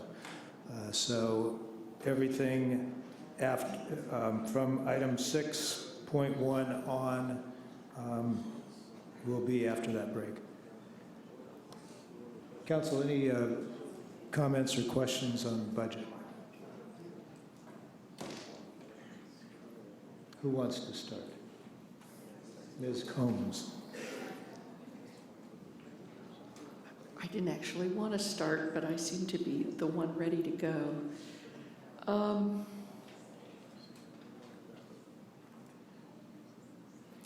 One of the first questions that I have, I guess, is, or comment. First, thank you for bringing the materials forward last week and this week. I appreciate the work that staff has done to bring the materials forward. I would like to have some kind of a graph or chart that shows me how well we do with estimating revenues. So maybe over time, the estimated revenues versus actual revenues. And similarly, a chart showing estimated budget over time versus actual budget over time on a graph. Just so I can get a sense of how well we do with being close to the mark. I'm sure it varies quite a bit depending upon what the economy is doing. But it would be helpful to know that as we plan forward. You had some slides you didn't show us, and I was surprised that we didn't show those last couple of slides at the end of the presentation. And I'm guessing that it would be useful for us to show the total general fund additional needs. So if it's my understanding that slide 137, general fund additional needs, that slide is showing almost $1.5 million of additional needs being requested by departments, basically to continue to provide services at the level they're providing them, with a few process improvements. Is that a correct interpretation of what that almost 1.5 million is? That is a pretty accurate summation. There's been some expansion of service, for example, in the Parks and Recreation, without adding staff. This enables to add us footprint and reach.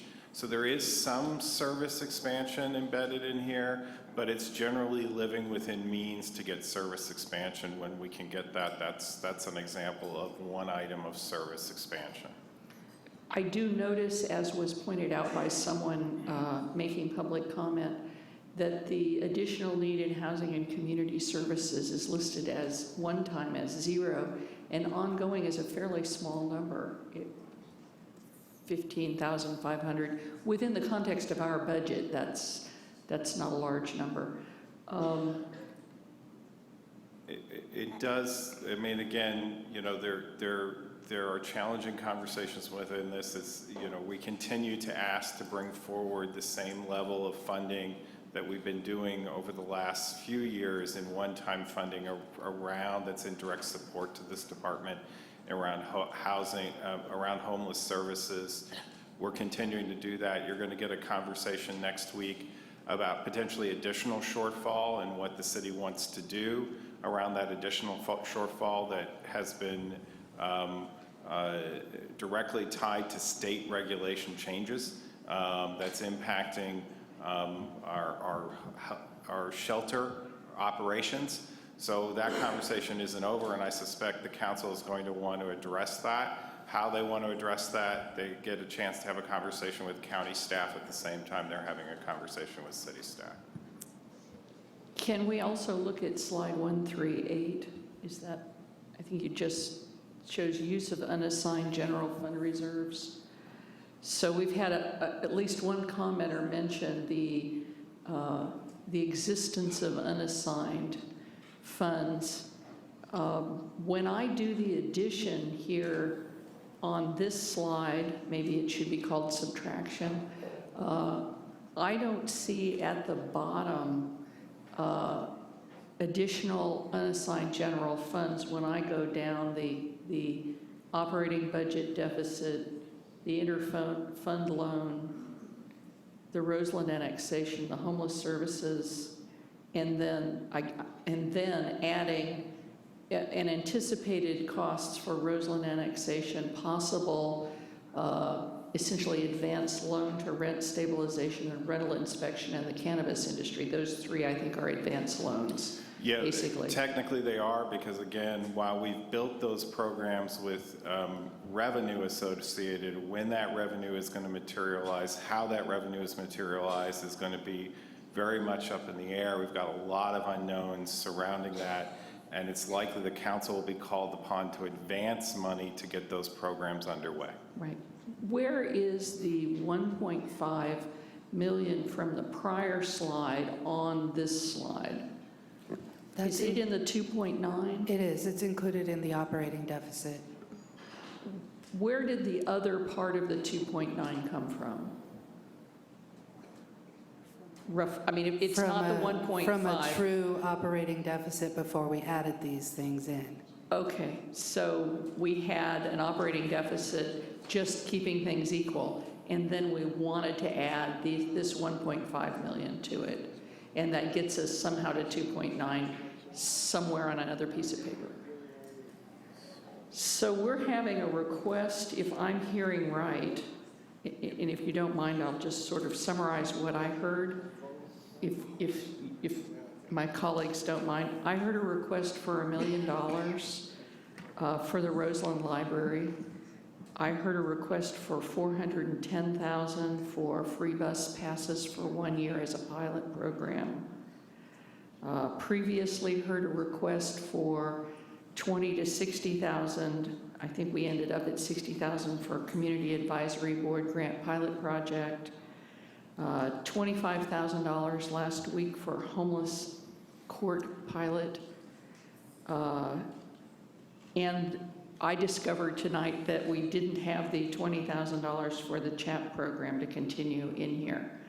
So if I add that up, I get $1,475,000 roughly. They certainly all seem like very reasonable programs for us to move forward with and consistent with our goals. Where would we find money like that if we were to start looking for another $1.5 million?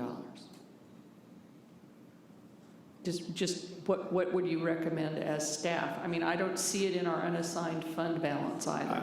At this point, this is part of the reason that I've emphasized to council. I think that there's some work that we're going to have to do as an organization, that the voters have provided us an opportunity to do this work by approving the adjustment to Measure O and approving the reauthorization of Measure N that I think takes us through 2026.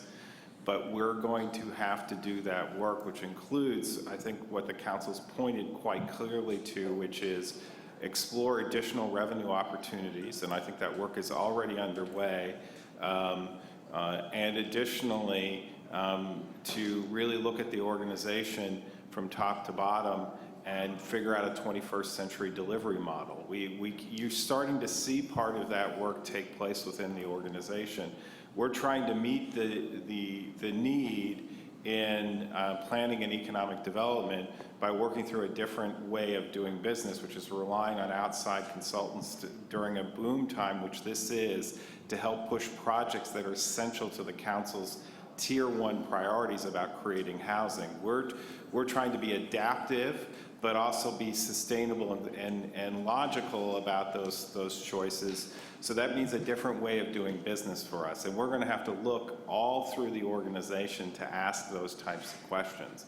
I think another question that's come up today is the question about free transit services for students. Right. Again, with pointing towards the county, which operates in a very different model. I think the council has been really astute to consider funding, looking at this entire area and this entire region and how we develop a organized, sustainable transit system for the 21st century here. But we have to get into conversations with our partners. They operate in a very different way than the city does. And that may present opportunities, it may present challenges for us down the line, but we have to start asking some serious questions about how we're organized. I have to say that before we started this process, I was hoping that we could be having the conversation about the $3 million in housing funding subsidy increase that we had last year going forward again to this year. And I'm not seeing the resources for that either. I'm hoping that the loans for the last three items, or what I'm calling a loan for the last three items, that as that's recovered, will that money likely become available mid-year for designation?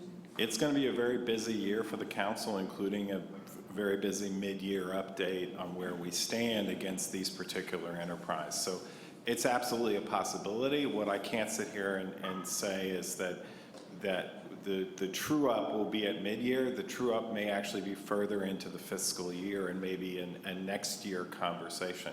That's uncertain, but we're going to try to be on top of that as we always are, council member. I'm particularly concerned about the three very small amounts relative to our full budget. The CHAP program continuing, the homeless court pilot, and the CAB grant pilot. That seems like very small levels of investment for possibly something that will move forward. So I'm hoping we can find at least those little bits to enrich the quality of life in our community for homeless persons and for neighborhoods. But I again want to appreciate what I see coming forward. I look forward to hearing from my fellow council members what they're seeing. A question for clarification, Mr. McGlynn. We're in labor negotiations now with all of our employee unions, and are any potential pay increases or benefit increases included in this budget? No. So that would add to this this list, which is looking like it's going into negative territory on page 138. Yes. And also, we're expecting to hear some additional needs or additional shortfalls regarding homeless services at next week's meeting. Yeah. Yes. And those aren't included in here. We're still, I mean, again, I think it's a good conversation to get in. What we're trying to do is preserve some flexibility as we approach the conversation with our contract holders moving forward. It's uncertain as to how quickly these things are going to develop, but I think, you know, the first part of that conversation obviously happens next week. There are some shortfalls. We get a chance to sit down with both staffs and ask how that shortfall is going to be met. But again, there is a shortfall that's coming from the state. Thank you. Mr. Tibbetts. Thank you, Mr. Mayor. So I guess this has been a fascinating process for me, the first go around, and I want to thank you for putting this together. Coming into it, I had really hoped that we could fund these community requests like a library and public transit, but it's obvious that we're still paying the bill for previous or ongoing legislation that's come up as a result of community's desire to see certain projects go through, like annexation, rent stabilization, and others. But, you know, going forward, I guess if I could offer my opinion on what's a priority, I really want to see us prioritize funding for homelessness and for housing and community service. I mean, we put in so much work around this housing first approach. I hope that we are in a position to be able to fund that appropriately, even given the cuts that are now coming at a really inopportune time. The other thing I'd like to say is just about housing. You know, I brought it up earlier, and I apologize to my colleagues if I reopened an old conversation and some old wounds there. But I really think that this community would benefit from, in the future, identifying a continuing funding source to fund the construction of affordable housing ongoing. Otherwise, I think in 20 years, we're going to be having another cyclical housing crisis. As for the buses in the library, I want to try to really work towards yes if we can. I know that we have plans on the horizon to really look at our transit system and possibly coordinating through strategic partnerships with other communities. And I'm hoping that perhaps not today in this budget cycle, but it would be great to have your support, Mr. City Manager, going forward, that with the bus conversation, that we do talk with these potential regional partners about how we can make sure that students in this community are getting free fares throughout the city. So I hope that can be a part of our conversation going forward, and we can keep them engaged as well. As for the library, it's clear to me that there is not $1 million lying around for us to just make that appropriation now. But I do want to express that I had the opportunity to sit down with people from the Roseland Coalition, and for the sake of full disclosure, I've been really active years ago on the Library Foundation, getting the temporary Roseland Community Library there. And so that's a project that I think is really, well, it's near and dear to my heart, and I think it's one that I hope the city can pursue in the future. As for the library, they are in a position now to really go out and secure millions of dollars from the private sector. And when we talk about getting bang for our buck here in the city hall, I want to really empower them to have the opportunity to go out and have those conversations with momentum behind them. And so would it be possible for us to enter into some kind of a letter of intent with these folks that in the next 4 years we could procure $1 million for these folks, or make a serious effort to do it? I know we're going to have the housing and infrastructure bond conversation, the enhanced infrastructure finance district conversation. Is there anything we can give them to empower them to go out to these foundations they're talking with now to secure that private funding? That's a question I'm not prepared to answer. I assume that if you wanted to if you wanted to move that forward, that fits under the Tier 2 priorities. It's not scheduled for a conversation today.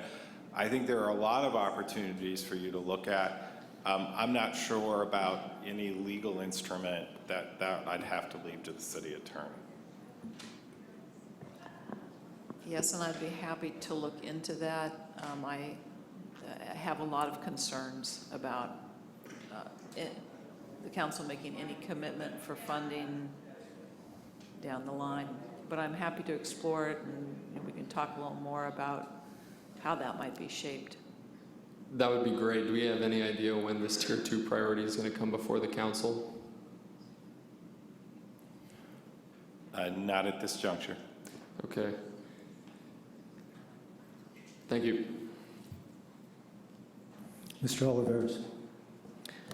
Thank you, Mayor. I wanted to extend my appreciation to you, Mr. City Manager, and to the staff for the process. It was easy to follow along. I like the improvements. We've come a long way from years of the recession. We were slashing. So I like where we're heading. I like that we started with the conversation related to our goals and the Tier 1, Tier 2. It makes sense to me. Again, I guess a question I would have is the proposed additional needs. That's something we will continue to discuss as we come back for the June process, or are they already built in? So we will be making some decisions in June on some of these items. And I too am a proponent of helping the Roseland Library become a reality, and I am glad that it is in the Tier 2 there. So it's not lost, and I hope that the community does see it there, that it is something that we have discussed. We see it as something as a possibility, and with appropriate resources, maybe as things move forward, we might be able to find some solutions to start chipping away at that. But again, I think as we continue with our annexation of the Roseland area, clearly a library will be something that will be very important to that community. So again, just an encouragement that we continue to look for opportunities to make that happen. I know that it's not a reality right now for us, but again, it's not lost. It's on our Tier 2, and I appreciate that it's there and that we continue to have those discussions. And then as it relates to some of the other needs that have been expressed related to homelessness, I know that we have that as a main Tier 1 piece, but I think those are some of the discussions that hopefully will come when we get to the point of really talking about a really strong, comprehensive strategy and how we make that happen. So again, those are not lost either, but I think we have a place for that, so I'm comfortable with that as well. Thank you. Mr. Sawyer. Thank you, Mayor. Well, I want to thank the community for being here today, and also in the future, for hopefully they will be attending the hearings on our budget that it will happen next month. Labor negotiations and budget hearings and budget discussions are the most difficult things that council members do generally, because it is, we agree with the needs that the community presents to us. And I think, we'd be very hard pressed to question the validity of any of the hopes and wants and needs that the community brings before this council. But before I'm able or willing to commit to those the other budgetary priorities that the community might bring forward to us, I need to hear from our organization how we are going to fund those. And that conversation that you, Mr. McGlynn, brought up about bringing the organization into acting and functioning like into the 21st century is a conversation that I need to have. Sustainability is a word that is thrown around a great deal these days, and that concept of sustainability is very, very important to me, especially when it comes to financing, because we need to be able to pay for it. And so it's for me, the answer is not today for additional funding requests. I need, as a former business owner, if you can't pay for it, you need to borrow it. And borrowing is not something that it's not easy for cities to borrow money. And I want to hear, before I make any commitments to additional funding, I want to hear the strategy for making our city more sustainable. Because as we grow, as we mature as a city, many of the things that larger cities are able to provide their citizenry, because they are large and because they have sources of revenue and income that we don't currently enjoy. So I'm hoping that that one of the things that we leave our city in this council better than we found it, is to bring us into the 21st century and behave in a sustainable way, not only environmentally, but financially as well. So I look forward to that conversation. I look forward to the hearings next month, but tonight I'm not willing to make any commitments for additional funding other than what's been articulated in our slides tonight. Mr. Rogers. Well, thank you, Mr. Mayor. I agree with many of the comments that I've heard so far here tonight. And what I see when I look at the budget right now is it sounds great to say that we have a $1.6 million in an unassigned general fund reserve, but those are really one-time dollars that are coming in. And on top of that, we have a $5.5 million structural deficit that doesn't even include the negotiations that are ongoing right now. So I'm not quite sure where those will end up with our 13 different bargaining units, but I agree that it's difficult for us to plan an additional almost $2 million worth of what may or may not be one-time funding until we actually know how that's going to play out. I'm particularly curious to see how the city will go about the four future expenses and when we'll start to recoup those so that those don't become a drain on this unassigned general fund balance as well. I think that we do need to talk about the updating our taxation model that we discussed and put as the priority for our tier 2s. Since it hasn't been explained, it is looking at our user utility tax and our transit occupancy taxes, which are both low compared to other cities, as was noted why we have an over-reliance on sales tax to begin with, or at least a portion of that. We're going to be looking at how do we modernize that and how do we even things out. Just reminding people that we're in what's considered the good times right now and making sure that we're planning for when the next recession hits, which we're pretty sure is 2 to 3, maybe 4 years away. If we do successfully update those taxation policies, we would not start to see the benefit of it until 2019, 2020 for a fiscal year. So making sure that we are not exhausting our unassigned general fund reserves that are one-time dollars for ongoing funding is going to be a particular interest of mine for the next year or two until we finish having that conversation as well and seeing where we're going to end up on it. I'd like to figure out a way for us to get there. I'd like us to, particularly for the pilot projects that it's one-time funding, I'd like to see if we can find a way to get there, but I don't see it right now. And so maybe as we move forward in the next month or so with what our budget's going to look like exactly, maybe we can find areas where we can sharpen the pencil a little bit and work with department heads, but I know that that's been an ongoing process as well. Mr. Schwedhelm. Thank you, Mr. Mayor. Thank you, Debbie and City Manager, for the presentations. This is a tremendous amount of information. Try not to drill too deep, but there are some questions that I have, and if I could just start with the long-range financial forecast. So I looked at the last 3 years when we've done that, and the numbers of what we're estimating is going to be coming in. It's, I know there's a lot of different data points, but for instance, last year we said the anticipated revenue would be like 150 million, 0.8. Reality is 155.9. Same thing with the expenditures. So there's $6 to $7 million. What we're estimating in just a year's time in expenditure is actually greater than that. So where I'm struggling with is using that as a tool to come up with a response plan for our structural deficit, because my interest would be when we talk to the voters who graciously passed Measure N, if it expires in 2026, that's going to be another $8 to $10 million that goes the way. What tools, or are there other tools that we can use that would help predict the future? Because what I heard you say, City Manager, this 21st century model, what's that going to look like, and when will we start making some of those difficult decisions so that we eliminate that structural deficit? So I'll start with the long-range financial forecast. Thank you. So what happens there is, what we put out there is a projection based on everything we know today with our assumptions, which are also attached to the plan. I think you've received those in the past. What happens then is we drop in our actual revenues and expenditures to show 5 years of history. And over that period of time, last year, for example, we received $4.6 million in one-time money. That was the ending of the triple flip. So while we projected much less revenue, we got one-time money that put it up that was not anticipated, that came in actually after the end of the fiscal year, but got accrued to the year, because that's how it works, right, for accounting purposes. So each year, when you look at the actual numbers, there are things, anomalies that happen. A lot of one-time revenue does come in that we don't budget for. We don't budget necessarily for grants or things that, are one-time in nature.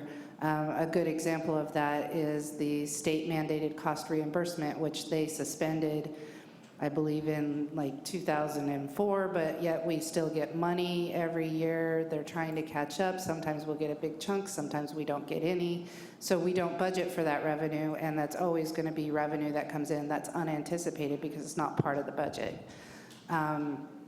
So that's part of the issue with the financial forecast. When you look at the actuals and what was projected before to be the actuals, there's more behind it than that.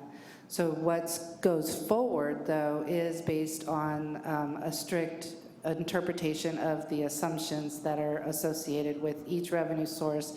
And I think there's maybe 5 or 6 different categories of expenditures. And we look at historically how those revenues and expenditures grow, and then use those as our assumptions for growth in the future. So the projections are based on everything we know today as it sits right now. And again, I'll remind you, the minute you print it, it's out of date.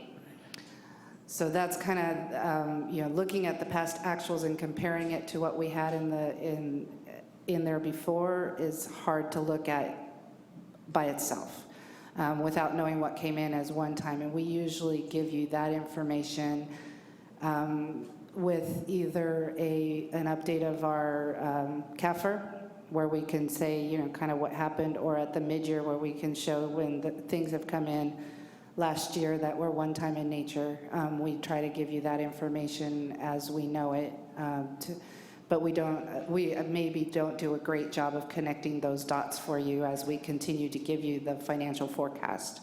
So, but it is really, there is a lot of one-time stuff that happens in the actuals that are not necessarily in the projections. I guess to state the obvious, it's just difficult if one of the goals or one of my interests is having a balanced budget and to continue to see negative numbers as we project out. But even year to year, the numbers, what we're anticipating, both revenue and on the expenditure side, wide range of difference. And so, that's what I guess what goes to part two, what I heard the city manager say about 21st century service delivery model. I'm interested in hearing what that would look like, and when will we start having those type of conversations? You're going to start having those conversations very much throughout the year next year. I mean, the first thing we need to do is figure out what happens on June 6th and what the results of June 6th are. Once we've been able to assess that and get those into operation, it's very much our plan to start bringing back this exact conversation to council. There are things in motion already. The Long-Term Finance Committee is starting to wrestle with the revenue side of this conversation.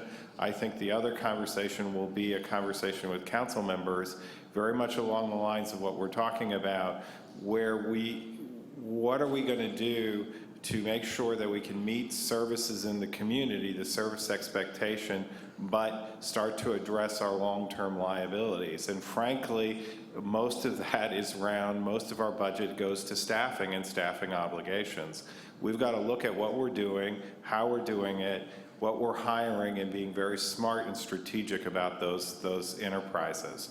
I will say that that's going to be a challenging conversation for everybody in the community and for the organization itself.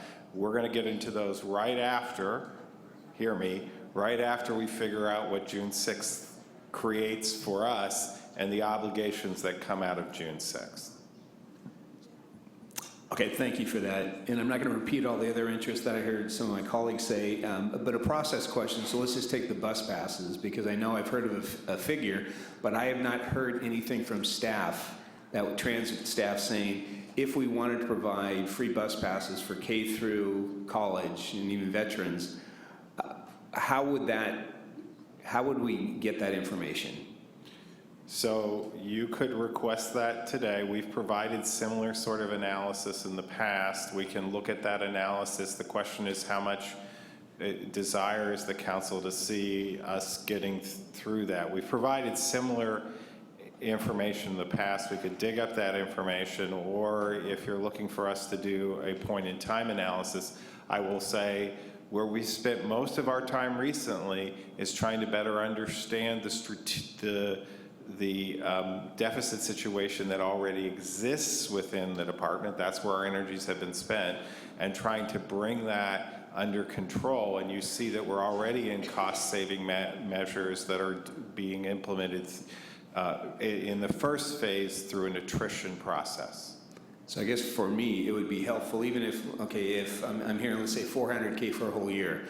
Well, what if we did a shorter time frame and to get the data results back from that? So if we're expecting to increase ridership by throwing the figure, let's see if that would work. Where would that analysis take place? I don't have the bandwidth to do that analysis at this point. So it would be one of those discussions like we had with Cole saying, if council would like this information, that means we're not going to get to another tier 1, tier 2 priority. Well, part of the problem is you're about to launch a brand new bus system. Whenever you launch a new system, no matter how well you've tried, there are going to be kinks and impacts associated with that. We're trying to manage to the current revenue projections that are frankly not meeting the ends of the situation. We're in a deficit situation. So to compound that, while we're taking administrative staff online, I don't see where I'm getting that answer to you quickly. I don't see where there's bandwidth to run a pilot program, quite frankly. I think there may be some future conversations when we engage in this conversation about looking globally around issues, around the regional transit issues. I would highly advise that a pilot project at this time would only cause confusion within the transit team. Thank you. That's helpful information to consider. And then lastly, just my last concern or interest would be, and it sounds like we'll be talking about next week, but the expansion of our winter shelter. To me, the building's there, and the key focus on that being a housing-focused shelter. Not maybe some current existing models where the staffing ratio is unmanageable, but a housing-focused shelter, which I think is consistent with the strategy we've already agreed to. And that is the part of the conversation. We're in those conversations with the current service provider at Samuel Jones Hall. As Director Gwine addressed, they're in a total reassessment phase about what they're doing and how they're approaching the shelter that they're operating on our behalf. There's a lot of conversations to go forward here. Thank you very much. Thank you, Council. So I don't think that there's a council person up here who wouldn't love to fund a library in Southwest Santa Rosa or provide free transit for everybody, or for students, or for veterans, or some combination. We would all like to do that. what we're finding out today is what the things that we have to do, and there's the things that we have to do, and then there's the things that we want to do. And it looks like we're having a hard time paying for the things that we have to do. The one item that is still out there that is on my list of things that we have to do involves homeless services, and I still don't know what the numbers are there. So I'll put that one aside for a minute. On the library, we have formed an ad hoc committee to talk about a housing and infrastructure bond and take a look at whether that is something that we can ask the community to help us with late next year. A library is one of the types of things that would be a great project to have funded by that. And I'll be looking more at that as we go along. On the bus passes, I think Mr. McGlynn just said what I wanted to say. We've got a structural deficit in our transit system right now to the tune of almost $1 million a year. We are already subsidizing our fare box revenues, and part of that subsidy is the half-price passes that we have for youth and students. I wish we could do more, but I don't think we can right now. I want to see what reimagining does to the bus system, how that improves the bus system. And we did put $75,000 into the budget to look at a restructuring, potential restructuring of the transit systems in the region. So again, the things we have to do and the things we want to do. Let's do the things we have to do and put the things we want to do aside for now. Sorry that we don't have better news than that tonight, but that's the reality of the situation. You're not asking for any action on this item, is that correct? No. All right. Then we'll move on. And I'm on item number 4. I'm going to guess you don't need to give a report on our study session that we just finished. No. So we're going to take the 5.1, 5.2, and 5.3 presentations and proclamation. And I failed to mention that there are a bunch of students here for item 6 also. And Mr. Sprinkle says that can be done in the allotted 5-minute time. So we're going to do those 4 things. And we're going to take a break for the council because we've been here for 5.25 hours now. And then we'll get to the rest of the agenda after that. So a presentation from our Water Utilities Department.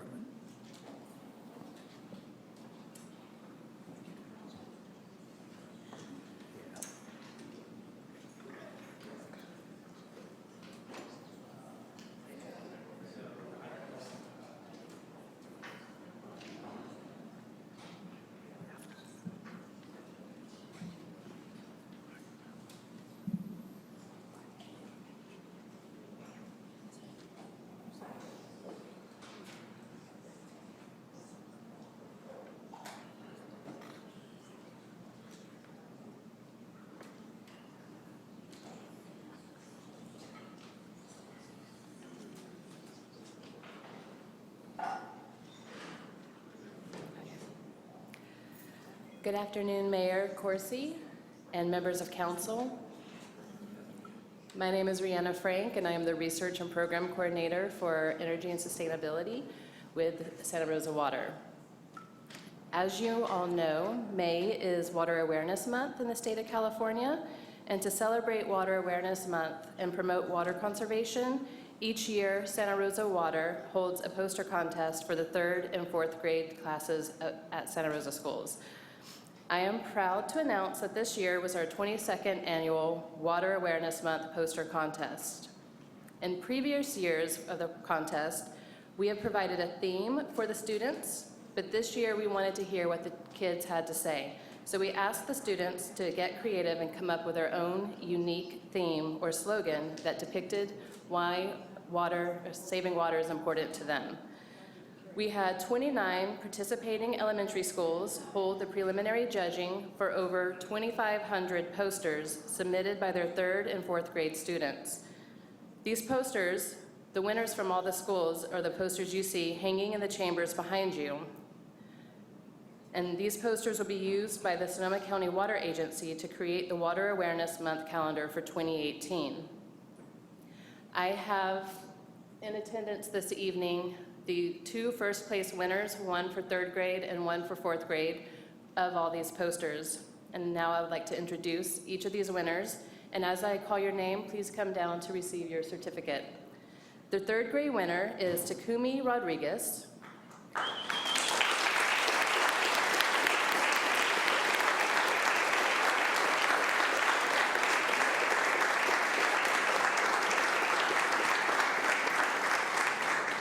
Takumi attends J.X. Wilson Elementary School, and we loved how he was able to incorporate so many ways of using water wisely into his picture.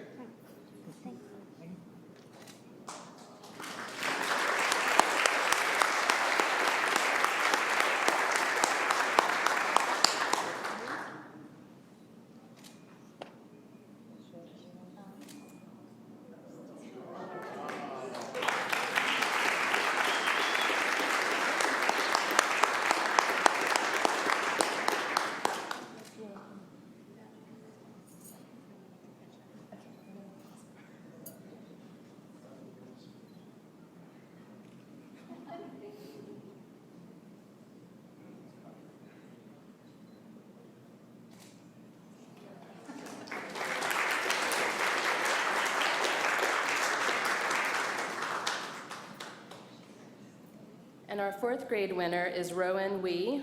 Rowan attends Lincoln Elementary School, and what really stood out about Rowan's picture is that it's a very unique theme, and we all loved the phrase, "Water is the music of life."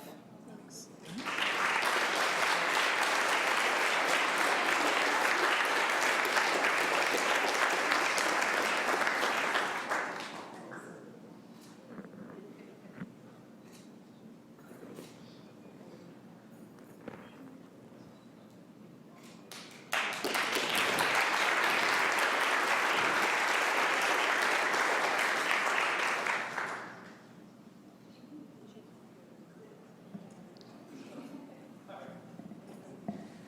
Council, you want to go? Let's have our picture.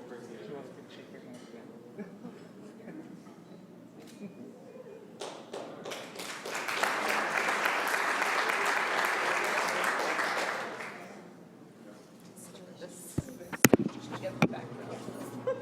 Stay here. Get everybody together. Full council. How about that? Come on in. Right in here.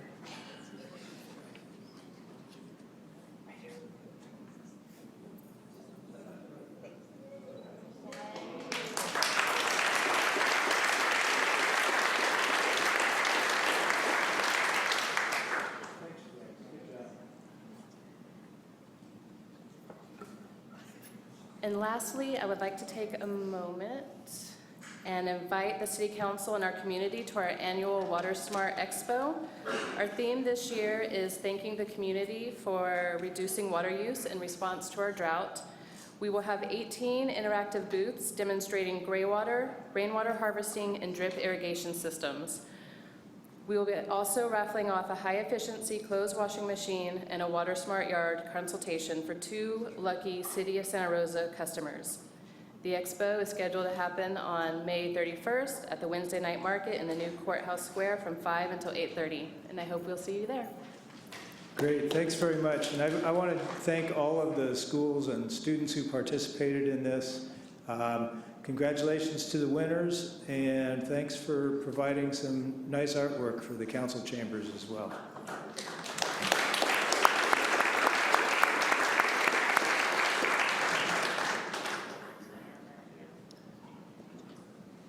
.2 Rose Parade. There we are.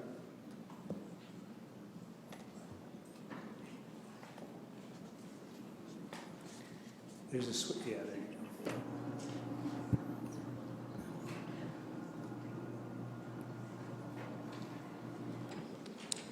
Hi. Good afternoon, Mayor Corsi and City Council.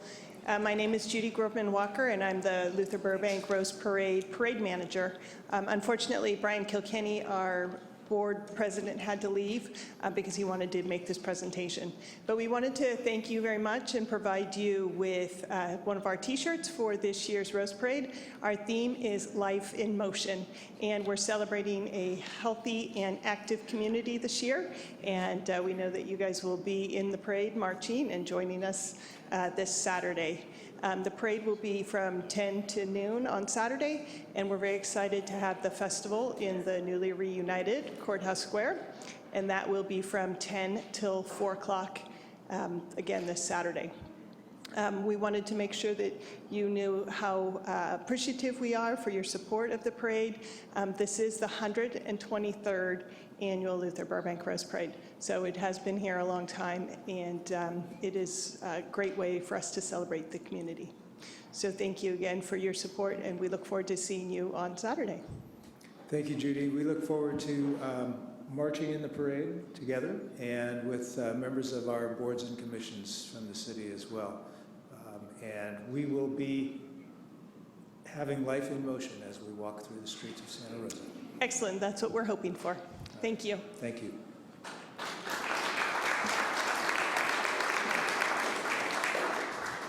I have a card on this one. Peter Chernoff.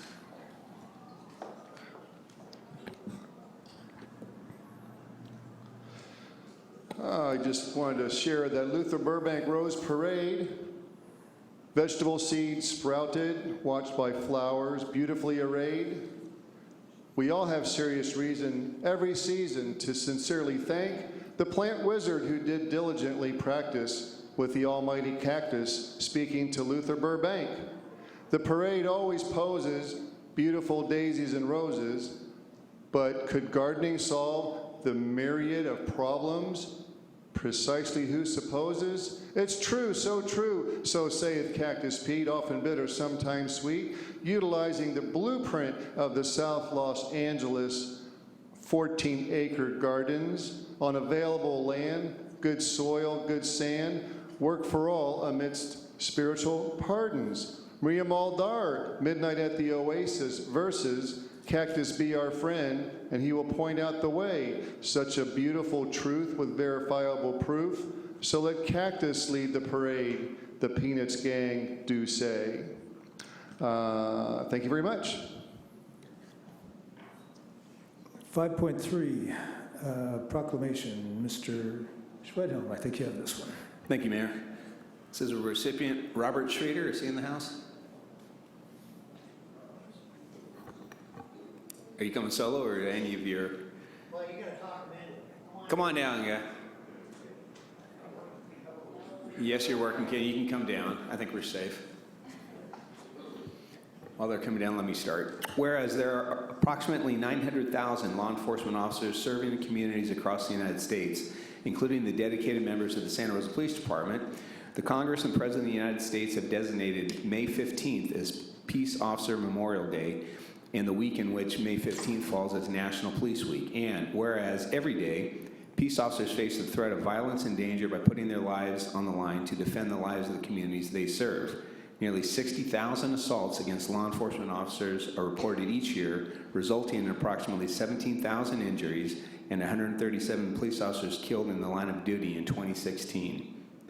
Police officers knowingly and willingly face the potential of injury, disability, or death for their bravery. And whereas Santa Rosa peace officers recognize that the primary responsibility of their profession and of individual officers is protection of the people within the jurisdiction of the United States through upholding of their laws, the most important of which are the Constitution of the United States and state constitution and law derived therefrom. And whereas it is important that all citizens know and understand the duties, responsibilities, hazards, and sacrifices of their law enforcement agencies, and that members of our law enforcement agencies recognize their duty to serve the people by safeguarding life and property, by protecting them against violence and disorder, and by protecting the innocent against deception and the weak against oppression. And whereas it is critical that peace officers and community members recognize and understand the importance of community-oriented policing in order to build partnerships with citizens of Santa Rosa in order to collaboratively problem-solve local concerns,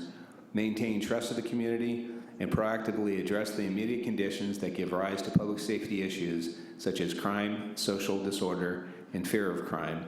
Now, therefore, be it resolved that Chris Coursey, Mayor of the City of Santa Rosa, on behalf of the entire City Council, do hereby proclaim May 15, 2017, Peace Officers Memorial Day, and May 14th through the 20th, 2017, as Police Week, and our gratitude and pride is extended to the women and men of the Santa Rosa Police Department for their dedication to our community.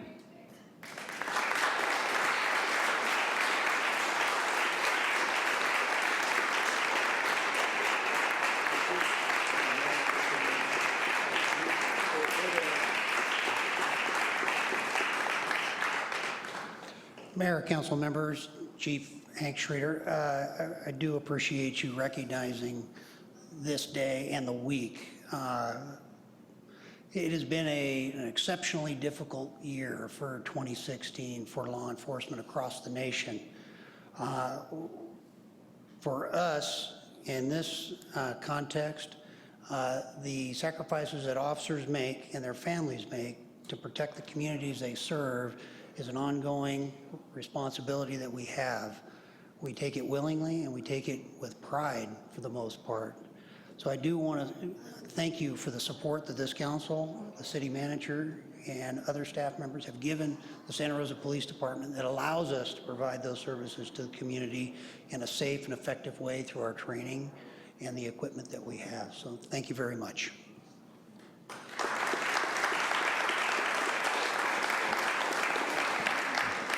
Thank you, Chief, for all that you and your troops do.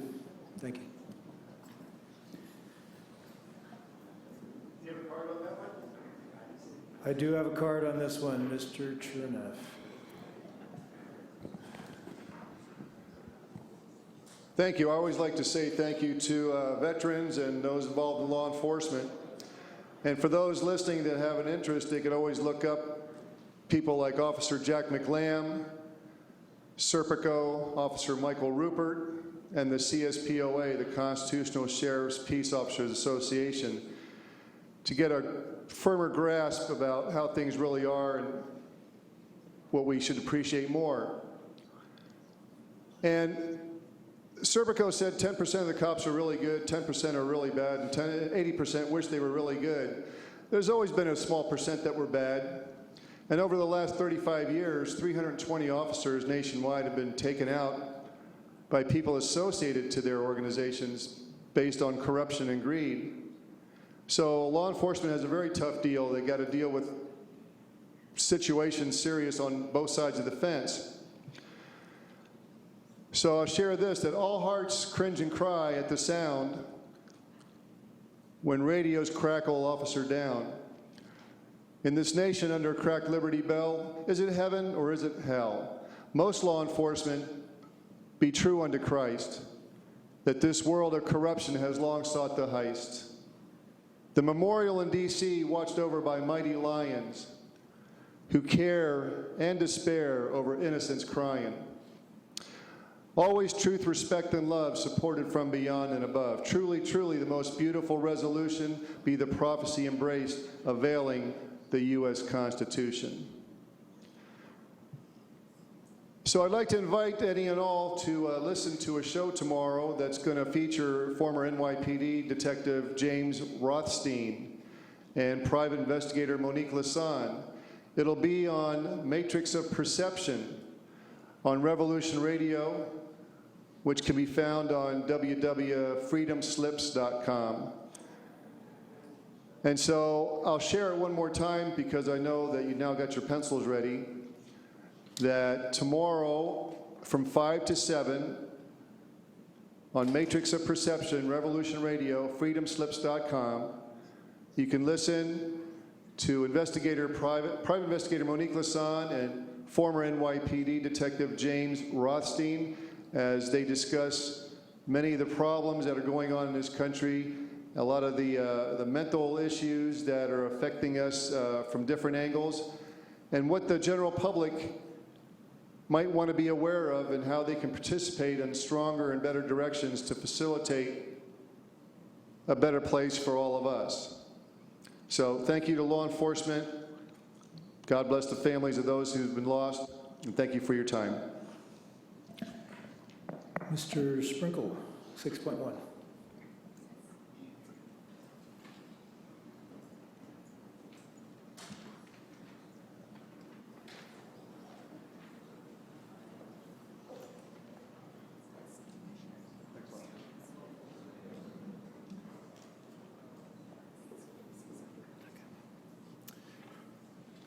Good afternoon. Thank you for indulging us before your break. Mr.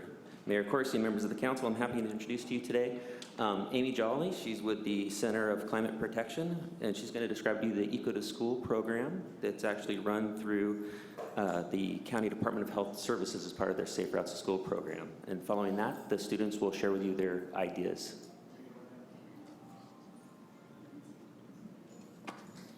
Welcome. Thank you. So, hi, my name is Amy Jolly. I'm here with the Center for Climate Eco to School program, and we are funded in part by the Department of Health Services, but they are in fact the program that allowed us to bring this walk audit to Montgomery High School today. We serve schools all over Sonoma County, Elsie Allen, RUP, Santa Rosa, Montgomery, and Mario Carrillo in the Santa Rosa area. We've been doing this for years. We have a long history of bringing walk and bike programs to the area, and we're really excited to be continuing. This project in specific was a walk audit, so this was a STEM, a science, technology, engineering, and math program with the Sustainables Pathways class at Montgomery, where students got to look at the community design around their school and then work with a transportation engineering company, Alta Planning and Design, to help assess the area, and they have some recommendations for what they found as they were looking. I'm going to turn it over to our student leaders, Celeste Palmer and Michael Ratu. Good afternoon. My name is Michael Ratu, and I'm a freshman at Montgomery High School.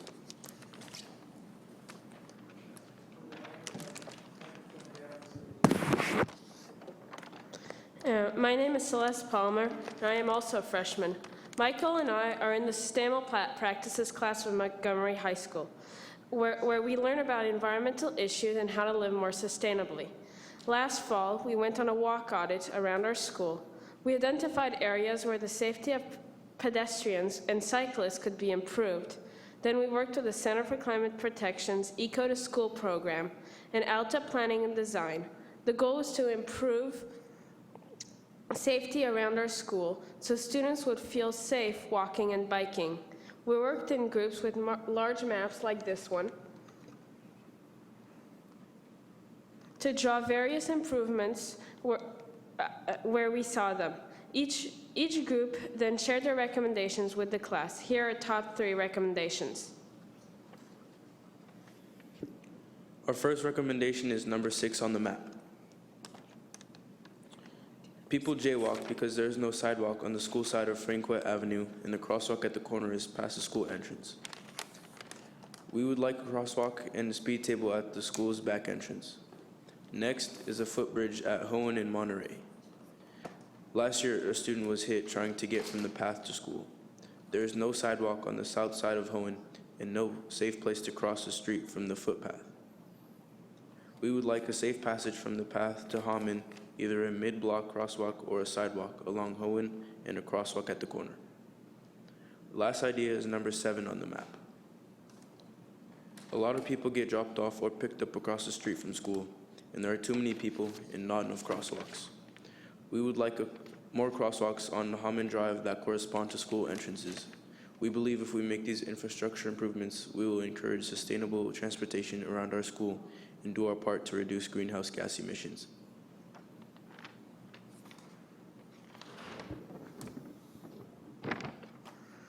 To make our recommendations reality, we have presented our findings to Montgomery High School's administration, Alta Planning and Design, the Sonoma County Department of Health Services, the City of Santa Rosa Transportation and Public Works Department, and the Sonoma County Office of Education's Career Education Division. And we talked to you today. Thank you for listening. Thank you very much for coming. Thank you. So is it Sarah and Michael? Celeste and Michael. Thank you very much for bringing this information to us. Thanks for sitting through a long meeting today, but you also got to hear how some of these projects come forward. You heard about the Franklin Avenue walkways, for instance. So you guys are being responsible citizens of the community. Really appreciate you bringing this information to us today. All right, we're going to take, good job. We're going to take a 15-minute break.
Okay, we're back in session.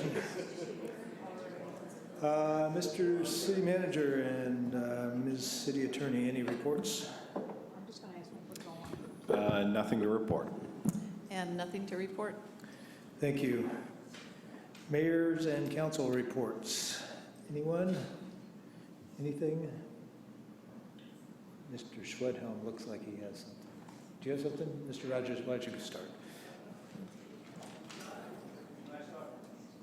Roger. Thank you, Mr. Mayor. Just two things. Along with several others, attended Ironman Santa Rosa 70.3 on Saturday. If you didn't get a chance to get out there, I'd encourage you to come to downtown Santa Rosa on July 29th because it's fabulous to watch the management and the organization and actually just seeing the athletes. It was pretty incredible. So it was great to see a lot of city staff and folks out there. Then also, along with Mayor Corsi, was able to welcome some of the Roseland Elementary leaders to City Hall, and they got a little tour, and I know you were able to spend more time with them, but thanks for the invitation, and it was great. The partnership arranged for the visit to let some of our future leaders in Santa Rosa see what goes on here at City Hall. And one of the points that you made, the mayor, telling the kids that local government's where it's at. You're never going to see, some people would say, thankfully, the president come and have conversation with the kids here, but you can have conversations with a couple council members to talk about real issues in the community, so it was great. I look forward to doing it again with you. Mr. Rogers. All right, thank you, Mr. Mayor. I'll start with appointing Hillary Younglove to the Arts and Public Places Committee, and then report back that had an opportunity to join the National Association of Letter Carriers, Branch 183 this weekend. They do an annual one-day food drive. It is the largest one-day food drive in the nation every year. So got to get out and help them collect some of the cans.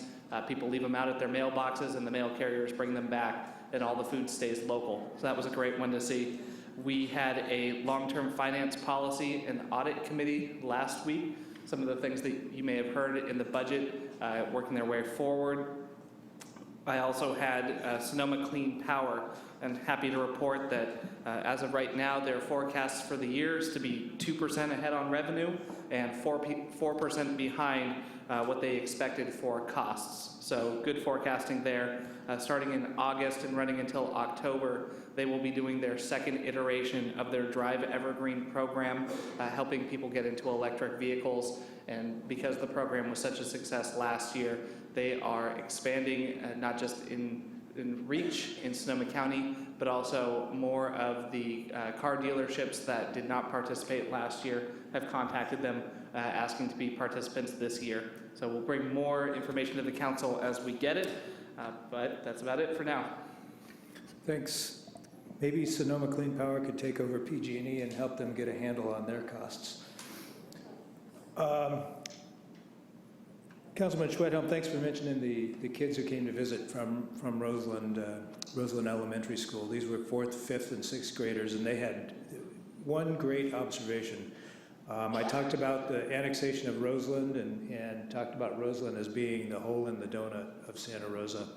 And one of these little girls took offense at that, and she said, "We're the jelly in the donut." So from now on, that's my vision of Roseland. I did want to, last week I appointed Councilman Schwedhelm as our representative on the Groundwater Sustainability Agency. This week I'd like to appoint Chris Rogers as the alternate. And with that, we'll move to consent.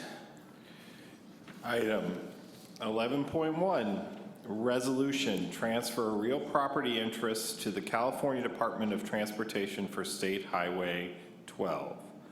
Item 11.2, resolution, professional services agreement with FCS International Incorporated for the preparation of an EIR El Noca Continuing Care Retirement Community. Council, any questions on these? I don't think I have any cards on this. Mr. Tibbetts. I move that we approve item 11.1 and 11.2 on the consent calendar and waive for the reading of the text. Second. Your votes, council. And that passes with 5 ayes. Go to public comment. I have a few cards. Mr. DeWitt, is he here? Ann Seeley. Ann will be followed by Colleen Fernald.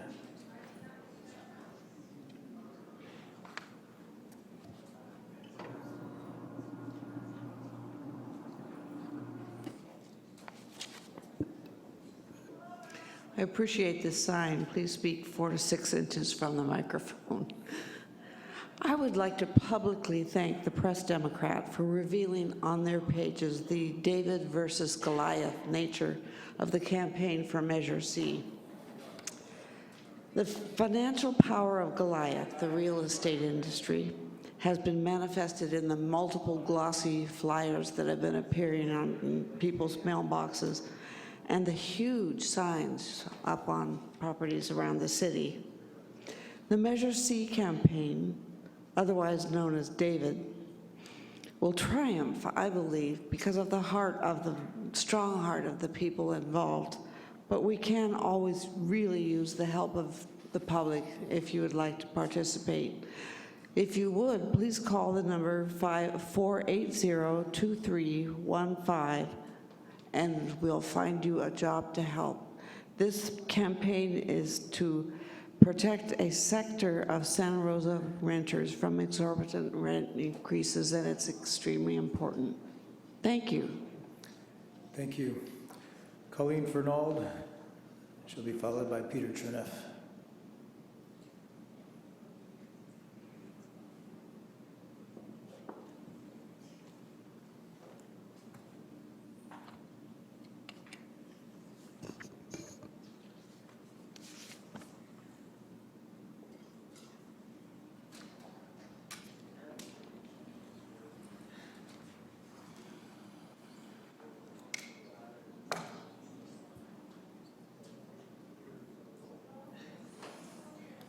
Good afternoon.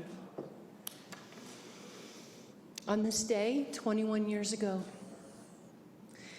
after 4 days of intense labor with not one single bit of pain reliever, I delivered a 9-pound, 16-ounce baby girl.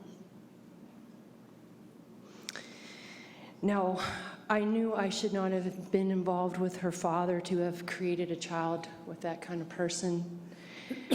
But I let them talk me into marrying him. Didn't realize that was the biggest mistake of my life. One of them. This is Charlotte. When she had her mother in her life. This is Charlotte. The city of Santa Rosa and their police department failed to charge her father with raping me. Failed to investigate his involvement in child pornography production, prostitution with teens, and illegal drugs. So while poor Andy Lopez is gone, he only suffered for a few minutes. Charlotte suffered for 3 years. And I don't know that she took her life, but I do know it's second-degree murder. Depraved heart, callous disregard for human life that results in death. So when she was missing and I couldn't get help from the local FBI and the corruption of the people in the police force who are now involved in trying to find her, corruption that also includes the DA, and the FBI wouldn't even come to the door. You can understand I have a lot invested in making sure that whoever's in charge of the FBI from here to come does not let politics interfere with justice.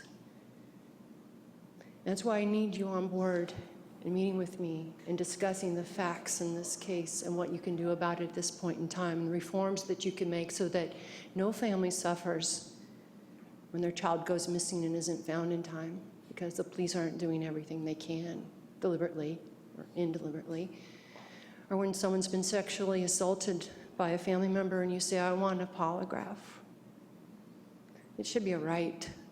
When a child has to decide which parent to throw under the bus, when she was witness to the rape, a polygraph, all means of lie detection would be useful in trying to get to the bottom of this, because if your investigator is corrupt or inept, you need another tool. So there's the reforms Mr. Mayor, that your city needs to take the lead on to rectify. There's no amount of money you could ever pay me to make me whole for that loss. But to not have to go to attorneys to force you to do the right thing, or your law enforcement oversight person to do the right thing, I don't want to make attorneys rich. But I do want to meet with you and your risk liability manager and talk about strategically the steps we're going to take together to rectify the situation. So, Mr. Rogers, please call me for a time to meet to go further with this. Peter Chernoff, Thank you. be followed by Adrian Lobby.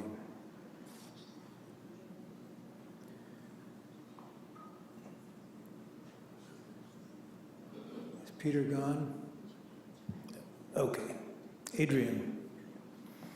And she'll be followed by Thomas Ells. Thank you, Mr. Mayor. I'd like to say that my name's Adrian Lobby. I'm a member of Homeless Action. Homeless Action supports Measure C, and we've issued a statement saying Measure C does help the homeless. If you would like a copy of that, contact us at homelessactionsoco@gmail.com or at 742-3733. Now, usually when I address the council, I go down to the circle of power because I like to feel like an empowered citizen among those who make the decisions. But I'm up here today because I want to talk to everyone in the room and everyone out in the internet land who might be listening to this, because we have heard a study session recently in this council about raising certain crimes called quality of life crimes from the penalty of an infraction to a misdemeanor. A misdemeanor is a harsher sentence. And if behind the misnomer quality of life, we saw a list of the crimes that are most often charged in this, of this larger category, they're almost all crimes that anyone in the field knows are charged against homeless people. They're things like public urination, public camping, all things that if you have a home, oh yeah, public drunkenness, you will never get charged for these things. This is going to make it harder to be homeless. That's what it comes down to. There is some conception that, well, if we add a community service penalty to this instead of just a $1,000 fine or go to jail, that then community service. But people who are homeless kind of work really hard just to stay alive, and this isn't a reasonable option for many of them. It will be enforced with, it is discrimination, just on the face of it. It targets a certain group of people in our community. And it will be enforced in a discriminating way. I found an instance of this just recently, just this week, when I got a call from someone who said their car was going to be towed and crushed immediately. So I did a little follow-up. What do you mean? That isn't exactly what happens. You know, yes, you might have to go to creams. It costs a lot of money. These are things I know as someone who has a house. But he asserted that others have told him this, and has also happened to him, and that he's called Creams, which are the organization that takes code cars. And yes, indeed, certain cars come in with a little tag on them saying crush immediately. And these are homes and vans and RVs that homeless people are living in. Now, I haven't had the chance to research this. I hope some of you up there will do that. But it's very typical of what happens to homeless people in our community. Discrimination happens every day. This is a civil rights issue. Thank you. Thomas Ells.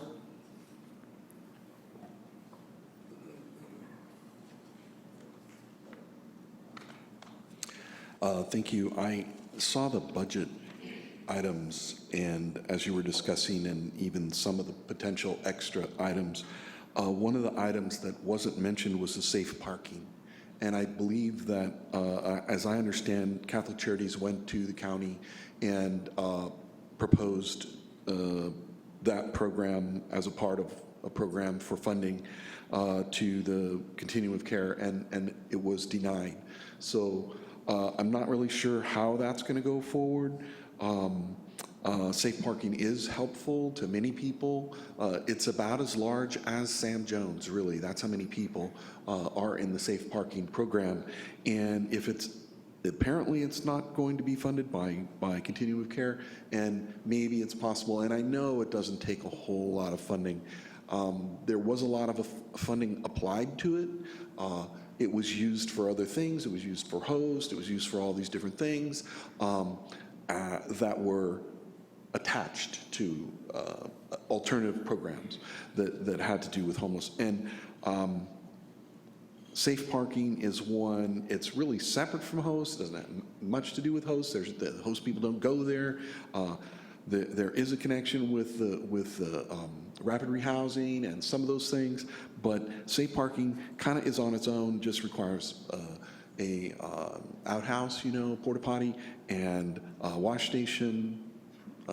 I think it's $300 a month, so it's really like $3,600 a year for at least the one at the county. There's two there, so $7,200.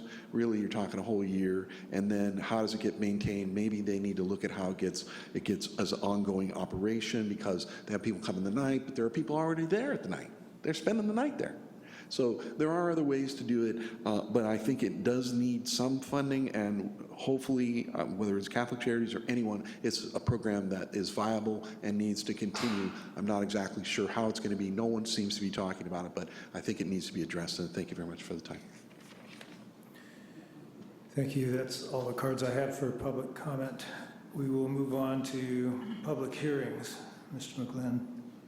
Item 14.1, public hearing, appeal of Planning Commission decision to approve a conditional use permit for Florian Incorporated medical cannabis commercial cultivation facility located at 60 Maxwell Court, file number CUP16-087. Andy Gustafson, Senior Planner, presenting.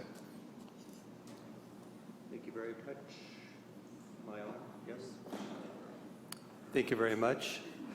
Council, Andy Gustafson, Senior Planner. I'd like to present you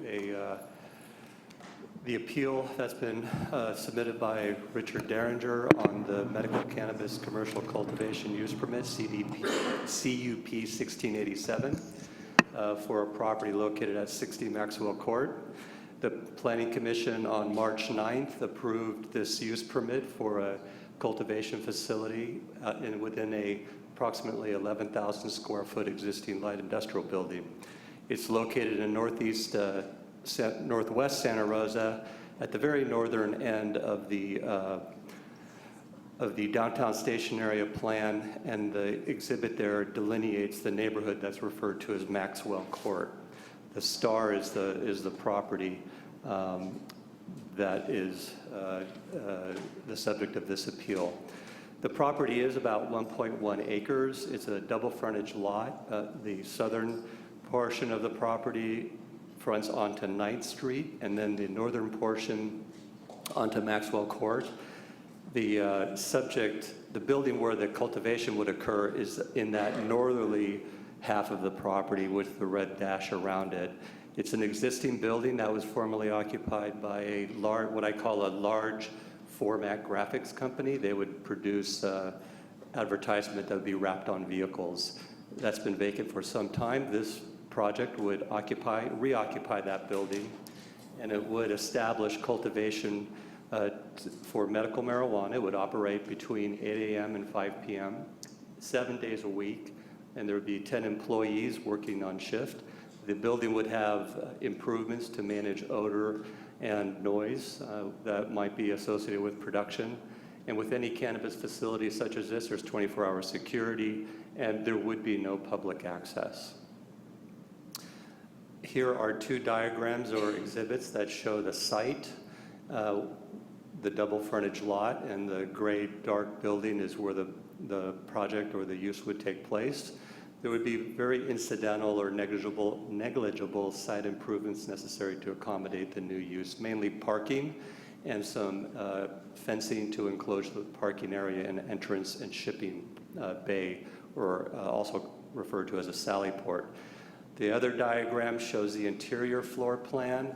The green areas where cultivation will occur in separate rooms. Each room will be climate controlled with HVAC systems to deal with odor, maintain temperature and such.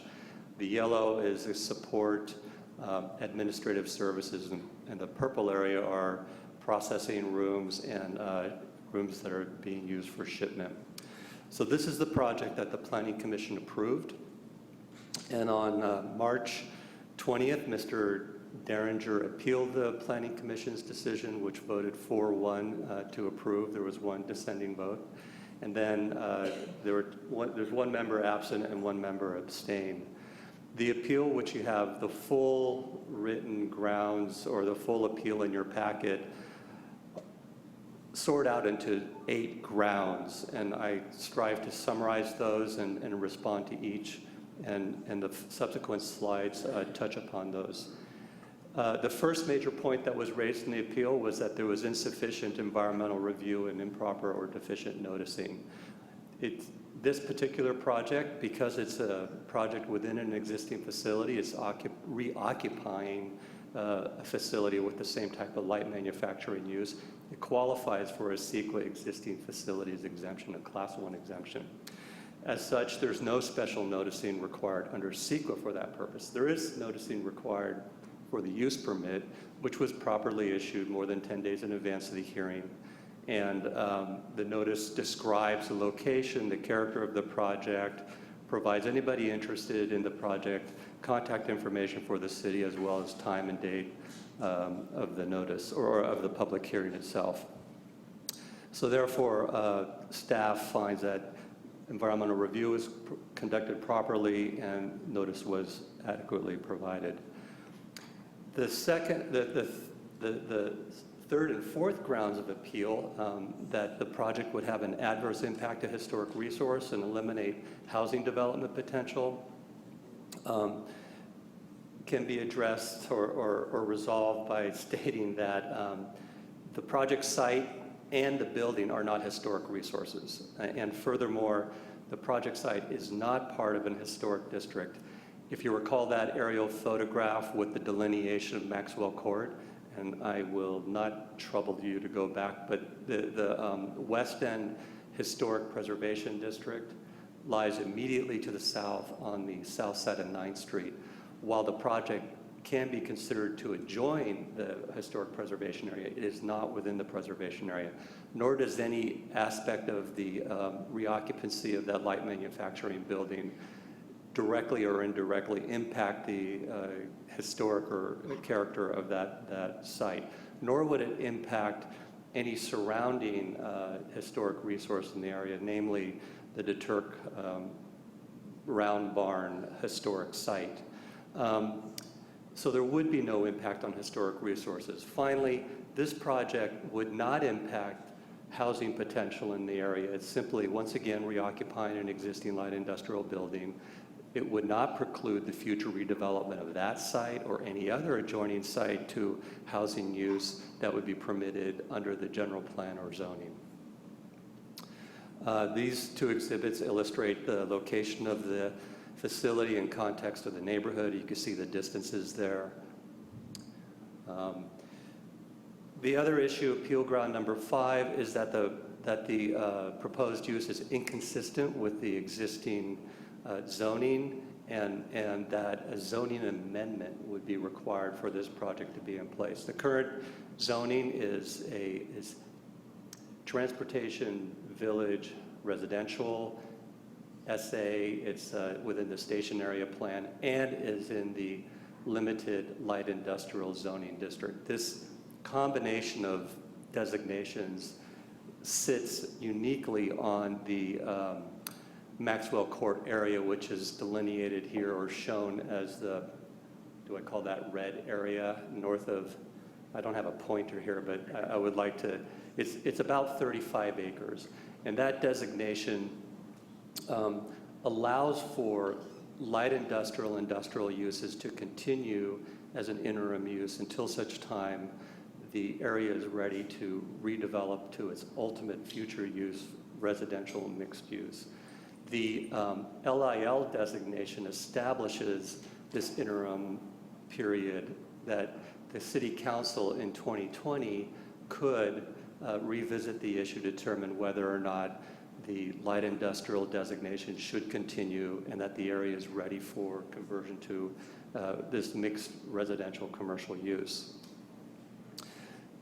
But the zoning there does permit this use, and furthermore, the city adopted a cannabis cultivation regulation in 2016 that specifically allows for cultivation with a conditional use permit in the city's industrial zoning districts, including the LIL.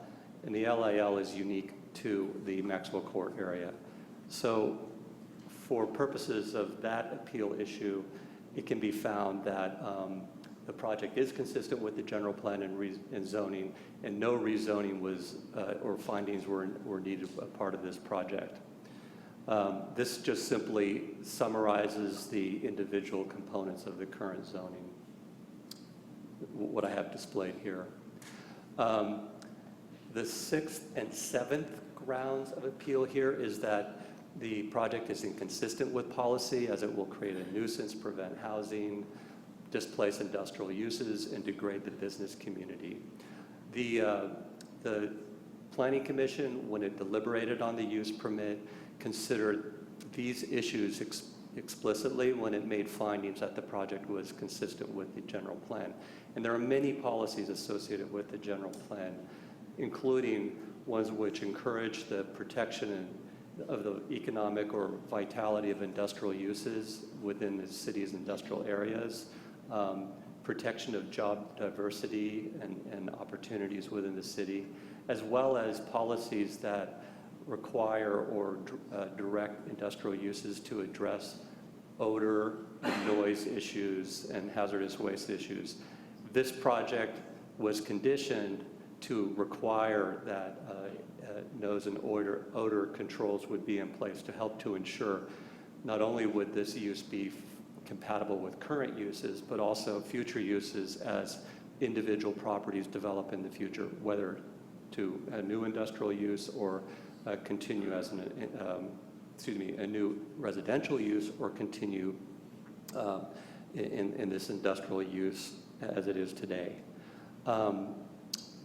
The final grounds of appeal was that the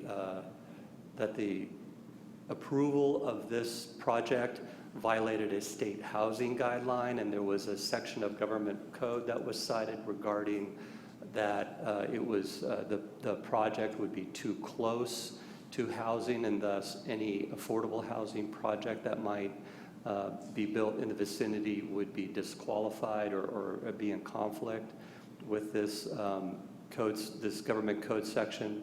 The cited section does not apply to this project. It's really a criteria that is used by the city to establish whether or not a commercial developer is eligible for city density, residential density increases. And so in this case, it doesn't apply to this project at all. Furthermore, it's important to note that this is not new development. And I've mentioned a few times or used the term reoccupy. This particular project would reoccupy an existing use, keep it vital, refurbish the structure, and keep it going. And finally, as I mentioned, the project does include odor and noise controls, which will help conflicts with existing and future land uses in the area, including residential projects. So those were the major issues raised by the applicant or the appellant in the appeal. I want to just quickly address the remaining issues that concern a use permit.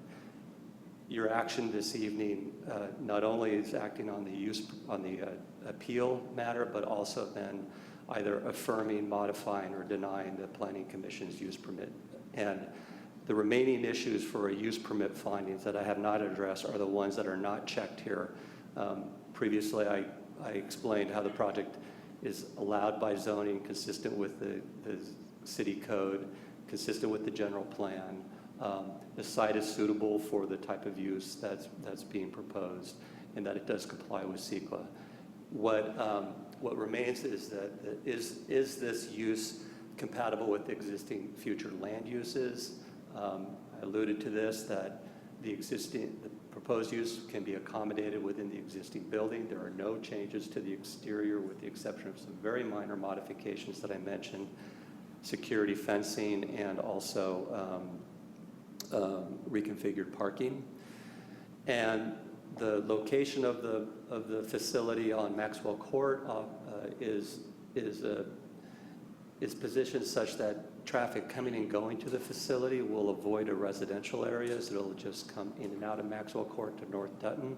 So we won't be generating traffic through the West End neighborhood, for instance.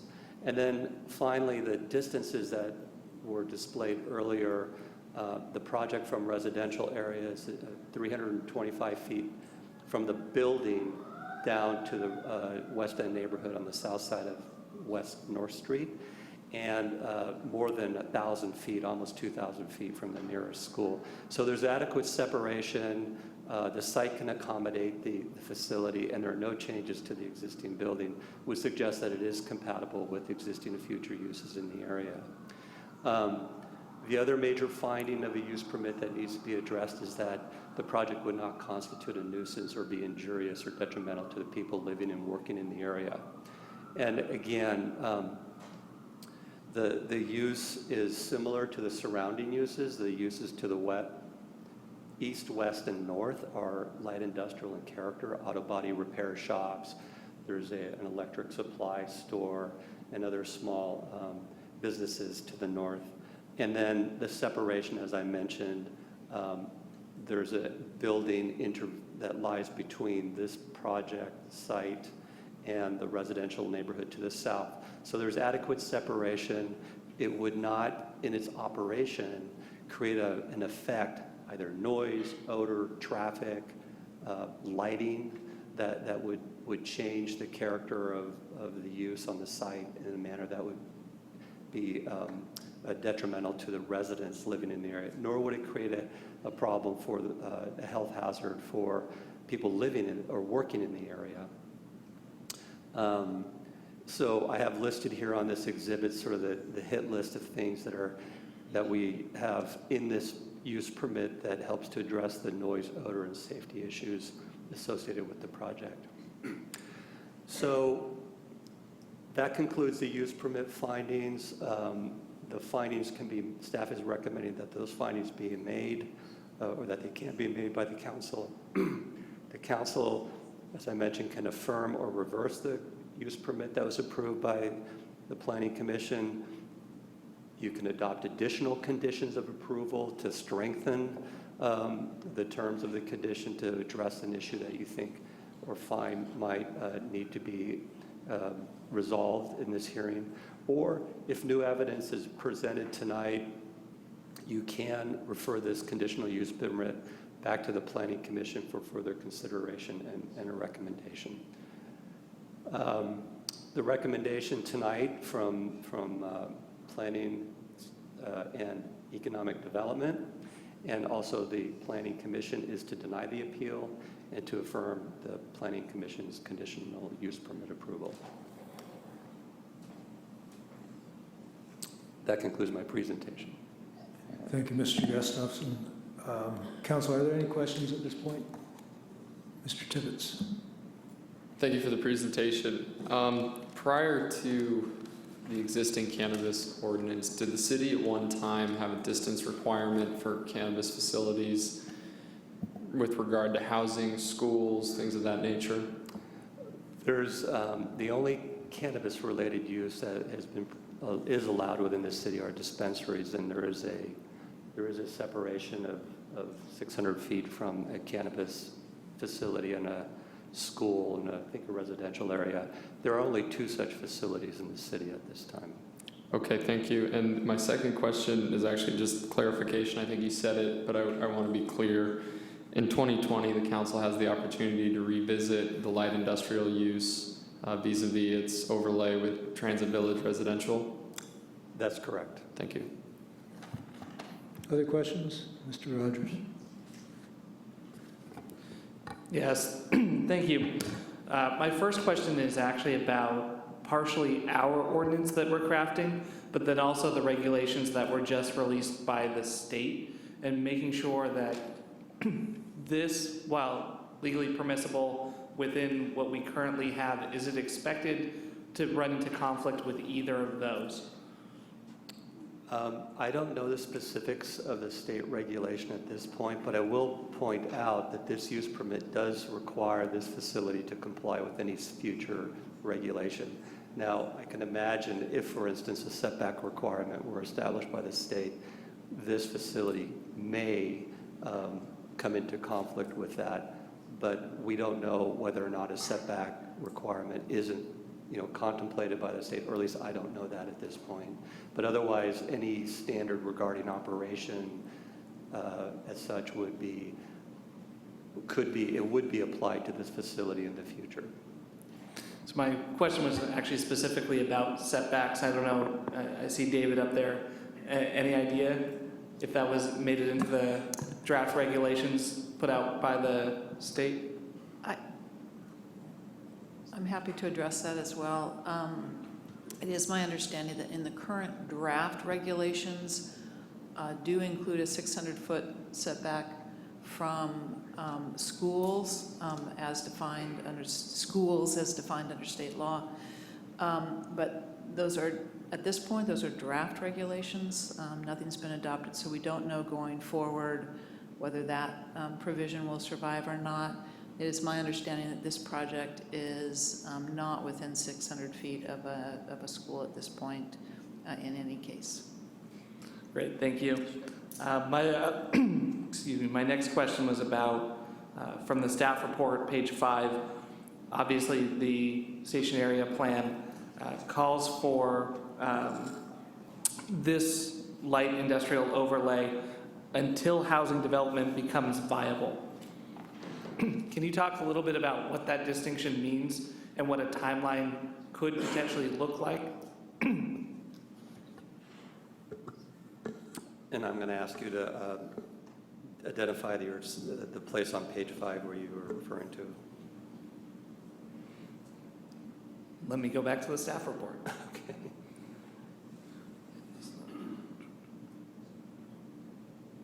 Becomes viable. Well, in general, the intent of the interim zoning ordinance was to provide a window of time in which the industrial uses could continue, be considered permitted uses and not have a cloud of legal nonconforming status over them, to help to ensure there's ongoing investment, economic vitality there. Excuse me, Mr. Gusta, would you pull the microphone closer to you? Yes, thank you. So the vitality question is really one about looking at when the City Council decides to reconsider or to evaluate the continuance of the interim limited light industrial zoning. That's part of the findings that staff will be bringing to you. And I imagine issues or questions regarding, there would be some type of market analysis or looking at our permit activity. We'll see demand from the private sector for housing permits in this area.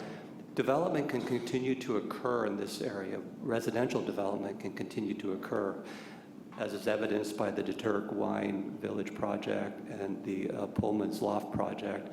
Other proposals can come forward, and that will certainly be a signal of a viable type of new development in that area, and would then certainly give the City Council an opportunity to then remove the limited light industrial zoning and allow for full residential development of the area. So I don't have there's no specific measure of vitality other than activity that we see in a number of different arenas. And if I may, I also want to clarify that although the ordinance suggests that the council anticipates that the council will revisit that issue in 2020, the council obviously is free at any time to revisit the LIL zoning should it so desire. And I wanted to just supplement Andy's response. It's kind of a twofold issue. You have the specific plan policy, which was then also supported by the general plan, which is what you found in the staff report in verbatim, and it does support the industrial uses as legal non-conforming, and as was mentioned, for the idea that they don't go away overnight, and so the specific plan recognizes this neighborhood, and that is basically explicitly providing some support for them to continue on until such time as the market bears that it's more valuable or more desirable to build housing. And then sort of a implementing tool to that as a next stage when we were implementing the zoning for the specific plan.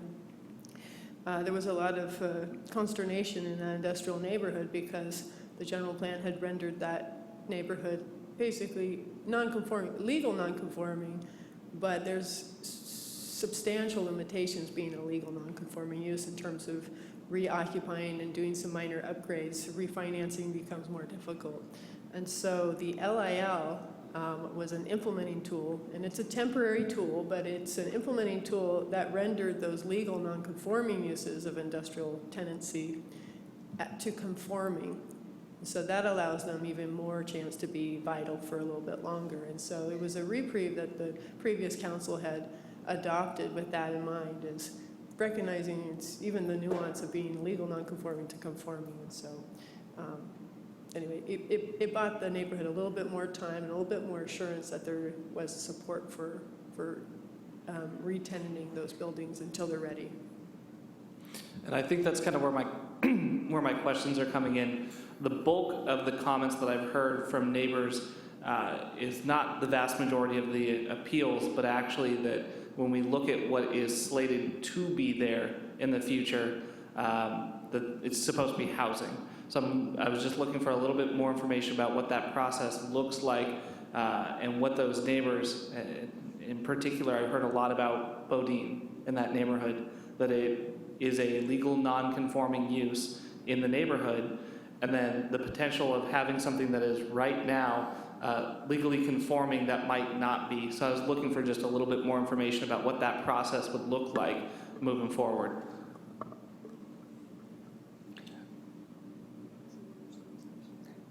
Well, going forward, it'll be private investors, property owners seeing opportunities at very specific locations within Maxwell Court area and elsewhere in the city for that matter, and coming forward to the city and go through a design review process, the typical process of entitlement and building permits that we have today. It's no different in the Maxwell Court area. So there's really, with the limited light industrial designation on the property during the interim, that has done nothing to diminish the opportunity to come in and redevelop it as a residential area.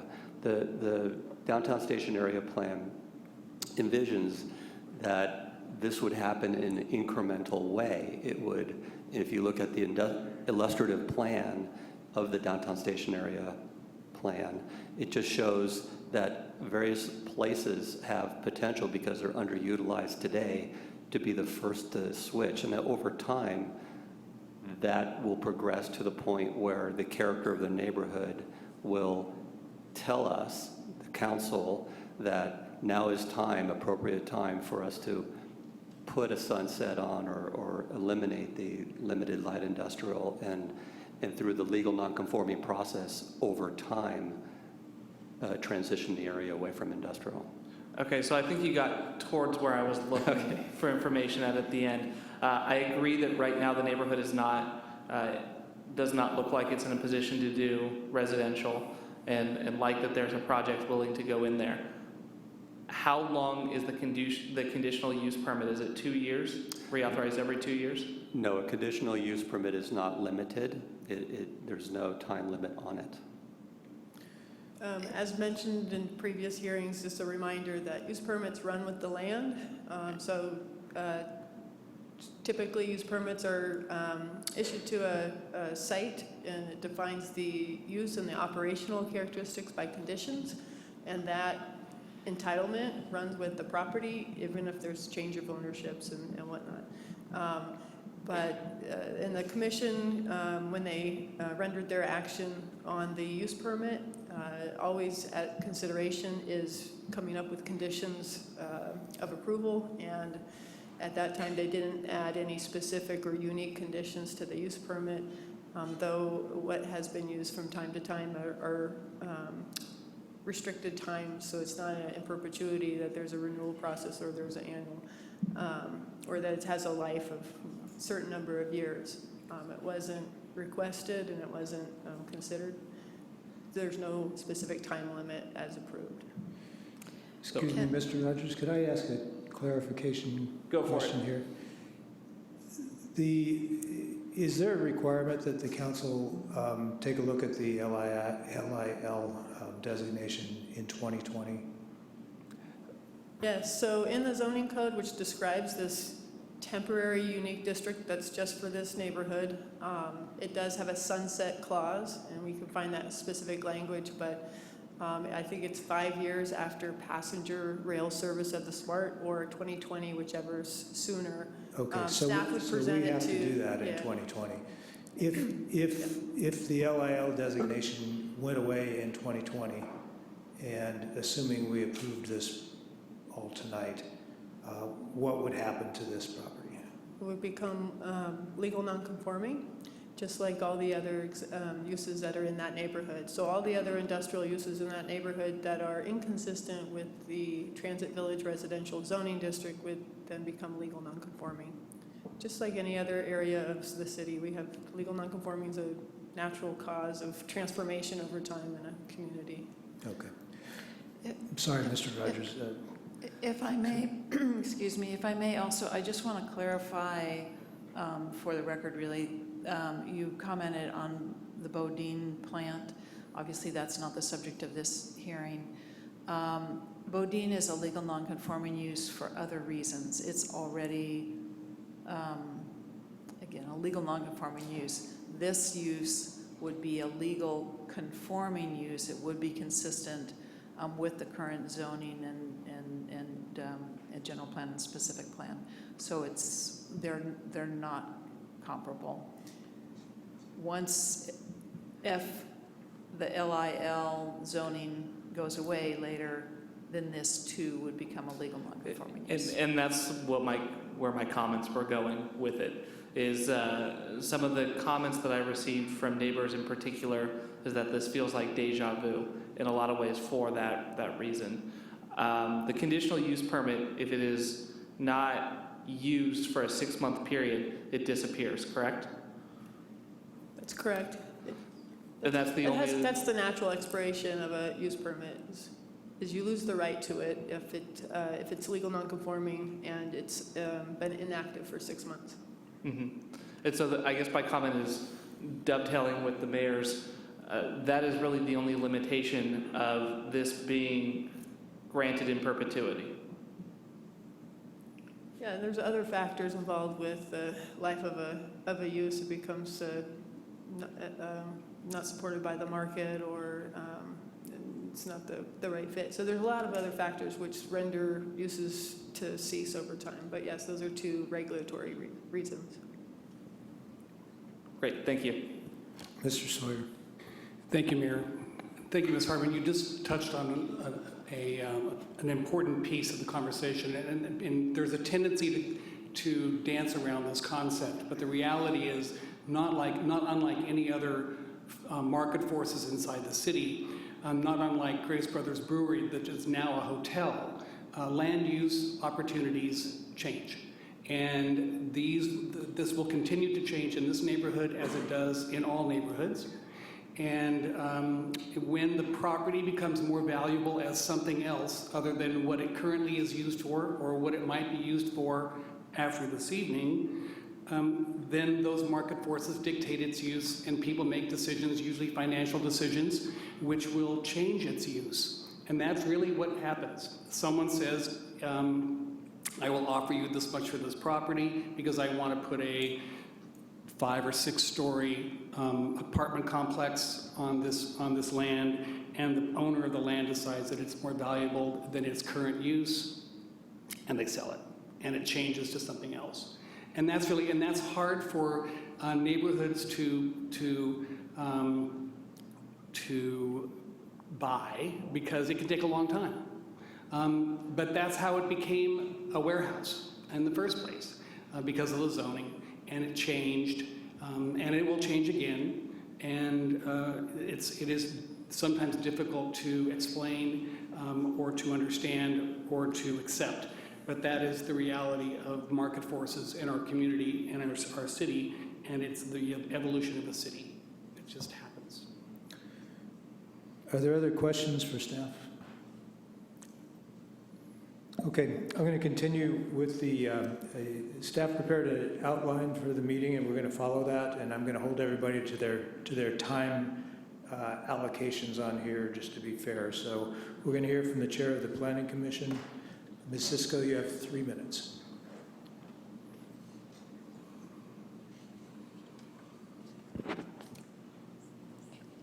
Good evening, Mayor and council members. Patty Cisco, Chair of the Planning Commission, here tonight to describe our process on March 9th on the Fleuron item. That night, 5 commissioners were available to hear that matter. We had 1 abstention and 1 absence. Following the staff presentation, the commission asked questions to clarify the development of the history and the development of the zoning for the Maxwell Court area, just as you have right now, to clarify and understand the TVRSA LIL designation, and clarified that this existing LIL allows for cannabis cultivation businesses along with other industrial uses. Following the public hearing, both staff and members of the commission addressed concerns raised as to the CEQA categorical exemption for the project and as to reasons why the Cultural Heritage Board would not be reviewing the project. Some of the items or the grounds for the appeal were addressed at our hearing.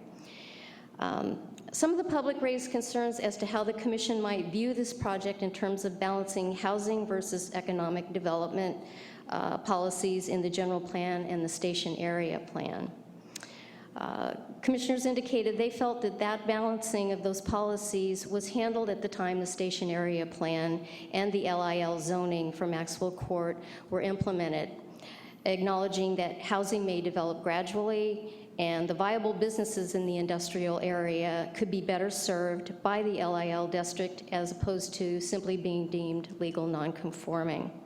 The commission acknowledged that a broader conversation to revisit those prior council decisions would occur in 2020 per plan policies. The commission was very complimentary to the applicant's high level of outreach to industrial and residential neighbors and found the project to be well-conditioned for the use to mitigate noise, odors, security, etc. The majority of the commission found the project to be consistent with the general plan, downtown station area plan, the TVRSA LIL zoning district, the interim zoning ordinance allowing cannabis cultivation in the LIL district, and acknowledged council's priority goals to establish council businesses in the city. The lone no vote was not really specific as to why she could not make findings of consistency with the project and GP policies, but she did state that the vision for the area was housing and expressed concerns that approving this business may hinder in the future interest in housing being developed in the area because conditional use permits run with the land. So it was more not in keeping with the vision as opposed to a specific consistency finding that she couldn't make. So, I did it. Good job. Thank you, Ms. Cisco. Any questions for the Planning Commission Chair? Thank you. Thank you. All right, we're going to hear from the appellant now, and he'll have 5 minutes.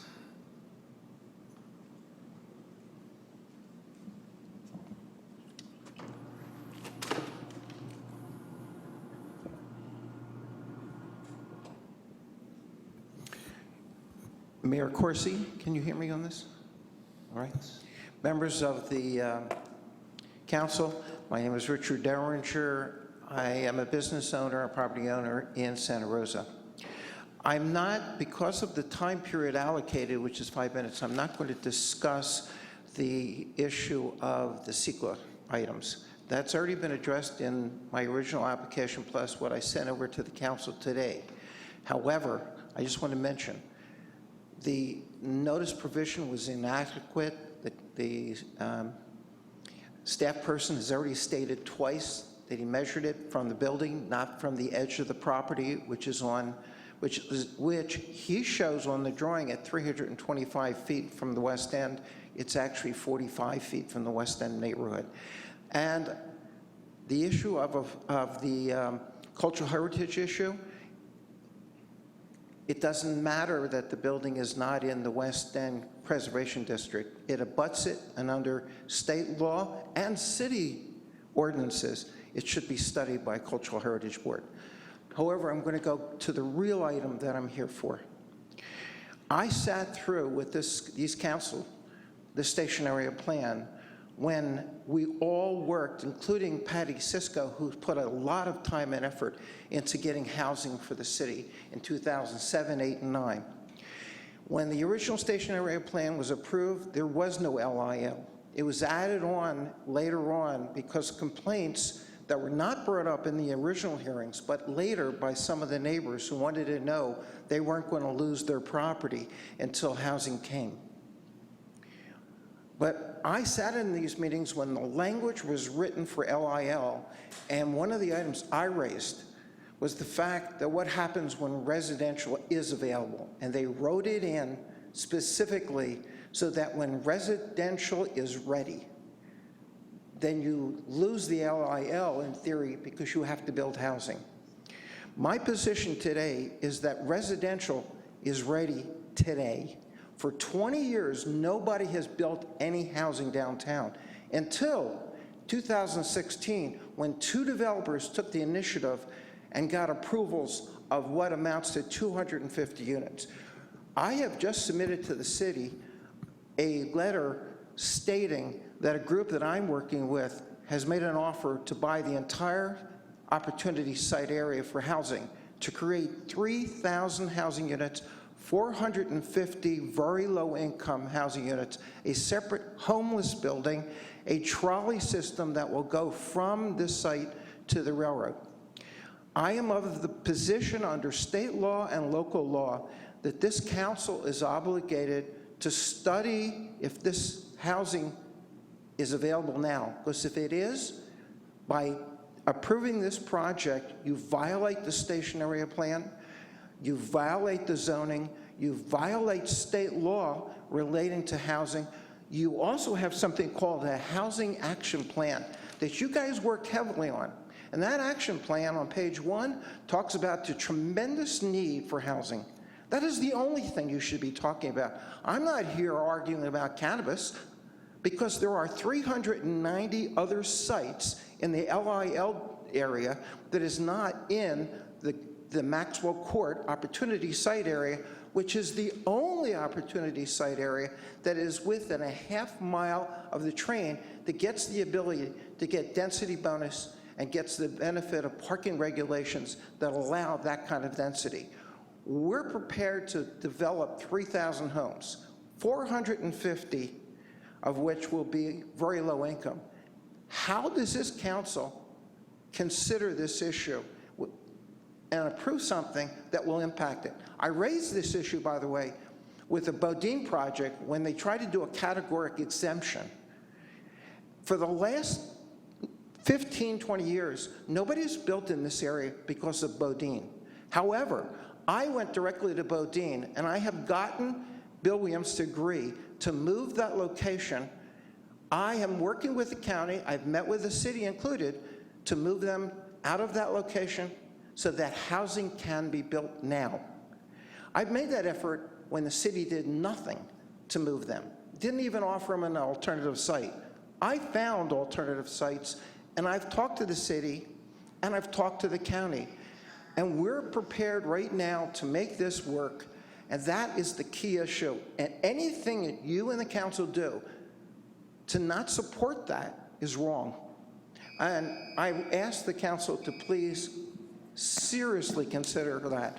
This is not an issue of cannabis. This is an issue of zoning, land use, and creating housing that can come now. And you've got the ability to do it now or not. Thank you, Mr. Derringer. Thank you. Need you to wrap up. Thanks. Okay, are there any questions of Mr. Derringer? Thank you. Applicant presentation. You'll have 5 minutes.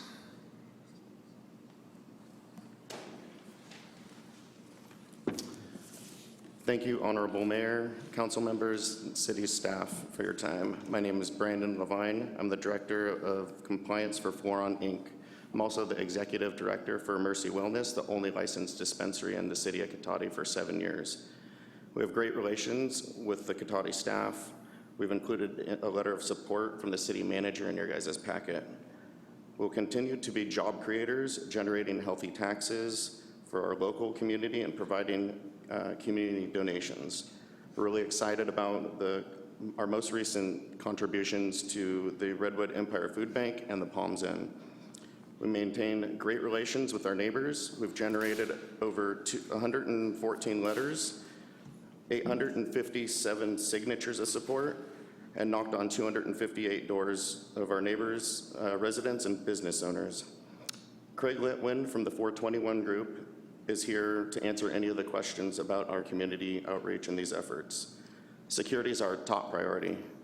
We will install automated security gate with fire department access, staff 2 unarmed security personnel during business hours, provide 24-hour monitored surveillance outside of our location. We'll enclose our parking lot with a fenced area separating our part of the lot from the back lot. We'll have pickups and deliveries and discrete vehicles during the business hours. We will locate 2 secure vaults in the center of the building. We'll also place interior cameras covering each room with no blind spots. We propose to have 12 cameras outside that should cover all the areas that we have surrounding the premises. We will not have sales on site as this location is not open to the public. And lastly, we will improve the Sally Port with a new gate, creating a secure area to transfer finished product to testing labs, distribution, as well as for storing our recycling and disposal materials. Now, my co-applicant, Aaron Mahaley, he's the Director of Operations. Thank you. Good evening. Again, my name is Aaron Mahaley, Director of Operations and co-applicant at Floron. I have 15 years of experience in the medicinal cultivation industry. Floron is committed to conservation and operations that are efficient and eco-conscious. For example, we plan to refilter our wastewater and aim toward a zero wastewater program within our facility. We will be using organic growing methods wherever possible and recycle our plant material. Floron will use Sonoma Clean Power and is looking to utilize Evergreen to maximize our green energy usage. Contrary to the appeal, our lights will not be on 24 hours a day. Furthermore, new technology in LED lighting systems may be able to significantly reduce our carbon footprint. For our light, odor, and noise mitigation, we will control light pollution so it does not bother people at night, shading lights appropriately. We will be using state-of-the-art air filtration systems, carbon filters, and negative air pressurization. Similar systems are used at hospitals, museums, laboratories, and archives.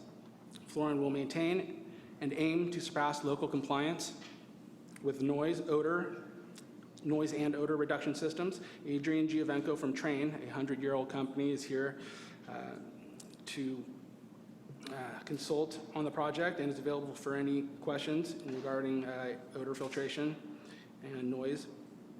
And Brandon and I are also available for any questions throughout the evening. Next, I'd like to introduce our project planner, Karen Mantelli. Thank you, Honorable Mayor and council members. The subject property specifically lies within the LIL district, as you've been made aware, and Section 20-46.030 specifically allows for commercial cannabis uses in the LIL district. combining district, subject to a use permit. Mr. Devine has, under this code section, made application for a use permit for the indoor commercial operation. He's paid all the fees that are required by the city. He's followed the codes, gained the Planning Commission approval to establish this land use and continue an existing light industrial use of this building. Before operating, though, the project must adhere to the conditions of approval which meet the city and state guidelines. Yes, there is a general plan anticipation to see housing in this area in the future. However, the intent is to allow for the reoccupancy of the buildings within this district until such time. Specific plan policy, SBLU 5.4, does within the stationary plan speak to allowing that reoccupancy. This interim ordinance does allow this. We feel that the project meets the intent of the zoning and land use, and we ask that you deny the appeal and uphold the Planning Commission decision to allow this use in this location. Thank you very much. Thank you. Any questions for the applicant? Yes, Mr. Tibbetts. Thank you so much. I know it's been a long process for you. One of the questions that was raised with me from some of the local developers in the area who are looking to build high-rise housing in the area was that you were planning to have 24-hour lighting, and that would be really disruptive to people living on those future upper stories. Is that true? Do you still plan to have 24-hour lighting on site, or has that been removed? Because for me, I think that's a valid concern. If I lived up on one of those high rises, I wouldn't want to be looking at a baseball stadium all night. The lighting will be consistent with the other buildings around there. We will have to go through a lighting review design before we actually install any exterior lighting. It'll not be 24-hour. Almost all of our lights are actually off for about 12 hours a day. So there will be no more impact than what's already there at nighttime. At nighttime, yeah. Those will be off. And during the day, you won't be able to see what's inside of there because inside of the actual shell of the building, there are individual sealed, basically, sanitation rooms, and so they're separate from the building. Okay, thanks so much for providing that information. Yep. Any other questions, Council? All right. I'm going to open the public hearing. Before I do, this requires disclosure of ex parte communications. I'll start at that end. Yeah, so I had ex parte communications with Mr. Litwin and other neighbors that I imagine emailed everybody as well, their same concerns. In addition to watching the entire Planning Commission meeting, I had a phone call with Alan Thomas, who's representing one of the appellants, I believe, and emails from a number of concerned people regarding this project. So I've spoken with Alan Thomas via telephone today. I've spoken with Mr. Derringer on a handful of occasions on a variety of subjects touching this entire process. I've spoken with Mr. Brueggemann on a handful of occasions as well. And I'm trying to think if there were any others. And I've spoken directly with Brandon Levine and his partner and toward the Maxwell Court facility. I have received the emails I'm sure most of the council has received. I've had no conversations with the appellant or the applicant, and did watch the Planning Commission meeting. Thank you. Besides emails, I did watch the Planning Commission meeting, and I did have a meeting with Mr. Litwin when he was first proposing the project. And I met with the applicants. I've spoken to a representative of the appellant and a representative of the applicants. I've spoken to a member of the Planning Commission, none of whom provided me with any information that's not here on the record today. With that, I'll open the public hearing. Folks have 3 minutes. Keep in mind that the council's been sitting in these chairs for about 7 hours now, and that we would appreciate your brevity. No need to repeat what others have said. You might just let us know that you agree with what's been said before. Starting with Dwayne DeWitt, and I don't think he's here. Lauren Brueggemann. And he'll be followed by Joanna Cedar.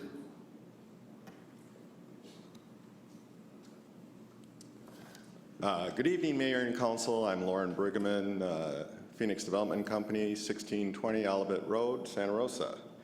I'm going to make it quick. I very seldom talk at these things. I'm not very political. I've made a habit over my 30 years as a multifamily housing developer to stay out of local politics. I just think it's only correct. Only when it affects me do I speak up. I've stayed away from the Measure C thing. I do have an opinion. I think it's unfortunate that you as a council had to make a decision on that because you were the recipient of decades of poor housing policy that precipitated a crisis in this community. And you did what you had to do, and it's kind of a Band-Aid, but it was necessary because of thousands of people that are being affected.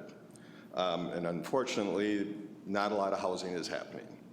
That brings me to where I'm at on this thing. I think a lot of those decisions are made quickly. I think this particular decision seems to be moving very quickly without a lot of public debate, without a lot of public investigation, without a lot of public input. When that happens, what happens is everybody is concerned as to what are we looking at? I don't think any of us can tell. There's very little science on this. This is a very new undertaking everywhere. I don't know if those scrubbers are going to make the air clean.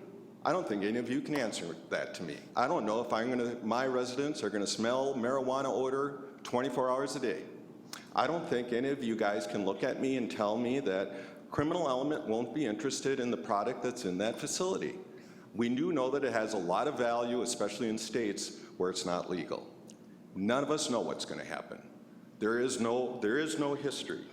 So as we go forward with all these unknowns, very quickly, to probably grab that gold ring, because that's pretty lucrative, what happens is we end up with a lot more unknowns. We don't know if lenders are going to look at this and say, oh, this isn't a housing area. No, they're making a decision to grow cannabis here. We don't know, we don't see that as a housing area. We don't think we should be lending there. We don't know if my residents are going to, or if I will lure residents to my project because they're going to say, you know, I don't want to live within 800 feet or 700 feet or whatever it is of a grow facility. I don't think that's a proper place. Maybe I'll go to Windsor where it has a nice residential feel. We don't know. We don't know. Nobody's talked to HUD. Is HUD going to stop insuring mortgages in this area because it's too close to a cannabis grow facility? We know it's against federal policy. Has anybody talked to HUD? We don't know. It's that thing that's what scares me and my investors. We have 25 million at risk, and I think probably what we should be asking is, what about the future council? Are they going to have to make a decision on New Year? Thank you. Joanna Cedar. I'm up here. And please, folks, don't make me ask you to finish up. The buzzer will let you know. Joanna Cedar is high. Come on. I'll keep this short and speak about what we do know. Cannabis business regulation in Santa Rosa means that there are now criteria that allow differentiation between the compliant and those who have no interest in following the regulations. By all accounts, the applicants are the type of operators that the city had in mind when it approved cultivation operations to operate within the city limits. The property is properly zoned. The applicants have every intention to adhere to all the regulations that apply to them. They will be responsible and reliable neighbors. So I urge the City Council to approve their application. Thanks a lot. Have a good evening. Thank you. Brad Koch, and he'll be followed by Dorcas Wheeler.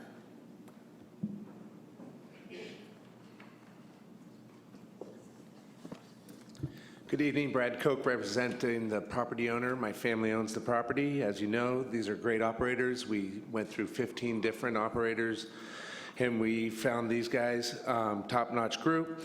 Want to speak on a couple of building ownership issues. You know it's hard to find a building in any area up here that conforms to this use. We have the zoning issues, the schools, the willing landlord, the vacant spaces, insurance requirements, and probably the biggest one is a debt-free building. So when you go take all those factors, I feel for these guys trying to find the right space and do it the right way, because we've been approached at other properties. Not so great. The area is changing. It's not going to be changing anytime soon. You know about Bodine. We also own the Platt Electric building, and that has a 20-year lease, which is right next door. We just signed a lease in the back building for 10,000 square feet for another 10 years to a granite countertop. So we are looking at fair prices for other, we're going to diversify the project. It's 20,000 square feet. So we're trying to take in all the small businesses. We know there's a lot of my fellow neighbors who really oppose all this LOI stuff, but we'll get to that in 2020.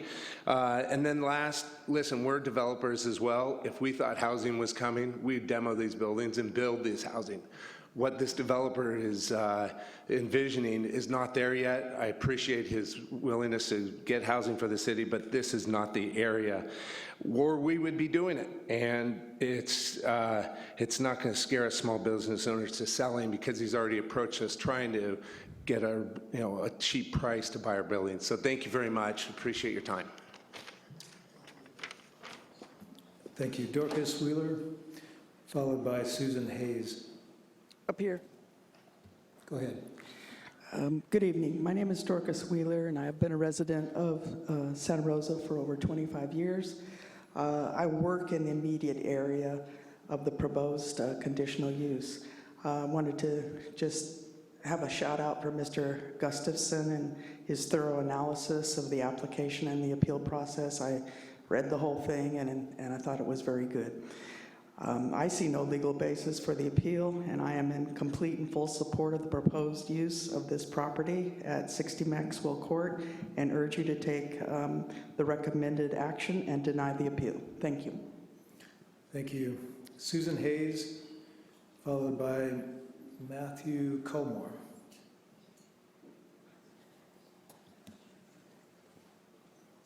My name is Susan Hayes. I live in the West End. I live right behind the Teen Center on Jefferson. I've lived there for 20 years. I moved here in 1990 from the Midwest, and you wouldn't see all this zoning stuff in the Midwest. We don't have these kind of issues. I feel the West End neighborhood is a very active organization. I think you need to meet with them, and they have to be given the explanation of what's happening and what's going on. And we meet at the Deterk Red Around Barn, and there's no reason why Alan Thomas and Leah Thomas, the president of our organization, can't put something together, and we all meet and we discuss this with the people that come and tell us what they want to do. And we're looking for housing too. We know our neighborhood is a magnet for new housing, and we're looking for that. So, but we need a little more information besides reading about it in the Press Democrat. Thank you. Thank you, Matthew Culmore, and he'll be followed by Jonathan Fish. Good afternoon. Thank you for the opportunity to address you. My wife and I have lived in Sonoma County for 22 years. We love it. It's been great to us. It's provided a lot of opportunities. I come from a background where my family was in city planning, mayors, various levels of looking at real estate and evaluation for highest and best use in the future. It's very clear that this area is an area in transition. And I think everyone on both sides is aware that this is a project that sooner or later will be residential housing. And I think that the permits and all that are in play at this particular time would allow this to be an excellent area for incubator type businesses to bring in some of the income in the meantime for highest and best use of the facilities as they exist now. And all these people realize that within a couple of years, these things are going to change. They're going to have to get up and go. But for now, this residential stuff's not ready to go. This is an ideal place to go in there and clean up some of those, what we looked at is the developing thing. You got clean users and dirty users. That little area is full of dirty users. This kind of facility is clean as any clean room for semiconductors that you would find. Very similar conditions are required for what they're doing as growers. Is what you have to do if you're going to be in the high-tech business in fabricating. So I think that for the time being, their use is legitimate.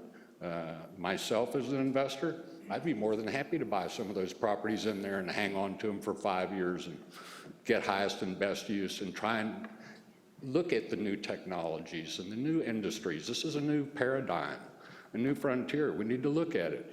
And I heard for a couple of hours all kinds of people that need money for libraries and sidewalks and all that. This is a perfect place to start picking up that money for a couple of years. And in 2020, even if it goes to all residential at that point, that'll be a slow transition, and most of these people will have realized at that point whether this is a conducive business going forward and to move somewhere else and continue at a larger and better scale or close down. That's their business risk, and I'm in favor of them taking it. Thank you. Thank you. Jonathan Fish, followed by Steve Evans.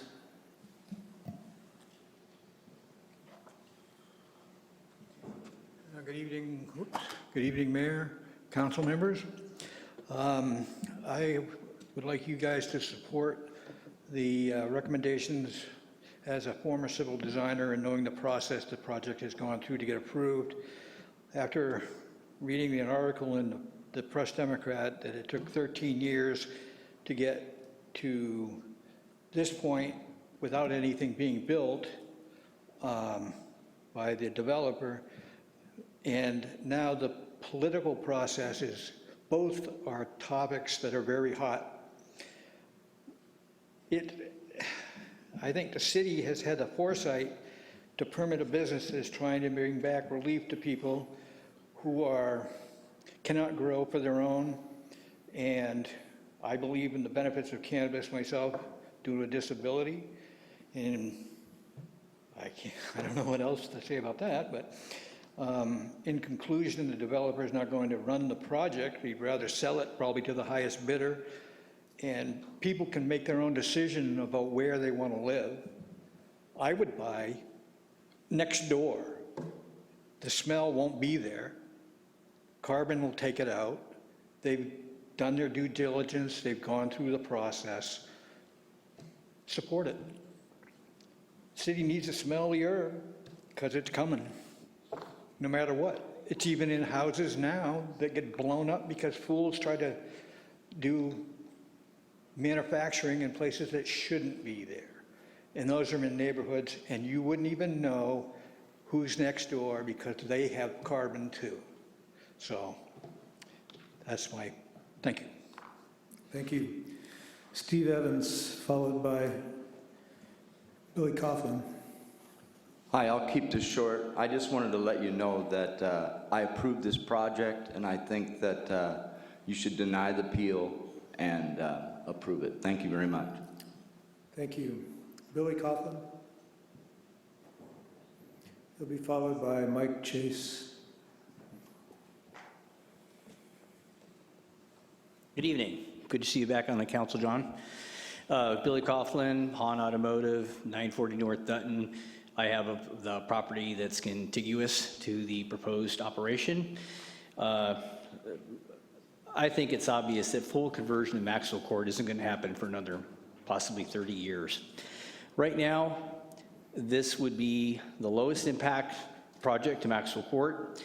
There's no impact to any proposed present developments, and it's going to have the highest possible benefit to the property owner and the city as far as income goes.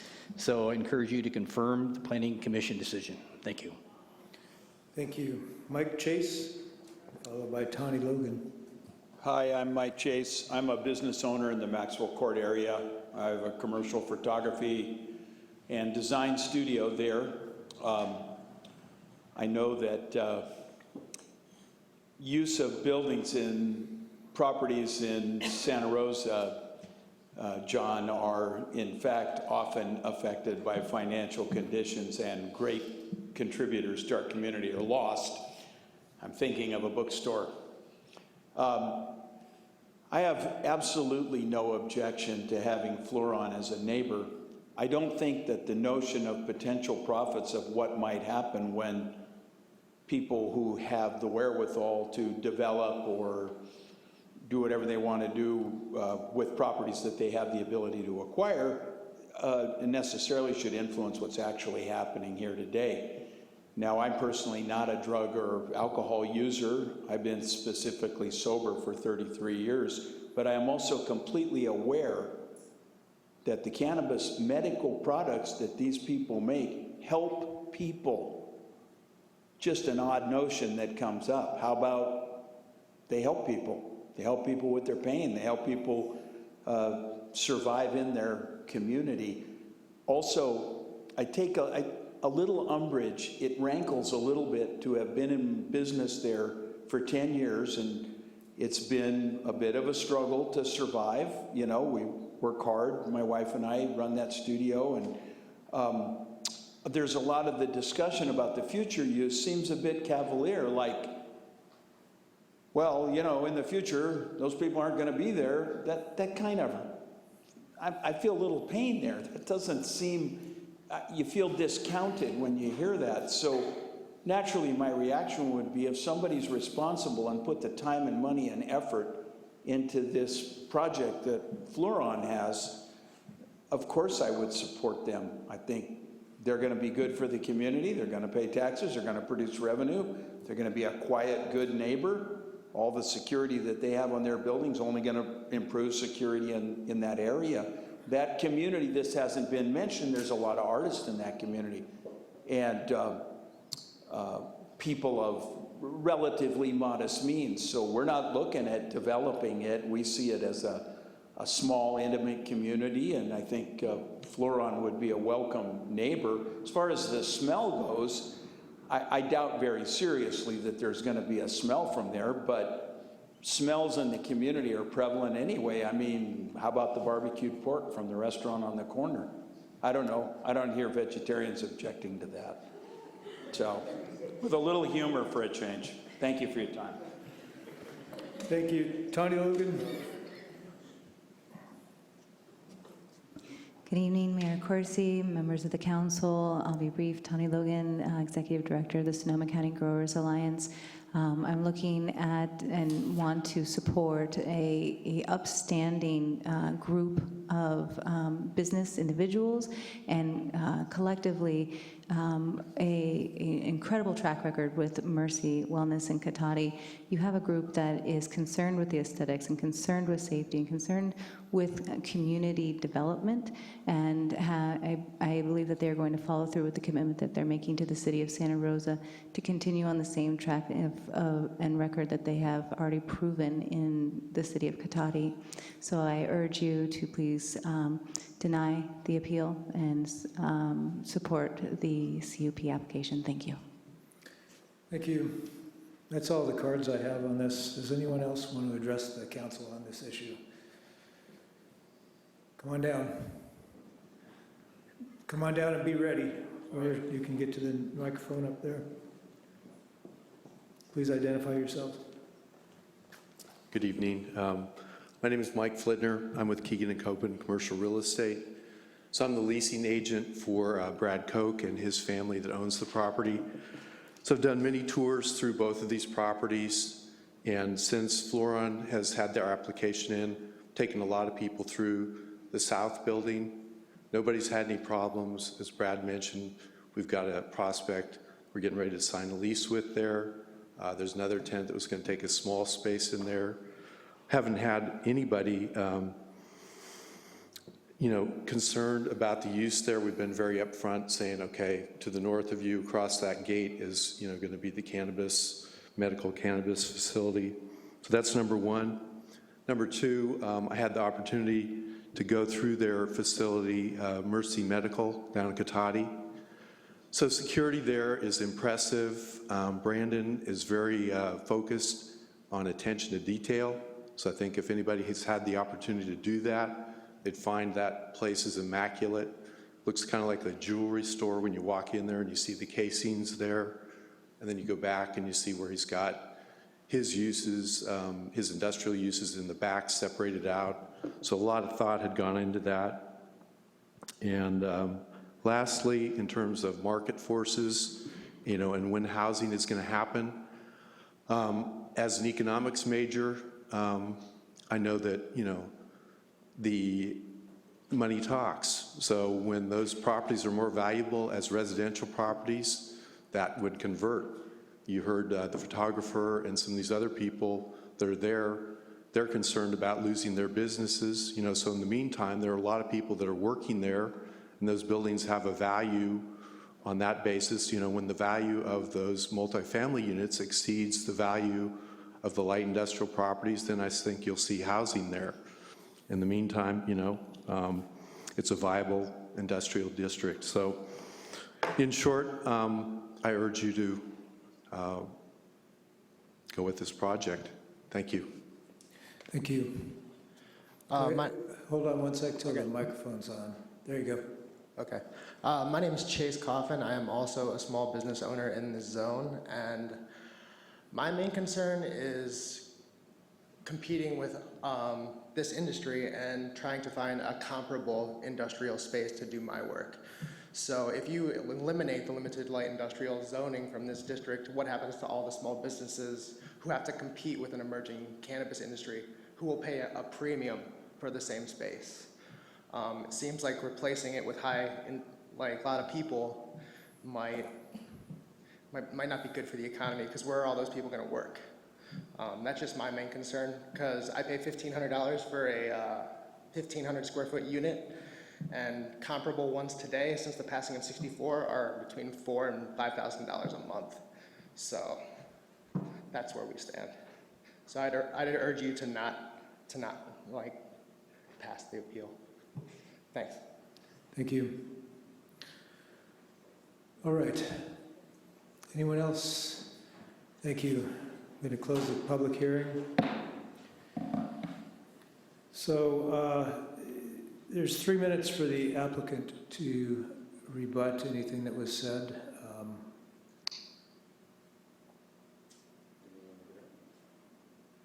All right. That's fine. You don't have to take that 3 minutes.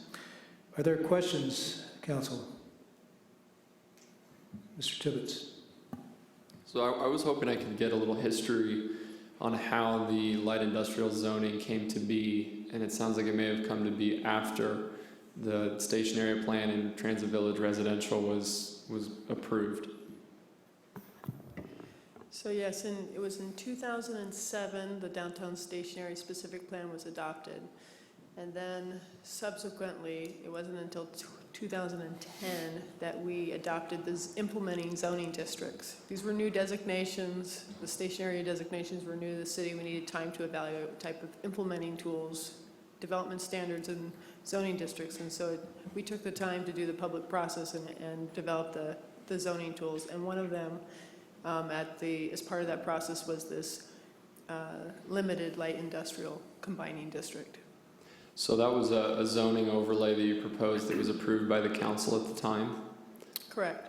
And so my follow-up question would be would it be safe to assume that the council at the time felt that it was wise to kind of create a transition period? Because the fact that there's this 2020 date that looms tells me that somebody probably thought ahead and felt we want to provide businesses in the area with ample notice that at some point in the future this is likely to be just TVR.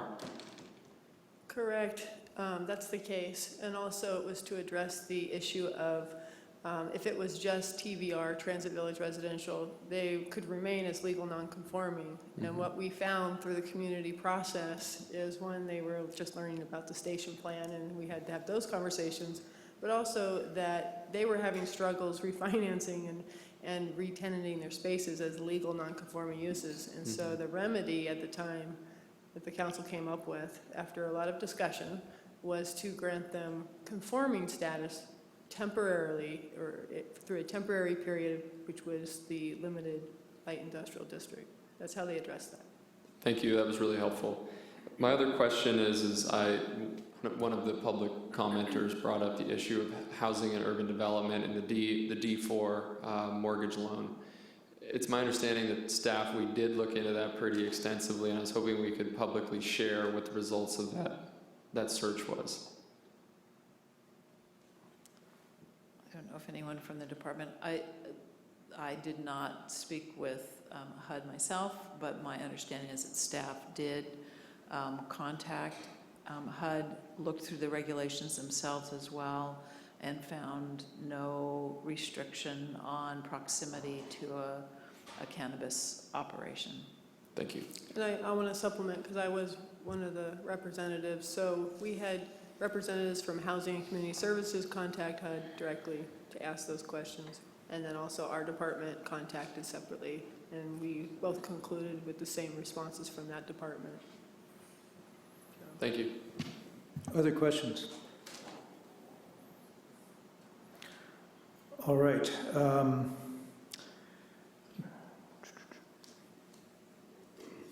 Mr. Oliveros, I think you have this item. Do you want to make a motion and then we can have further discussion?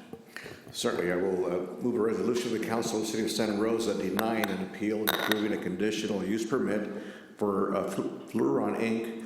for a medical cannabis commercial cultivation facility located at 60 Maxwell Court, APN 010-131-033-file number CUP 16-087, and wait further reading of the text. Second.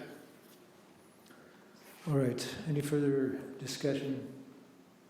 Mr. Rogers. Yeah, first I just wanted to thank the applicants for bringing forward the project and doing this in a way that I think really shows a lot of care and a lot of thought for the community and a lot of expertise in what you're doing. I think that for me, the only questions that I really had as I worked my way through the different grounds for appeal was, while this was a legally conforming use right now, what was the vision for the area at the time? And I think what I've decided and what I've seen and heard is that this is really an area that's in transition. And while we might want housing there eventually, and make no mistake about it, I want housing to be there eventually. We're not there yet. And I think that the LIL was developed specifically for this purpose, to put something there that could bring some vitality to the area until housing was ready to go. I suspect that the asphalt plant is probably a bigger deterrent to housing than this project is, and that's a whole different conversation for us to have.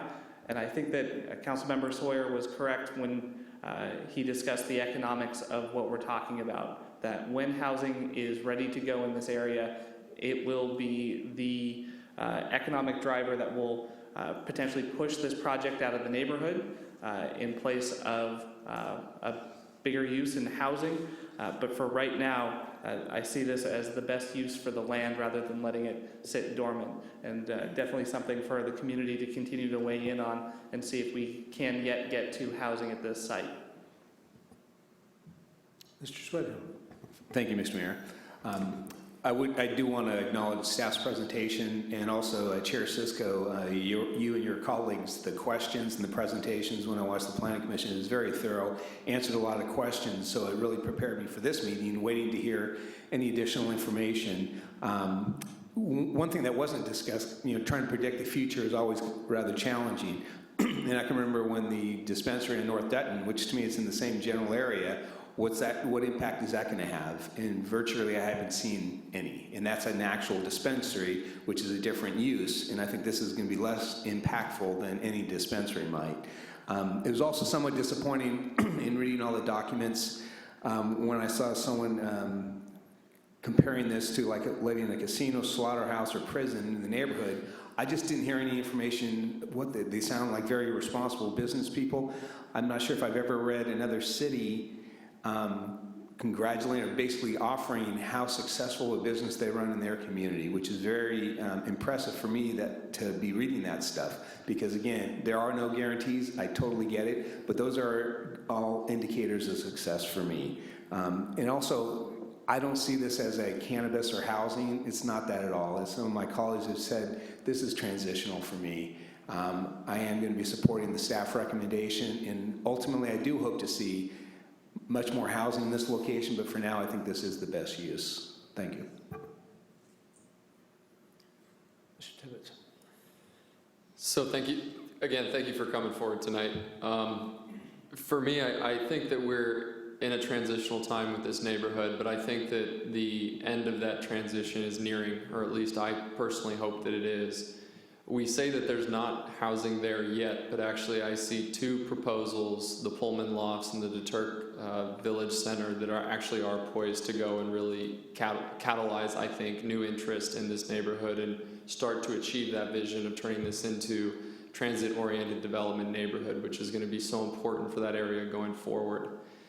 You know, I think we might have made a couple of mistakes here. I'm looking at this and I wonder, why is it that the city doesn't have a setback requirement when we used to for dispensaries? I think it makes a lot of sense that we have a distance requirement between a neighborhood and a cannabis facility. I also think we may have made a mistake by not fully committing to TVR back when that was on the table.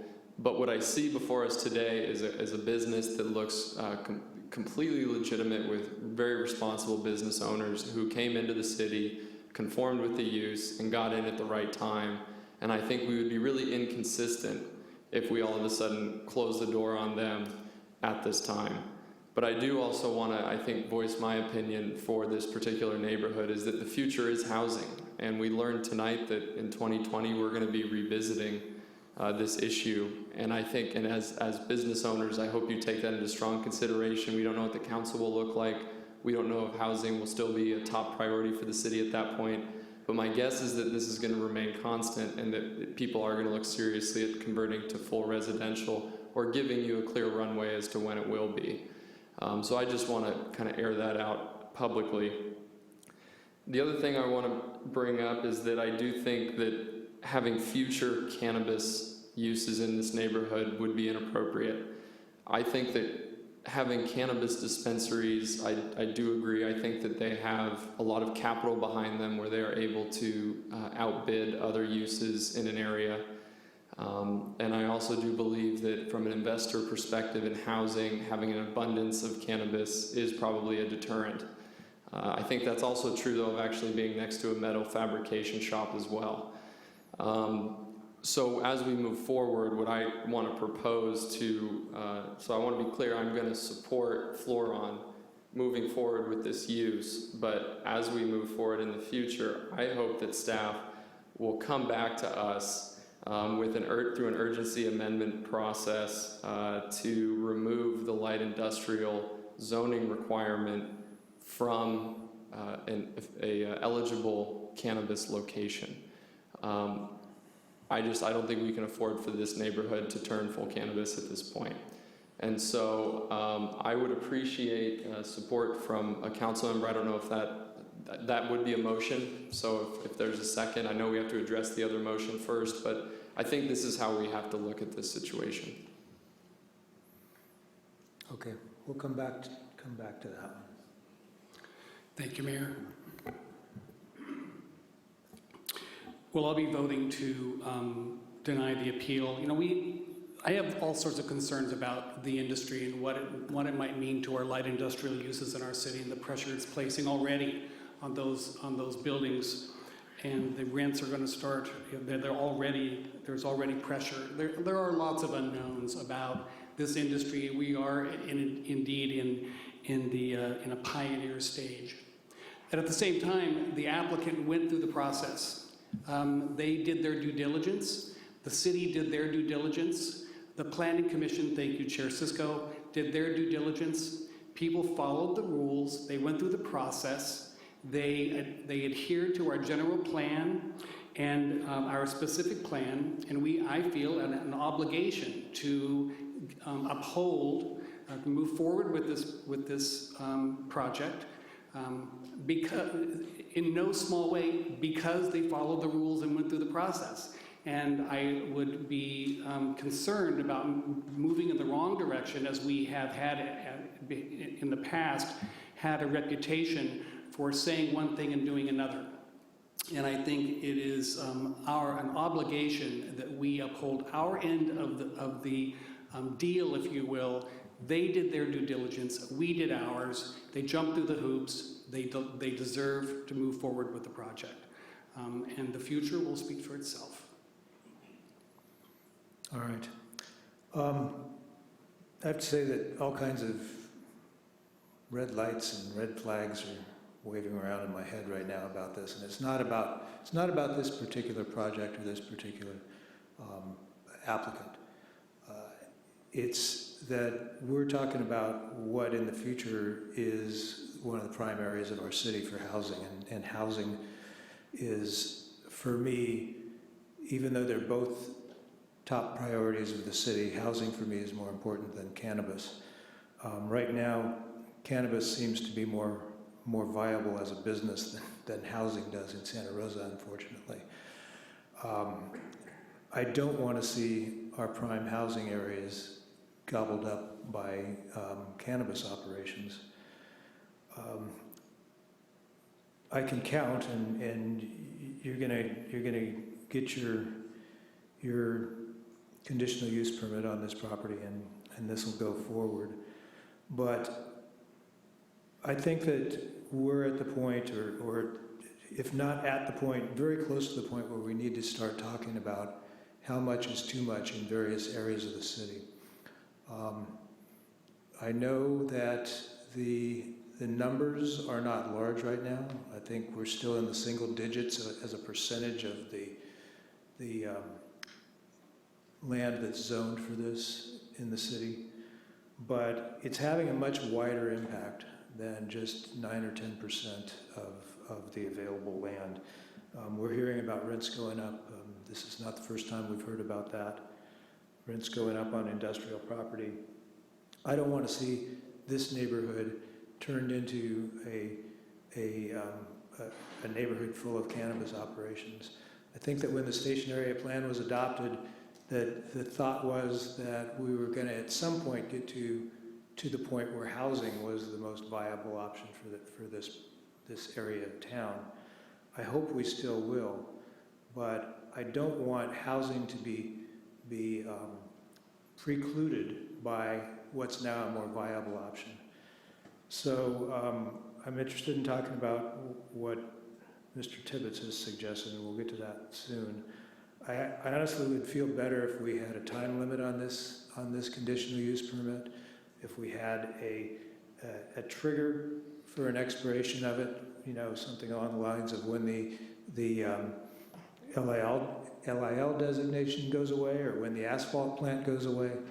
I just worry that if these folks are as successful as they seem to be and determined as they seem determined to be, that this does not go away. So I hope we'll have that conversation soon about putting some kind of a percentage limit in these industrial areas of how much is going to be cannabis, how much is too much of a good thing. Well, if I might add, you do have a subcommittee that is supposed to be looking at this issue, and there's no reason that you couldn't be asking the subcommittee for consideration of these questions. Consider that a formal request from me, and if you need it from the whole council, we can see if that's there too. Mr. Oliveris. Thank you, Mayor. Again, I want to also extend my appreciation to the Planning Commission that heard this. We do have a set of zoning rules, general plan, et cetera, so I know that they looked at that very closely for how this project conformed. Again, with a conditional use permit, we have these processes in place for a reason. And that's one of the reasons why I really value when the Planning Commission goes through those processes, because it's very clear and it's written out because we've established those rules for them. We're talking about a legal business here. It's not something that isn't. Maybe you can compare similarity to maybe alcohol or alcohol production, whatever the case may be, as close as you want. But we have had these discussions in committee, and one of the efforts that we've been making is to have them conform to the same rules as everybody else that's a legitimate business, and trying to find a different zoning where this would apply. Can there be further discussion? Potentially. I think we can do that, and I think we will be bringing back further recommendations for council to discuss. But again, it's very important that we understand that we're dealing with a legal business. We've had the medical marijuana in place for a while, and now we've legalized the recreational use. So it's here. So it could be problematic for me to say, okay, that we've had enough of this type of industry. Now we need to move on to something else. Again, if it's conforming to the zoning laws that we have in place, it conforms. So it's difficult to go away from that when you're dealing with something that is legally able to locate within our community. So again, I appreciate all the input, and I know that there's also a need for housing, and I also know that we have some housing opportunity sites that are in place that we need to continue to work towards developing. This one will come. I think it will come at some point. And again, when the market changes and this is now a stronger housing opportunity site, we should take advantage of that.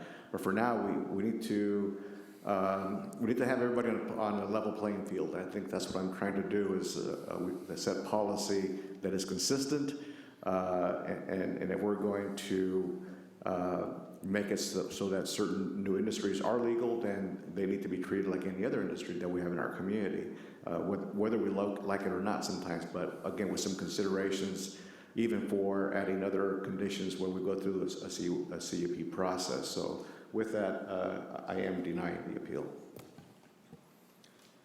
All right, council, your votes?